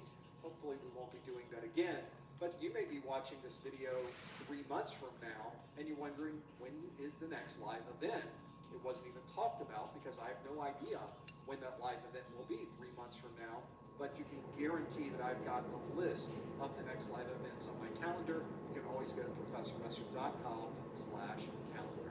Well, that is a very good overview, I think, a good hour of Q&A that we did. But we've got more Q&A to come. I'm going to answer your questions in the next hour in our after show. Stick around for that. Of course, we have our pop quiz questions. We've got our YouTube course. We've got all of our materials available at professormesser.com/YouTube/Twitter/Instagram or any of these other social media sites. Don't forget about discounted vouchers if you're in the U.S. or Canada or U.S. territory. That's a good place to go. Go to professormesser.com/vouchers. It might save you a few bucks. And of course, we've got our Security Plus course notes and all of our 601 and 701 study materials on our website. Go to professormesser.com/701SB. Well, that brings us to the end of this part of the live stream. Stick around for the next hour where I'll be taking your questions. Otherwise, we will see you on the next study group. Thanks for joining us. See you next time on the Security Plus study group. Thanks, everyone. Okay. Let's now shift gears to our after show. This is kind of fun. Now I get to see what your questions are. Now, I already have a few questions that have come in already, but the way this after show works is you can ask me, well, anything. I don't have to answer anything, of course, but I will take your questions. Whether it's a question I can answer or not, we will find out in this next hour. A number of you have already asked a few questions, and I told you out of the gate that I would be talking to you about differences between the 601 and 701 exam, and I can absolutely talk to that. I'm going to put that up on my screen so that we can kind of get an idea of what those differences are between the two. So that is an important part of this, and focus in on this. So I would like you also from a Q&A perspective, let's close out this particular poll that we have here so that you can see exactly where you would go to be able to submit questions. And as you can see on the screen, there it is. That is where you would go to submit the questions. You can submit questions for the second hour of the study group at any time. It doesn't necessarily mean that I will be able to answer the questions you would submit, but you can absolutely put them in there. When you submit them, you won't see them on your screen. You won't see them pop up. I am going through them and checking the questions first, and then I'll put them on the screen once we get to those. We'll figure out the details of this. Some of you are putting questions into the chat room. That's a great way for me to completely forget them. So if you would like to lock in those questions, go to the link on your screen, professormester.com/QA, so that they are in the list. That way I will not miss them. They just go by so fast in the chat, I forget they were there, but they are always going to be in that list that you can submit. Go to professormester.com/QA for that. Let's talk about the 601 and 701. Those are the current versions of the 601 exam and the 701 exam. And a lot of people have questions about these exams because, well, there's only one digit difference. 601, 701. So they have to be pretty similar, right? It's only one number that's different between them, and how much could have really changed in 3 years? Well, as it turns out, a lot changed. That's why at the very beginning of the study group I told you, you should always study from materials that match the version of the exam that you're planning to take. So if you are studying for the 601 exam, you need to be sure all of the books and the videos have been made for the 601 exam. If you are studying for the 701 exam, you want to be sure that all your study materials have been specifically written for the 701 exam. But why is that the case? Well, here's why. I have gone through all of the exam objectives. So I went through the exam objectives for the SY0601. That is the set of exam objectives. I just showed you those objectives. It's not that document, it's this document. That document there is the one that I went through and documented every single bullet from both the 601 and the 701 exams. I took both of those, and for each of those objectives, I determined, does that objective show up in the other one? This is a team feeling zen. And these are the Dell PowerEdge servers that make them feel that way. They take care of themselves. So the team can spend less time stressing and more time growing their business. Cascade Platinum Plus has the grease-fighting power of dawn to remove tough, stuck-on foods. Cascade Platinum Plus. Or does that objective not show up in the other one? So I have to do this twice. I have to do it for the 701 and I have to do it for the 601. Then I have to reverse it and do it the other way. So once I did that, the numbers were very, very telling between these two exams. First, let's start with the size of the exam. Visually, you can see that the 601 exam and the 701 exam are different sizes. That's because the 601 exam itself, if you were to count the number of bullets in that set of exam objectives. So here's the exam objectives. Every single bullet, I counted them. So every bullet on the 601 comes out to be, let's just round it out and say about 1,000 objectives on the 601 exam. If you count the number of objectives on the 701 exam, 662. So very different. It's about a third smaller.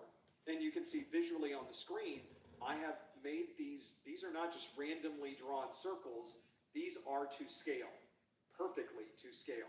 So the 601 and 701, that's how big the 701 is. It's a much smaller circle because it's a much smaller number of objectives. Now, does this mean the 701 exam is easier than the 601? From a difficulty level perspective, I think the exams are pretty comparable. The questions or the difficulty level of the questions on the 601 is very similar to the difficulty level of the questions on the 701.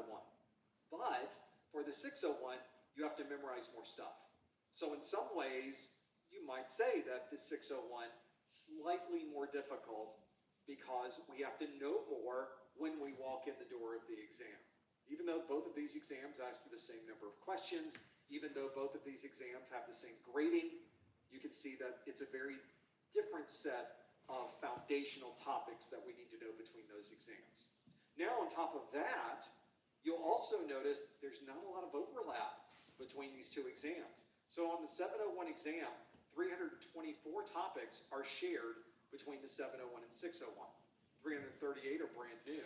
So if all you studied was a book for the 601, your book says 601, you studied 601 videos, you went through some labs for a 601, you went through some 601 questions and answers, and you walked into the exam, you would know half the content of the 701 exam if you walked into a 701 exam. Now that's not a good play. That's not a high preparation. You're not going to have much success. Your percentage of success on that one is relatively low. You effectively have studied for half of the 701 because you read a 601 book. Same thing applies on the 701 side. If you studied from a 701 book, it's even worse. If you studied from a 701 book and walked into the 601, this is the amount of information that applies. So you're missing a huge percentage of the 601 materials. So that's what I mean. Is that's the real important part of this, is that you understand that there are big differences in the topics themselves. There are big differences in the size of the exam. And when I tell you that you need to make sure that the materials you use to study from are matching the exam that you're planning to take, this is why. It's that list, it's these circles is exactly why that is the case. So that is an important consideration. That's why I wanted to bring that up and show it to you, because I think that is an important part of this. You need to have the best strategy for walking in and taking the exam. I think that's a very good strategy. Another set of questions that people are asking are about my practice exams. And I'm so glad to hear it, because everybody likes the practice exams book. If you haven't seen these before, I don't think I have my 601 practice exams book out. But I create a series of practice exams for each of these that not only gives you the same feel as an actual exam, because I write them with the same style that CompTIA tends to use, but I also heavily document both the correct and the incorrect answers. So to answer folks' question where they're saying, is there going to be a practice exams book? There absolutely is. When is it going to come out? Well, it'll be in the upcoming weeks. We are finishing it up. I have written every single and gone through every single multiple choice question in that book. I'm finishing up some of the additional content for the book right now. It's a great book. I'm very happy with how it's turned out. But keep checking back on the website. We will certainly have this done before the next study group next month. So that is an important document I want to get out to everybody. Just keep checking back on the website. It's going to be a really, really good one. Some folks have asked, can I just use the 601 practice exams book to study for the 701? No, you cannot, and that's why. So that's why I know that everybody wants those questions. It is a very popular topic. People want to get their hands on those, but right now I don't have any to show you. It doesn't exist until it's done, right? So they're coming soon. Don't worry, they look great. All I can do right now is tell you in Liberty Mutual customized my car insurance, so I only pay for what I need. What a great day. One note. What a messed up. Only pay for what you need. Liberty, liberty, liberty, liberty. Try Nature Made, the #1 pharmacist recommended vitamin and supplement brand. So they're coming and I'm working on them every waking moment. I'm working on this book right now, which is always a fun time. It's always a fun time to create that content. I can't wait to show it to you. So it's going to be really good. Just keep checking back for that one. We'll have it out as soon as possible. Let's go through some of the other questions that you have put into this list. Some of them are spot on, so we're going to go through this and get a feeling for what's available. Let's talk about that expiration date, because I think for some people it can be a little confusing.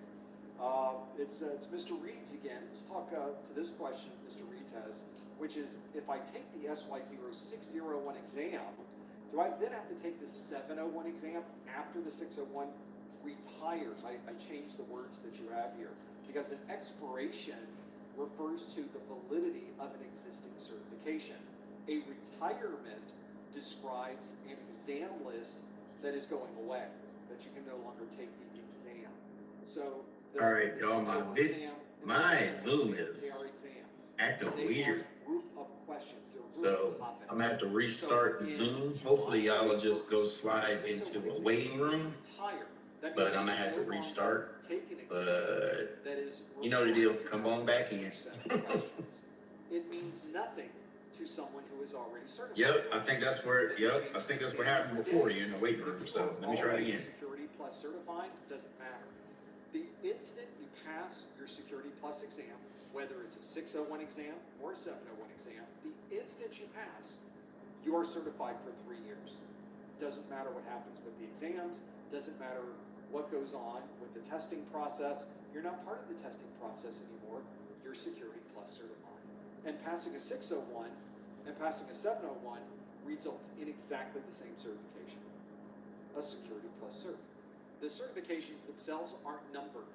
There is no such thing as a 601 Security Plus certification. It's just a Security Plus cert. There's no such thing as a 701 Security Plus certification. It's just Security Plus. Take, for example, someone who took their exam for Security Plus 10 years ago. Let's say they took the 401 exam. And every 3 years, they make sure to renew their cert. And so for 10 years, they have been updating, so they maybe renewed their cert 3 times since they earned the certification. They are just as Security Plus certified as someone who passes their 701 exam today.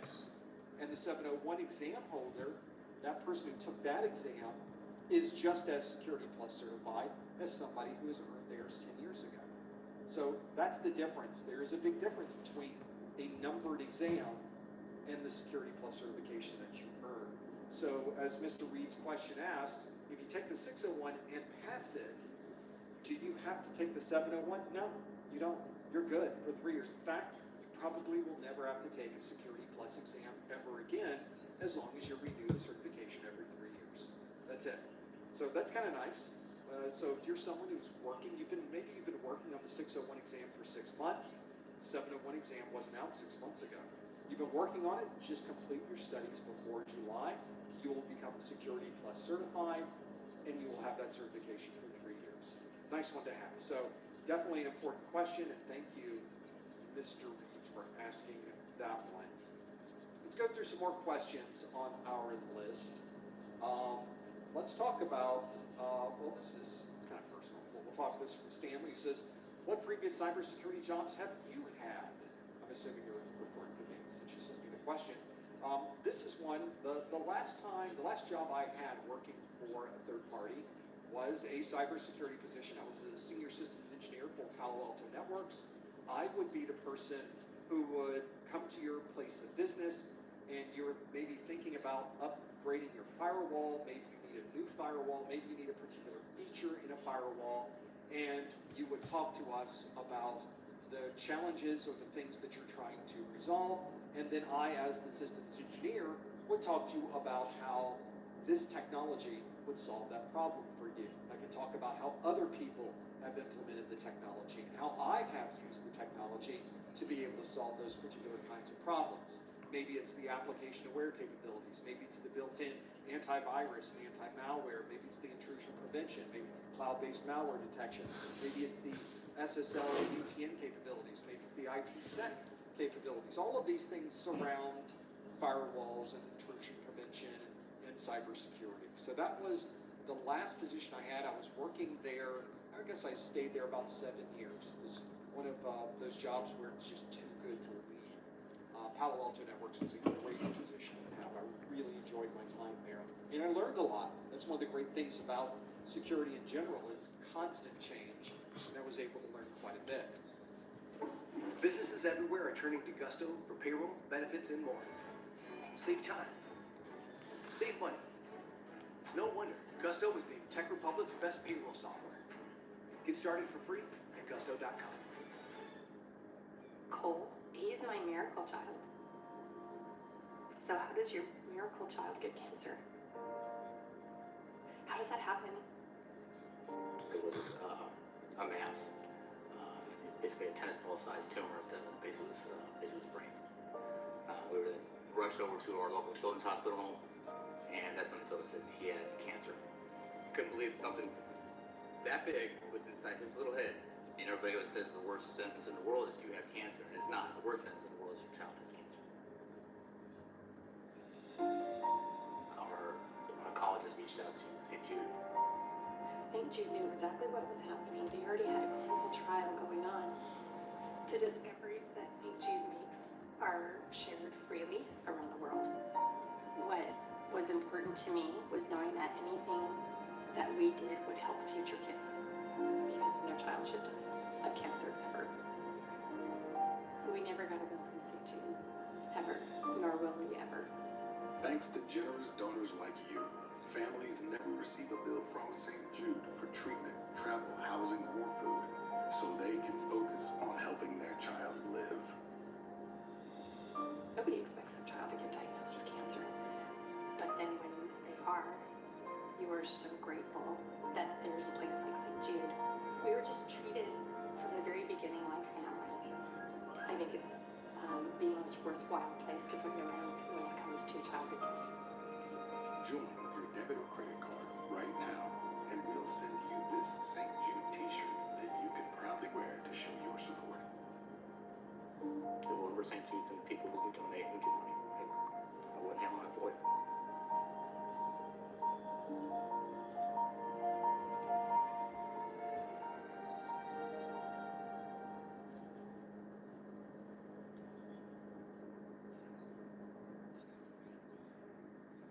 Recording in progress. It was a job that required a lot of travel, though. There's always trade-offs with jobs like this. Even though it was one that I found very interesting, it was something new every day. I got to meet a lot of great people. I got to travel to a lot of different places. It did take time away from the family. We did that for about 7 years. Well, we were super successful. I was brought on board with Palo Alto Networks in its early days. I think I was employee number 95. So before we even hit 100 employees, I was on board and telling everybody about the wonderness, the craziness, the technology that we had built called the Next Generation Firewall. Obviously now, Palo Alto Networks, I think they probably have over at least close to 10,000 employees, don't they? I mean, they're doing great. But when I left, that's when they really took off. Once I left. They're doing great. I'm doing this now. So I think we've had a nice trade between the days of travel. Now I'm finally able to stop traveling so much. And I guess my travel now is just virtually over the internet. So I'm now traveling into your computer wherever you happen to be. Always a lot of fun. And so before that, I had security positions. I worked at a company at the time was called Network Associates. That was a company that was McAfee, who bought Network General and became one company. I was on the Network General side as a systems engineer working for their network management tools and their protocol analysis tools and reporting, and it suddenly became part of McAfee. And so all the McAfee firewalls, antivirus, intrusion prevention, at the time, McAfee had quite the list of products, and they were all focused on security. They were trying to build a very big security company. It didn't work out. And eventually, those two companies divested. There was a divorce, if you will. And Network General went off and did Network General things again. McAfee went off and became McAfee again. And so I moved back into the world of network management for a little bit of time. And then my next step there, I think right after we divested ourselves, we were purchased by NetScout. So these days, if you want to know where the sniffer products are that Network General used to have, NetScout's got them. That's who owns them.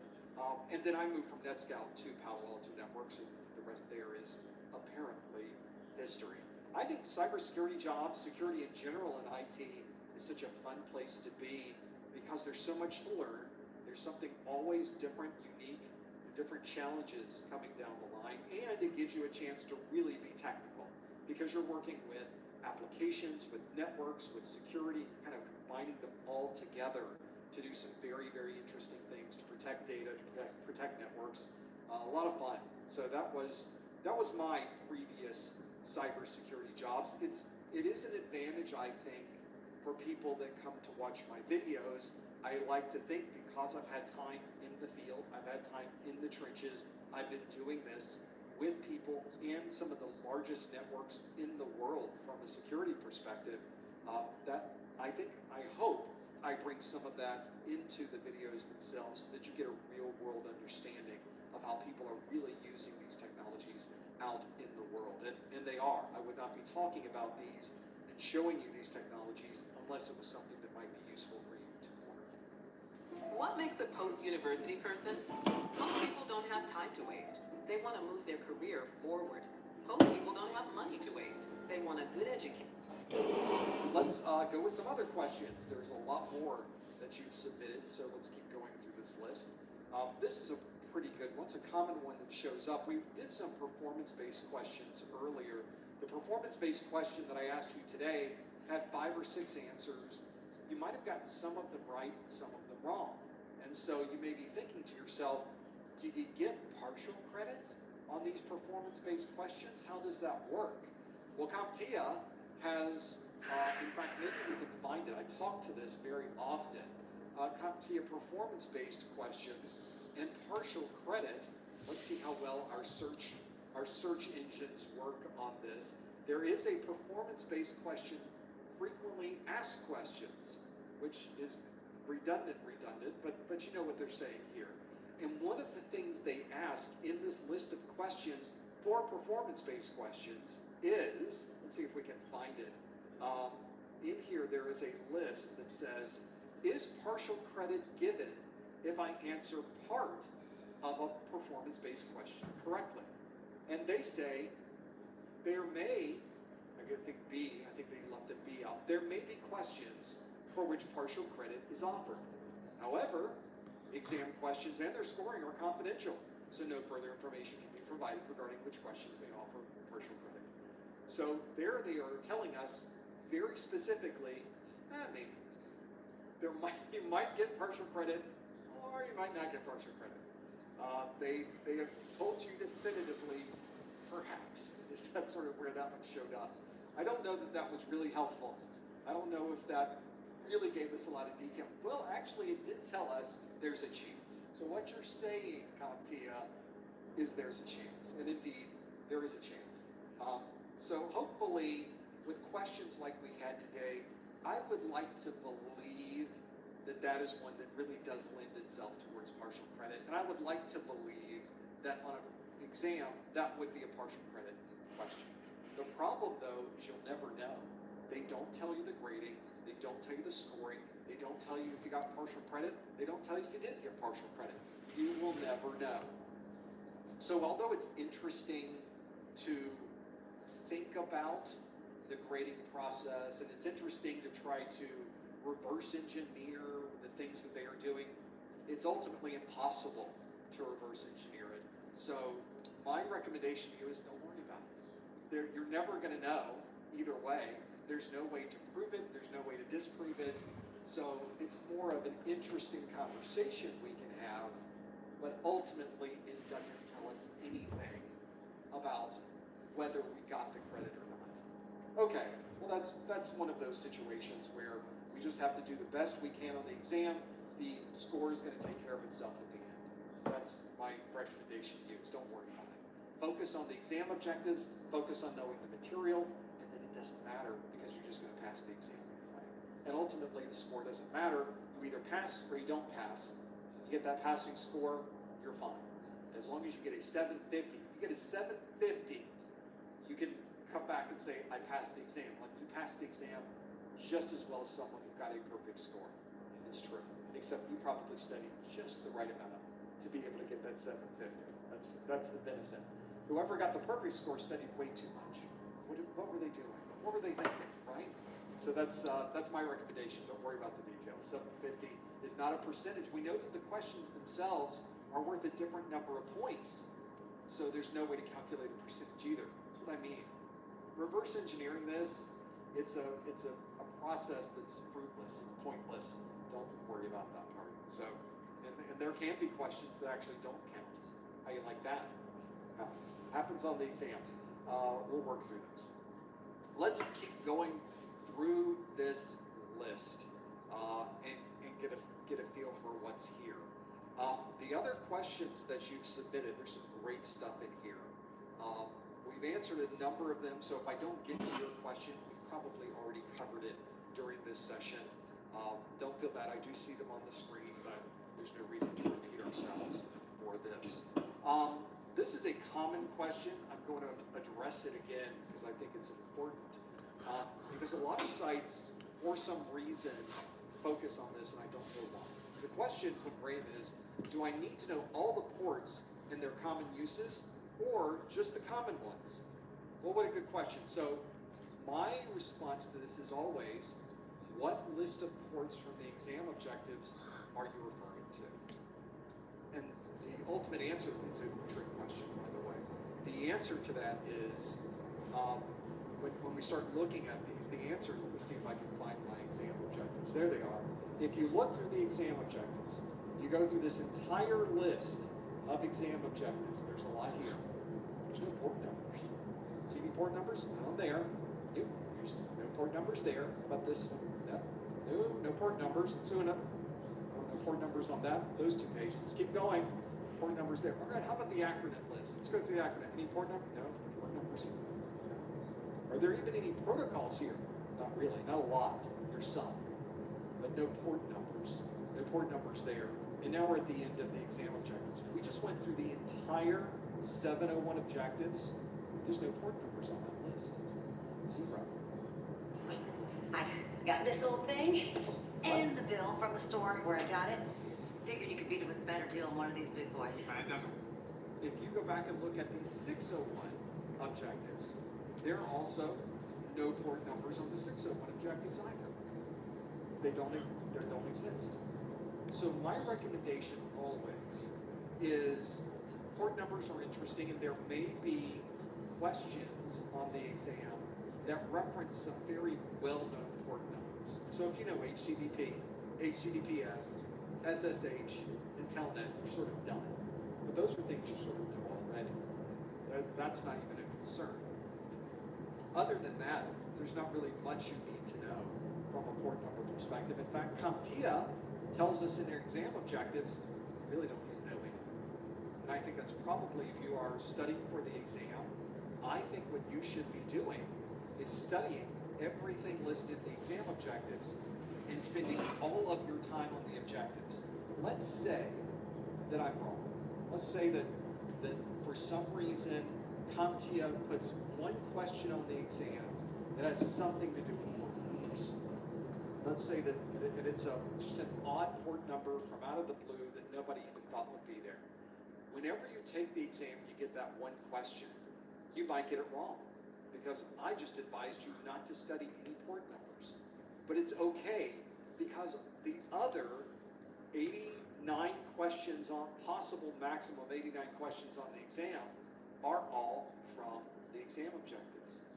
So if you know the objectives, as I mentioned before, you're going to pass your exam.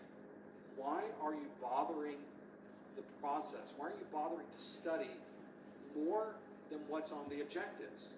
Why are you going outside the scope of what CompTIA has already told you and most people have already proven is the only thing they're ever going to ask you on these exams?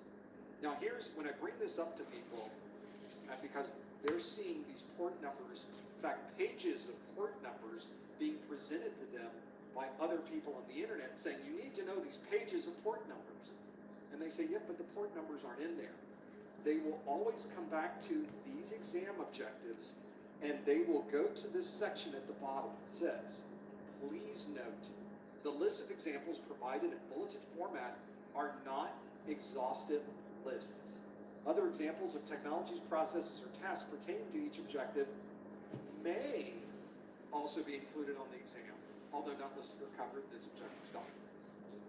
I will tell you that people have misunderstood that set of sentences as meaning you will absolutely get content on your exam that's outside the scope of this document.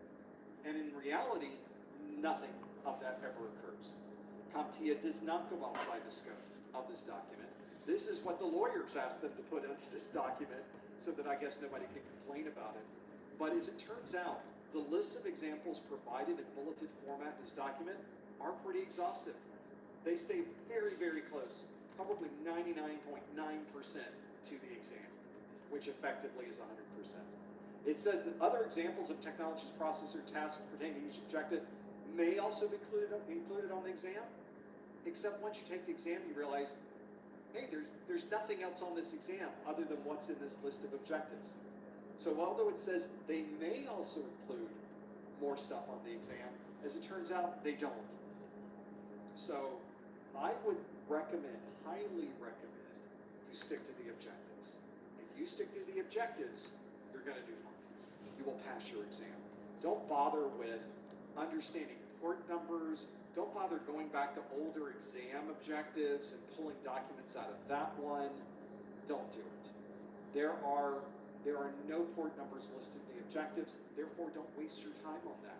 It would be a much better use of your time to study anything else in the exam objectives than anything that's not listed there. I think that's a pretty important one.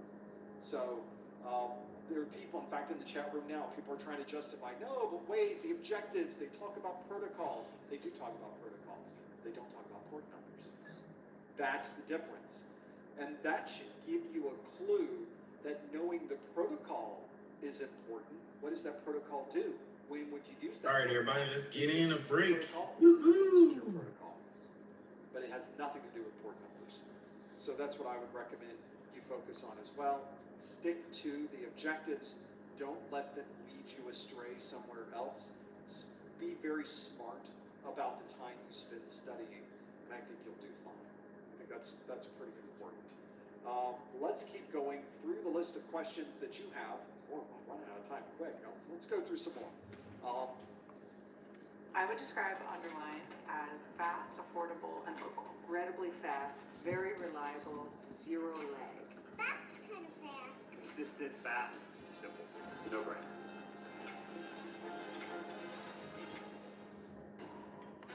With the Amex Gold Card, every meal is a reward. Earning you 4 times membership rewards points at restaurants and U.S. supermarkets. That's an opportunity in every bite, sip, slice. This is, I'm going to take this question from Ethan. I'm going to kind of extend it, expand it a little bit. Hope you don't mind, Ethan. We will do this. Ethan asks, afternoon, Professor, I'm planning on taking the Network Plus and Security Plus within the next month. Ethan, you're a madman. You're killing it. The question that Ethan asks is, which do you recommend I take first? So that is the question. So the answer is one that I can't answer for you because I don't know what you're trying to do. I don't know what you're trying to accomplish. I don't know what your goals and objectives are. I don't know what jobs are available in your area. I don't know anything about anything relating to your personal career goals and objectives. I don't. Now we could have a conversation about it. We could sit down. We could discuss this. We could go through and look at different jobs in your area.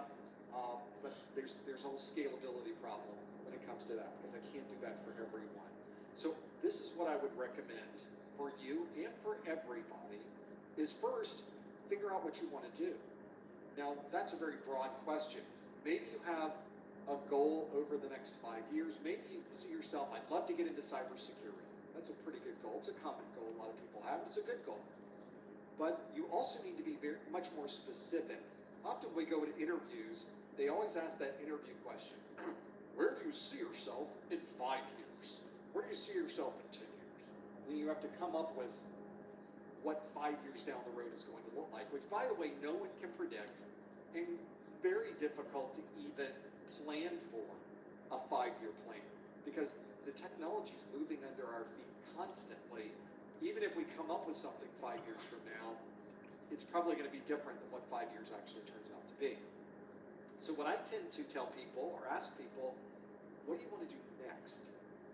I think that's a much more focused question. I think it is a much more realistic question.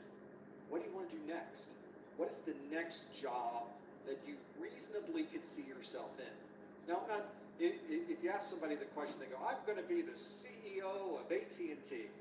All right, well, that's delightful. That's a lovely answer. but where realistically do you see yourself next? What are you trying to do next? And it needs to be a very well thought out, well focused, reasonable, and attainable answer. And to get that answer, you may not have that answer off the top of your head. You may not really know. I think the way to tell is to do the research. You need to go out and look at the current jobs available in your area. The jobs, not just the jobs in your area, but the ones that you would be qualified for. So let's say you're just starting in the industry. There's a lot of entry-level positions available in certain companies in your area, help desk positions, service desk positions, field service, maybe some entry-level security operations center or network operations center. There's a lot of different entry-level positions out there that you might be qualified for. List out every single one of those you find in your area that would apply to you, that you really feel like you would fit into that position. Now look to see what they're offering and asking for. Do they want somebody with Windows experience? Do they want someone with Linux experience? Do they want somebody who has an A+ certification? Do they want somebody who has a Security Plus certification? Do they want somebody who has a Cisco certification, a Microsoft certification, a Red Hat certification? You need to find out what the employers would like you to have. I'm taking this from the perspective that Ethan is trying to get a job, and that anyone who's listening to this is working towards some type of career movement. You want to be able to get that position. So I want you to do the research. I want you to go find those jobs and create a spreadsheet that shows they want this formal education, they want these industry certifications, and they would like it if I had knowledge in these topics. Document all of that out. And maybe you can find in your area 5 jobs, 10 jobs, 20 positions that are currently being posted. And it will give you a very nice overview of what employers are looking for. Maybe after you compile that information, you see that in your particular geography, 9 out of the 10 jobs want Security Plus. Maybe you're in the DC area, and those jobs tend to be that way. Maybe you're based out of Dallas, Texas, and you find that half the jobs in your area want Security Plus. Maybe you're based out of Miami, and you find that 10% of the jobs want Security Plus. I don't know that any of those numbers are accurate, by the way. I'm just giving you some examples, but that will help you make a decision on what certifications are interpreted as being more valuable for your particular purposes. Try online money transfers with unlimited $0 transfer fees through November 30th. When you send your first online transfer by October 31st. Western Union.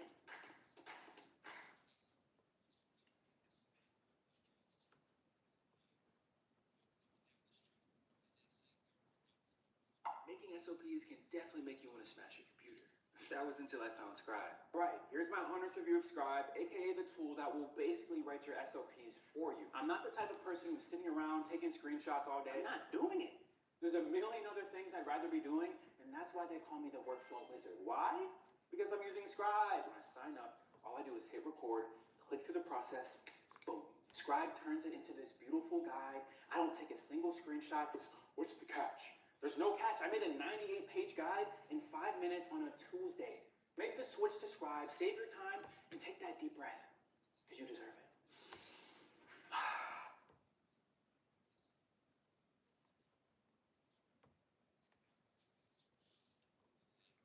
And I think that's an important consideration, is because you need to find out from the perspective of an employer, what do they think is valuable? And that may be very different than what you think is valuable or what I think is valuable. And that's the real difference. I see people on the internet all the time saying, you shouldn't be working on any of this stuff. The best certification in the world is and they'll spit out a certification. It's the Red Hat. Red Hat is the best certification.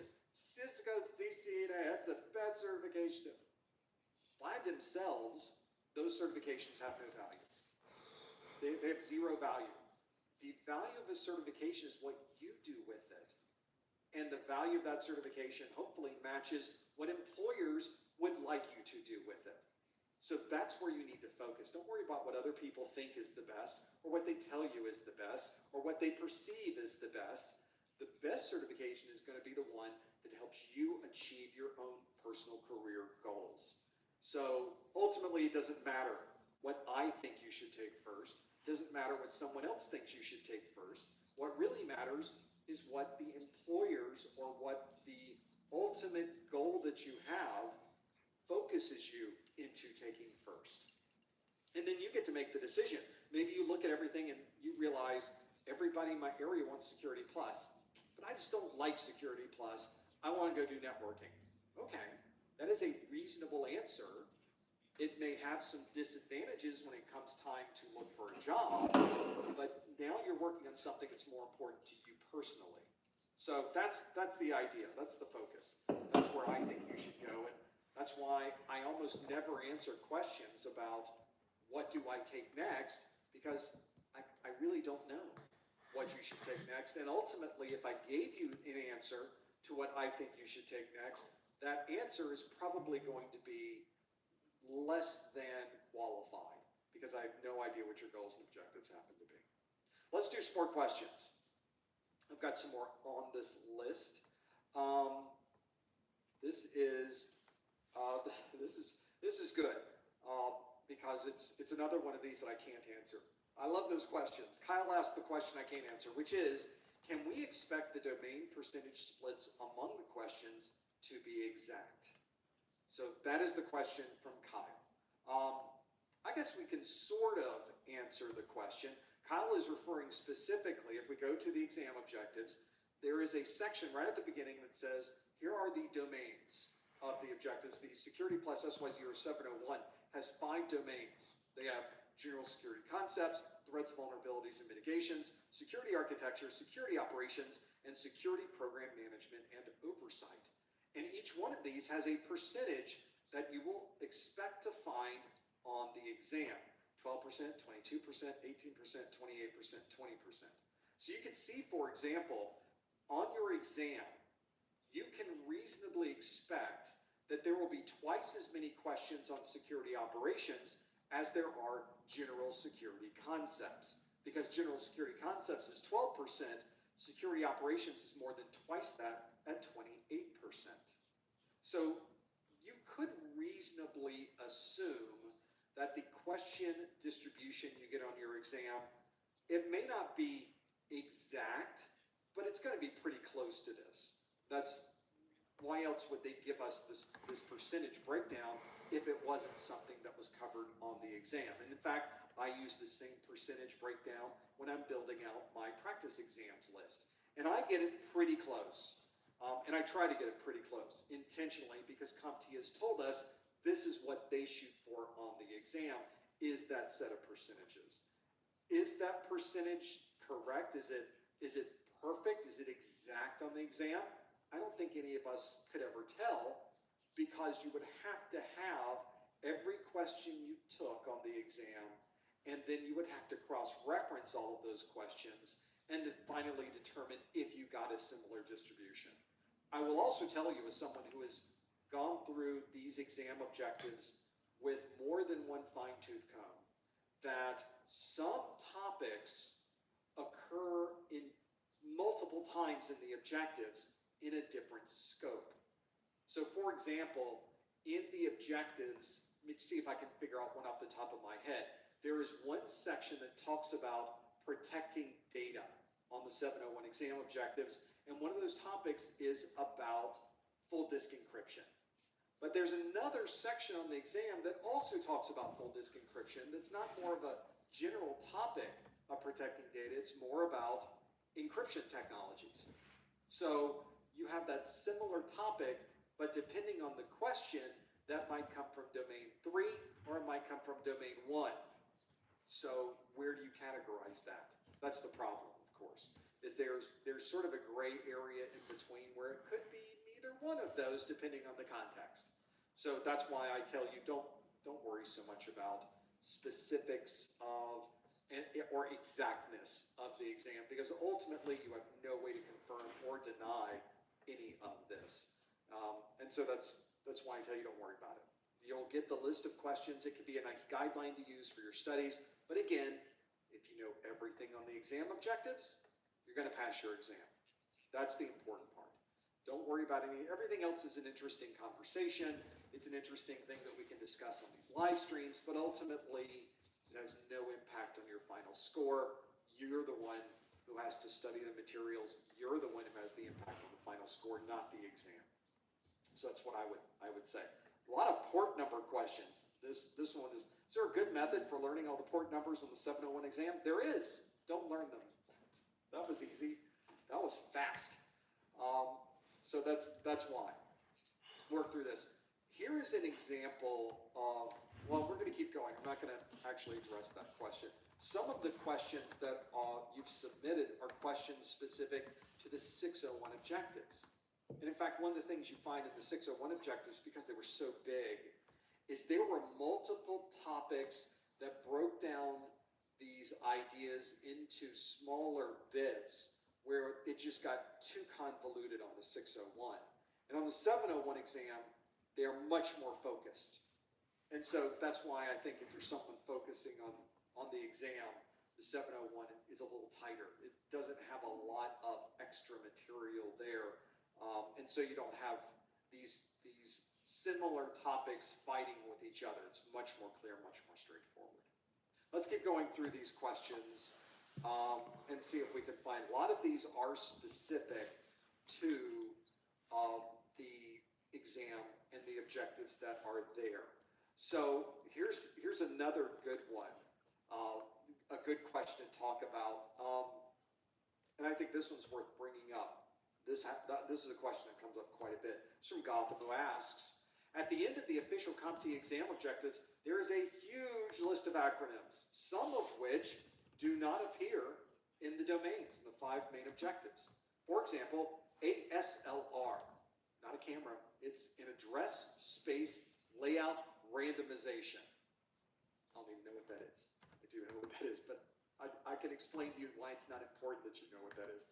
How likely are these to appear on the test? I ask because it doesn't seem that some of these rare ones appear in many practice tests. Yeah, they don't appear in any practice tests. Let's flip over to these. So let's go, here's the exam objectives. So if we scroll to the back of the objectives, we'll go past domain 1, domain 2, domain 3, domain 4, and domain 5, and we get back to the CompTIA Security Plus SY0701 acronym list. And they list out a meal that's dip-tacular. Ciabatta dippers are back. It just meals good at Panera. What do you say when a Jewish boy is kicked on the New York City sidewalk? What do you say when a Holocaust survivor is firebombed on the streets of Colorado? What do you say when 1 in 3 Jewish Americans were victims of hate last year? When there are no words, there's still a symbol to show you care. Share the blue square and stand up to Jewish hate. Tons of acronyms. They are all here. So in these acronyms, there's the ASLR, which stands for Address Space Layout Randomization. In fact, that's not the only one in this list that has nothing to do with the previous many pages of exam objectives. And I think one of the things that you find in the objective list, and these are in the acronym list, you find a lot of acronyms that are holdovers from previous versions. And I think this goes into, there's a philosophy for certification exams that I don't necessarily subscribe to. And the philosophy is one that if you want to understand topics in security, it's useful if you go well beyond the scope of the exam and you learn much more than what the exam objectives tell you. Now, from a technologist perspective, that's absolutely true. It is useful if you continue to learn and you continue to understand these broader topics and you continue to gather information about security, and many of those topics are included in this acronym list. But the exam doesn't ask you about anything in the acronym list. They ask you about topics that are in the exam objectives.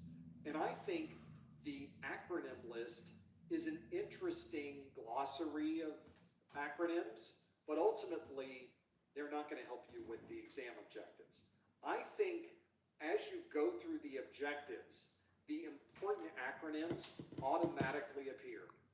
They just suddenly show up. So for example, let's go to the beginning of the acronyms, and let's just take in section 1.2, summarize fundamental security concepts. For example, confidentiality, integrity, and availability, also known as CIA. That is the CIA triangle, the pieces of this that we would deal with from a confidentiality, integrity, and availability perspective. So the CIA acronym is already there. Another example is things like AAA. AAA servers refer to authentication, authorization, and accounting. AAA, it's right there. It's in the exam objectives. Those acronyms are obviously useful and important because they're clearly spelled out as part of the objectives. Things like public key infrastructure, things like trusted platform module, hardware security module, certificate revocation lists, online certificate status protocol. They spell it out in the objectives. Those are the important acronyms. Those acronyms that are in the back, you're absolutely right. Some of them are not important for the exam. Others are just wrong sometimes. I find a lot of wrong acronyms. They've gotten a lot better lately. The latest set of exam objectives corrected a number of them. But it is a very good example of where they just go a little bit further beyond the scope of the objectives by putting in a number of these acronyms. I don't think they're incredibly important. In fact, if you were looking to focus your efforts for studying... How to practice logs? Are you talking about computer logs? I don't think they're important for just in general? Exam because you will... It took me about a good 6 months. So what I did is just went into the logs and system, was it application, local, right? I would go into each one you will never get and a question in your exam. Just read everything about it. And then I just take and copy and paste the code into Microsoft online, like Microsoft.com, for help or support. I drop it in there and then just read what it was about.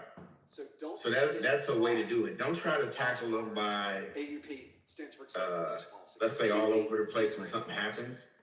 Just pick one and spend like 2 weeks on it, or a week, and just learn application logs. Then just take an area at a time. That's a good way to do it. But you'll never get a question asking you that. Now, what you will get on the exam are questions that might... And then also refer back to, you'll find that it will refer back to the OSI model on how it works and other areas of the computer that they work upon, maybe the motherboard or processor or memory paging, or you'd be like, oh, okay. So the logs kind of bring everything to you as far as information, how it all connects. They're asking you about how... Because it tells you the dependencies that they all work with. How is it implemented on a network? Now, if you happen to know that the good question is acceptable use policy, that might help you answer the question. But a number of these are not going to help you. For example, if you get a question that asks about ALE, annualized loss expectancy, that may not help you with the question that's being posed to you.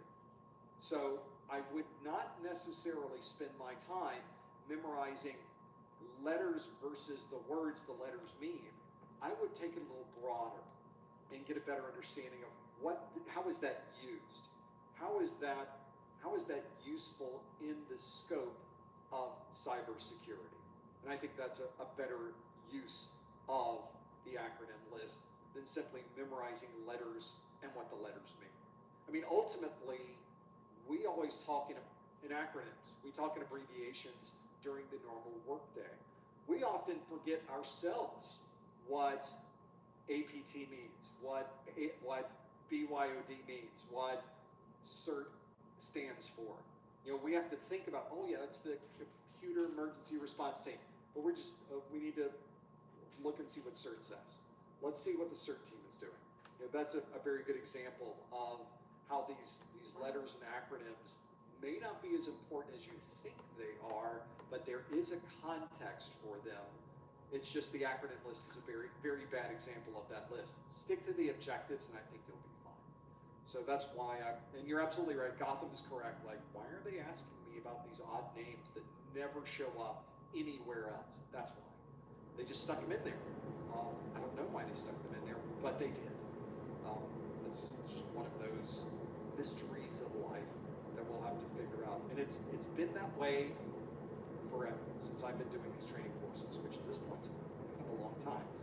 They just continue to pepper the acronym list full of little things that I guess they would like you to know, but never show up on the exam.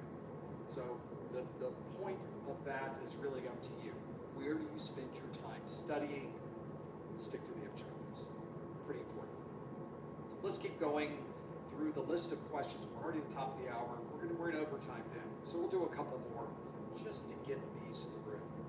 So I get these questions a lot too, and I think we should discuss this because a lot of you have spent time studying the 601 exam, and I think a number of you have made the transition. You thought, I don't have time. I don't think I'm going to make the deadline of July 31st for the 601. I don't like having a deadline. Maybe you feel the 701 is a better exam to take. I guess there's a lot of reasons to change in midstream. I don't necessarily agree with that, but there may be cases where it's absolutely the right answer. That's the right thing you should do. So Cameron asks, is it important to know grade levels in the 701? Because they were definitely in the 601. Is it important to know them for the 701? Same thing applies, is it important to know command lines for the 701? They were definitely in the 601. Do I need to know them for the 701? Do I need to know the different types of strategies for and platforms for understanding risk in the 701? They were definitely in the 601. Well, as I showed you earlier, the 701 and the 601. To hear this perfectly popping fizz described as crispy sounds just about perfect. Try Nature Made Zero Sugar Gummies. The gummies you love, now with zero sugar. They might as well be two completely different exams. There is so little overlap. There was so much dropped in the 601 when they made the 701. Everything yellow was dropped. It no longer exists in the 701. That's a huge part of the circle that no longer exists. So again, the important part is for us to go back to the exam objectives. Let's bring it up. Somebody was asking, where do you get the objectives from? Go to the CompTIA website or go to professormesser.com/objectives and click on the link that will take you over there. So let's go to this set of exam objectives and let's look for RAID. RAID comes up in the acronym list. Isn't that interesting? Good example of what we were just talking about. That is the only example of the word RAID in the 701 exam objectives is in the acronym list. It doesn't appear in the exam objectives. So that was a good example of things that were dropped in the 701 that are no longer part of the exam objectives. Also, not listed in the exam objectives for 701. There are no command lines. No command line utilities are listed here. None. How many are in the 601? Like 20? There's tons of command line utilities and other security utilities in 601. How many are in the 701? Donut. Zero. Nada. Nothing. So that's a really good example of how the dramatic change that was made between the 601 and the 701 exam. Is it easier? I don't know. Maybe it is, because so much was dropped. As I mentioned, it's a smaller set of objectives to learn. Does that make it easier? Kind of, sort of might, right? I find that the security details are pretty interesting. So that's a really good example of how things are very, very, very different. So that is exactly why when you start getting into this, you need to understand the objectives. You need to have a focus on that, and you need to make sure you stick to the objectives. So important in this group of things. Let's go back to other questions you have, since we're in overtime here, I'm going to go through a couple of others that we have. You guys have sent such great questions, and thank you for doing that, by the way.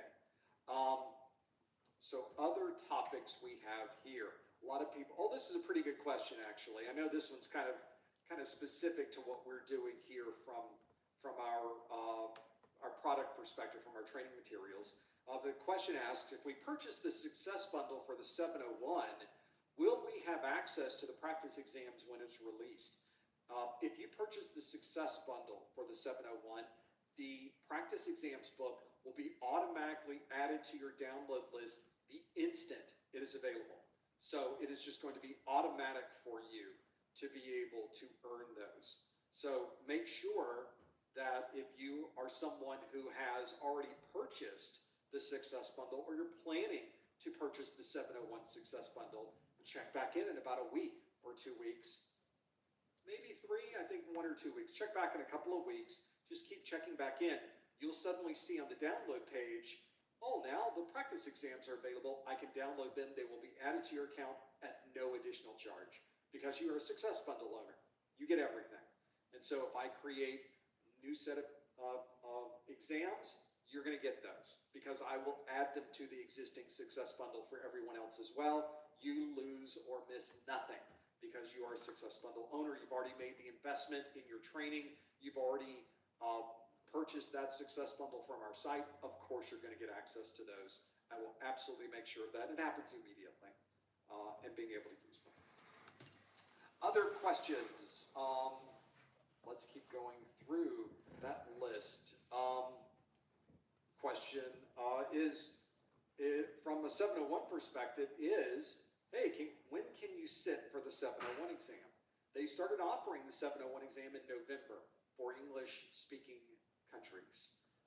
So if you're taking the exam in English, it is currently available. They've been offering it since November. And I'm not sure about the other languages at the moment, but they tend to add them on after that first release. So they tend to be a number of months after, they will add other languages to the mix. But you can take the 701 exam right now. Absolutely. People are already taking it. People are already passing it. And it's available. You simply select when you sign up for the exam, you select which one you'd like to take. Do you want to take the 601? This is a team feeling zen. And these are the Dell PowerEdge servers that make them feel that way. Or do you want to take the 701? You get to decide. They don't force one on you. You're the one who gets to decide that at least until July 31st. And after July 31st, the 601 retires, and the only option you're going to have is the 701. So that's where that comes from.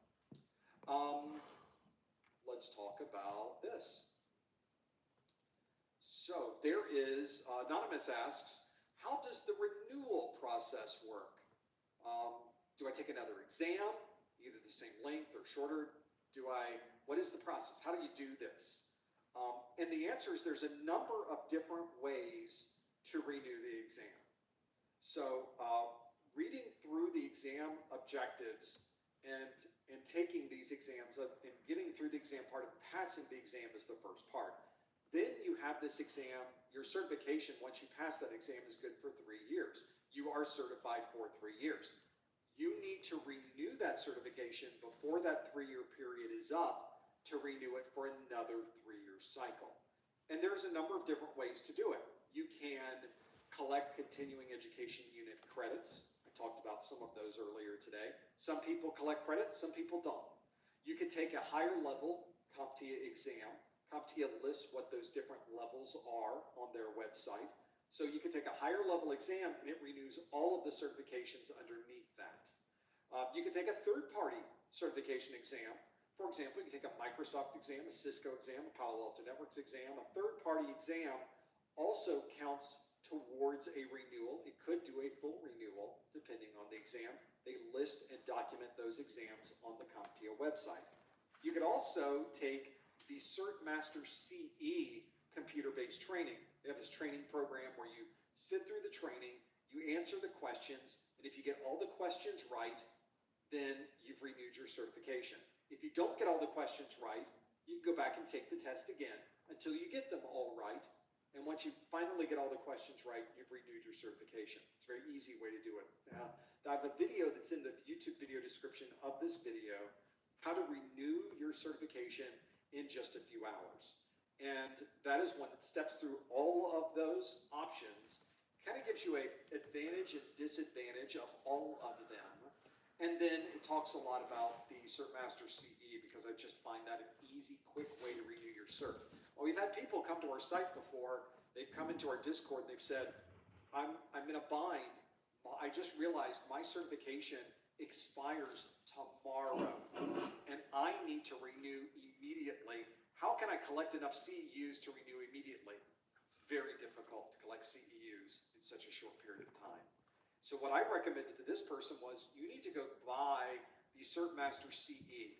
Purchasing CertMaster CE is only a little bit more expensive than paying the annual maintenance for CEUs, but you can get through it in a number of hours.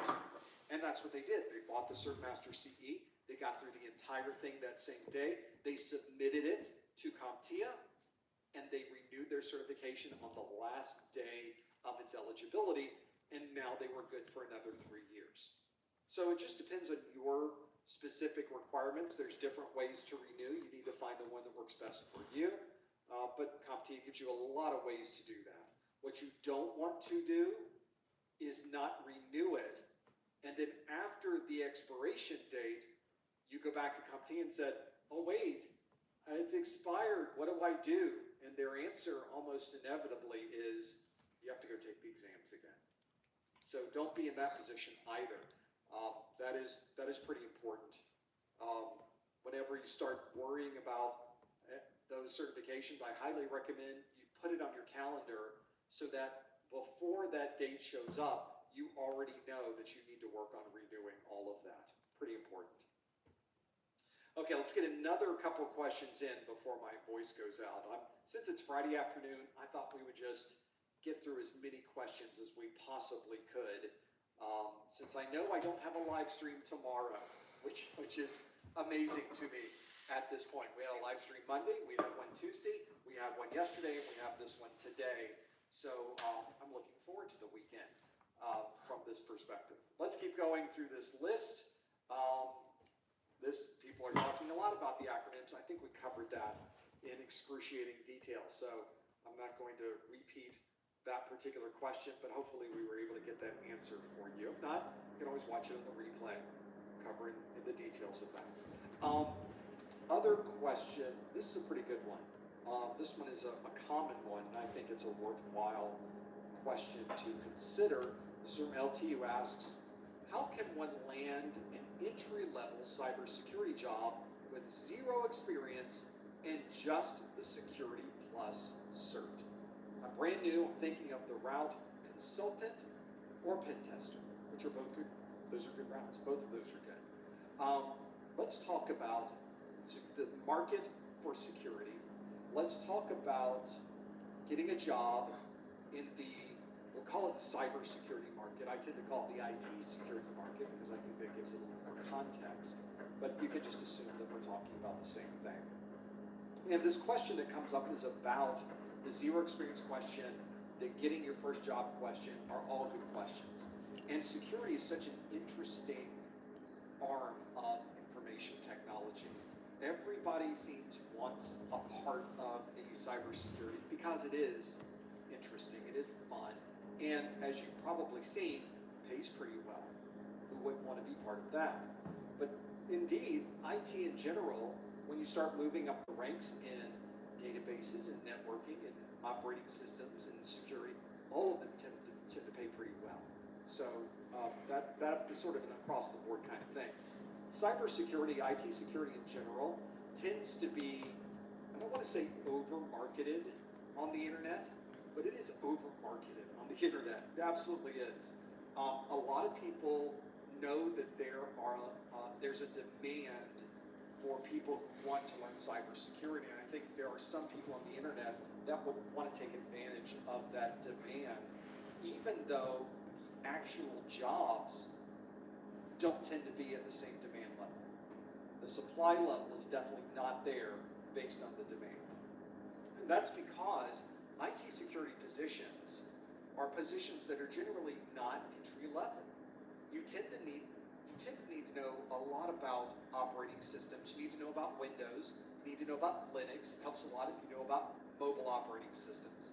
You need to learn about networking, TCP and UDP, IP addressing, switching, routing, to other technologies underneath the surface, especially with the protocols and how they operate. And then you need to layer on top of all of that knowledge of security, understanding firewalls, intrusion prevention, VPN, both client-based VPN, site-to-site VPN, authentication mechanisms. You need to understand all of those topics that are in Security Plus.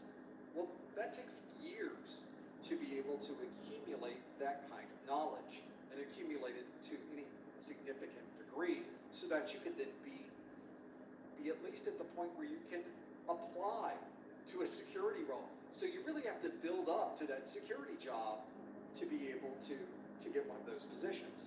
Now that doesn't mean there aren't entry-level positions in security. There absolutely is. But the number of entry-level positions in security is relatively small given the total number of entry-level positions that are available in IT in general.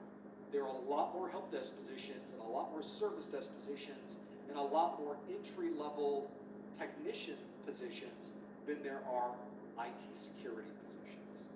But that doesn't mean you shouldn't necessarily go after those. I've mentioned in other study groups, for example, that if you live in a very large geography, there are probably large companies there that might have their security operations center in one of their buildings. That's a SOC, Security Operations Center. And in a SOC, they are taking first-level calls dealing specifically with security topics. Well, for that, they need people to triage. They need effectively help desk level people for the SOC. Okay, well that's a good entry-level position. That makes sense. We might want to try to get one of those positions. But those aren't everywhere. And they are certainly less available than a lot of the other entry-level positions in IT. And that's why I tell people that you might want to have a different strategy when it comes to IT security. You might want to start by learning as much as you can about Windows, learning as much as you can about Linux, maybe be managing mobile devices with a mobile device manager, an MDM.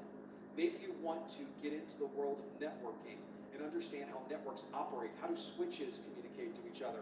How do these routers work? How do these routing information updates and routing protocols operate? How do you connect routers across the internet? How do you manage routing tables? You know, that is an important foundational skill as well. And then once you've done those things, maybe then is your strategy to move into IT security. So there are different ways to get to that end game, and it's not on a rail.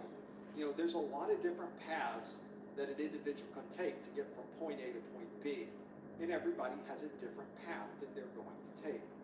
And it usually involves the opportunities that are in your particular area. It involves your personal knowledge. It might involve things that you are studying or things that you're interested in. You know, all of this is bundled together to figure out your individual path. So I would, to answer LT's question, how can one land an entry-level cybersecurity job with zero experience and just the Security Plus cert? You apply. That's how you do it. Now, there's strategies around that. You create an amazing cover letter. Maybe you know people that already work in this organization and can vouch for you. Maybe you can do all of those types of things and end up getting that entry-level security job with zero experience and just Security Plus, but it is not the highest quality of qualifications to bring to the table. I use quality in two places there. It's not your best percentage hit. So you want to have a good formal education. You want industry certifications. You want some practical experience.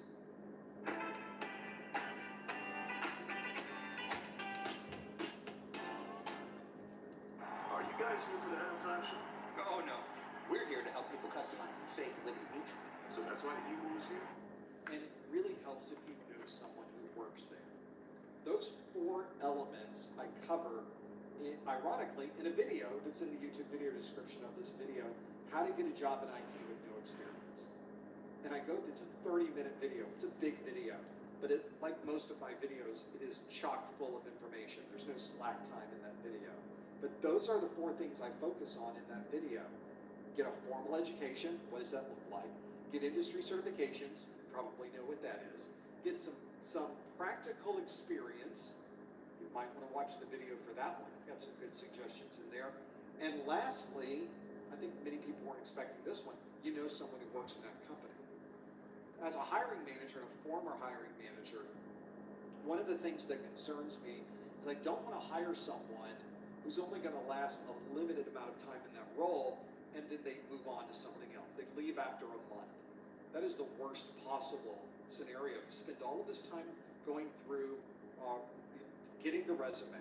Then you talk to people who happen at that point in time to be interested and available in this position. You finally hire someone. They stick around long enough that now they leave, and all of those resumes you have, those people have already found jobs. Maybe not today, maybe not in these current economic times, but that's how it used to work. You come back a month later, and now you call through the second choices. Hey, that guy didn't work out. Are you still available? Nope. Are you still available? Nope. How about now? Are you still available? No.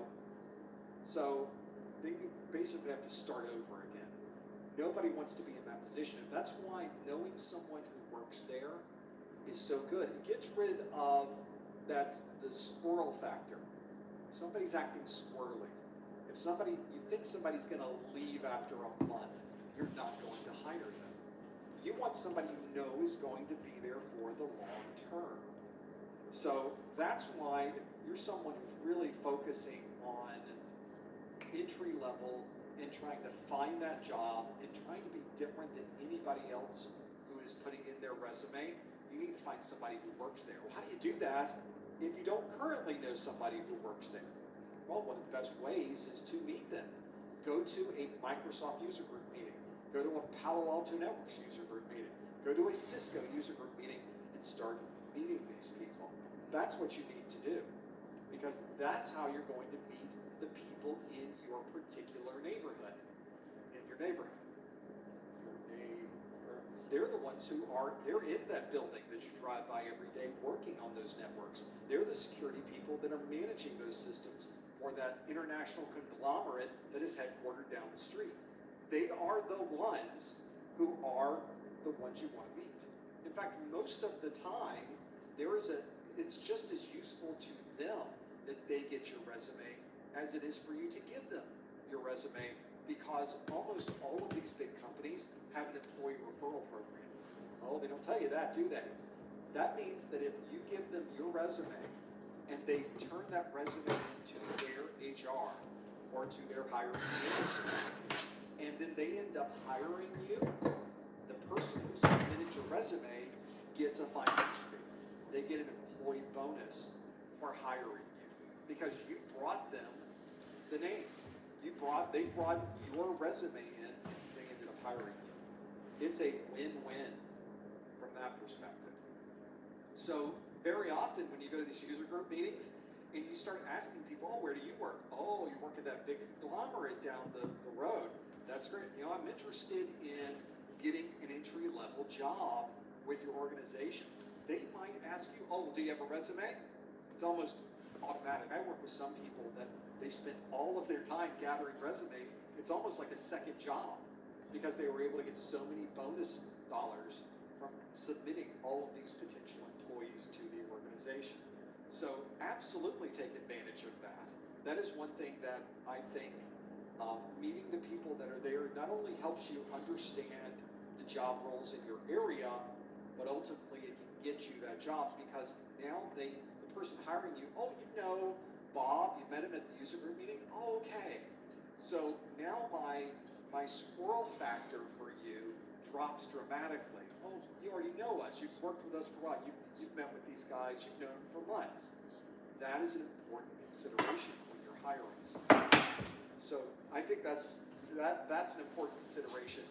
Could you land an entry-level job with zero experience and just the cert, you could.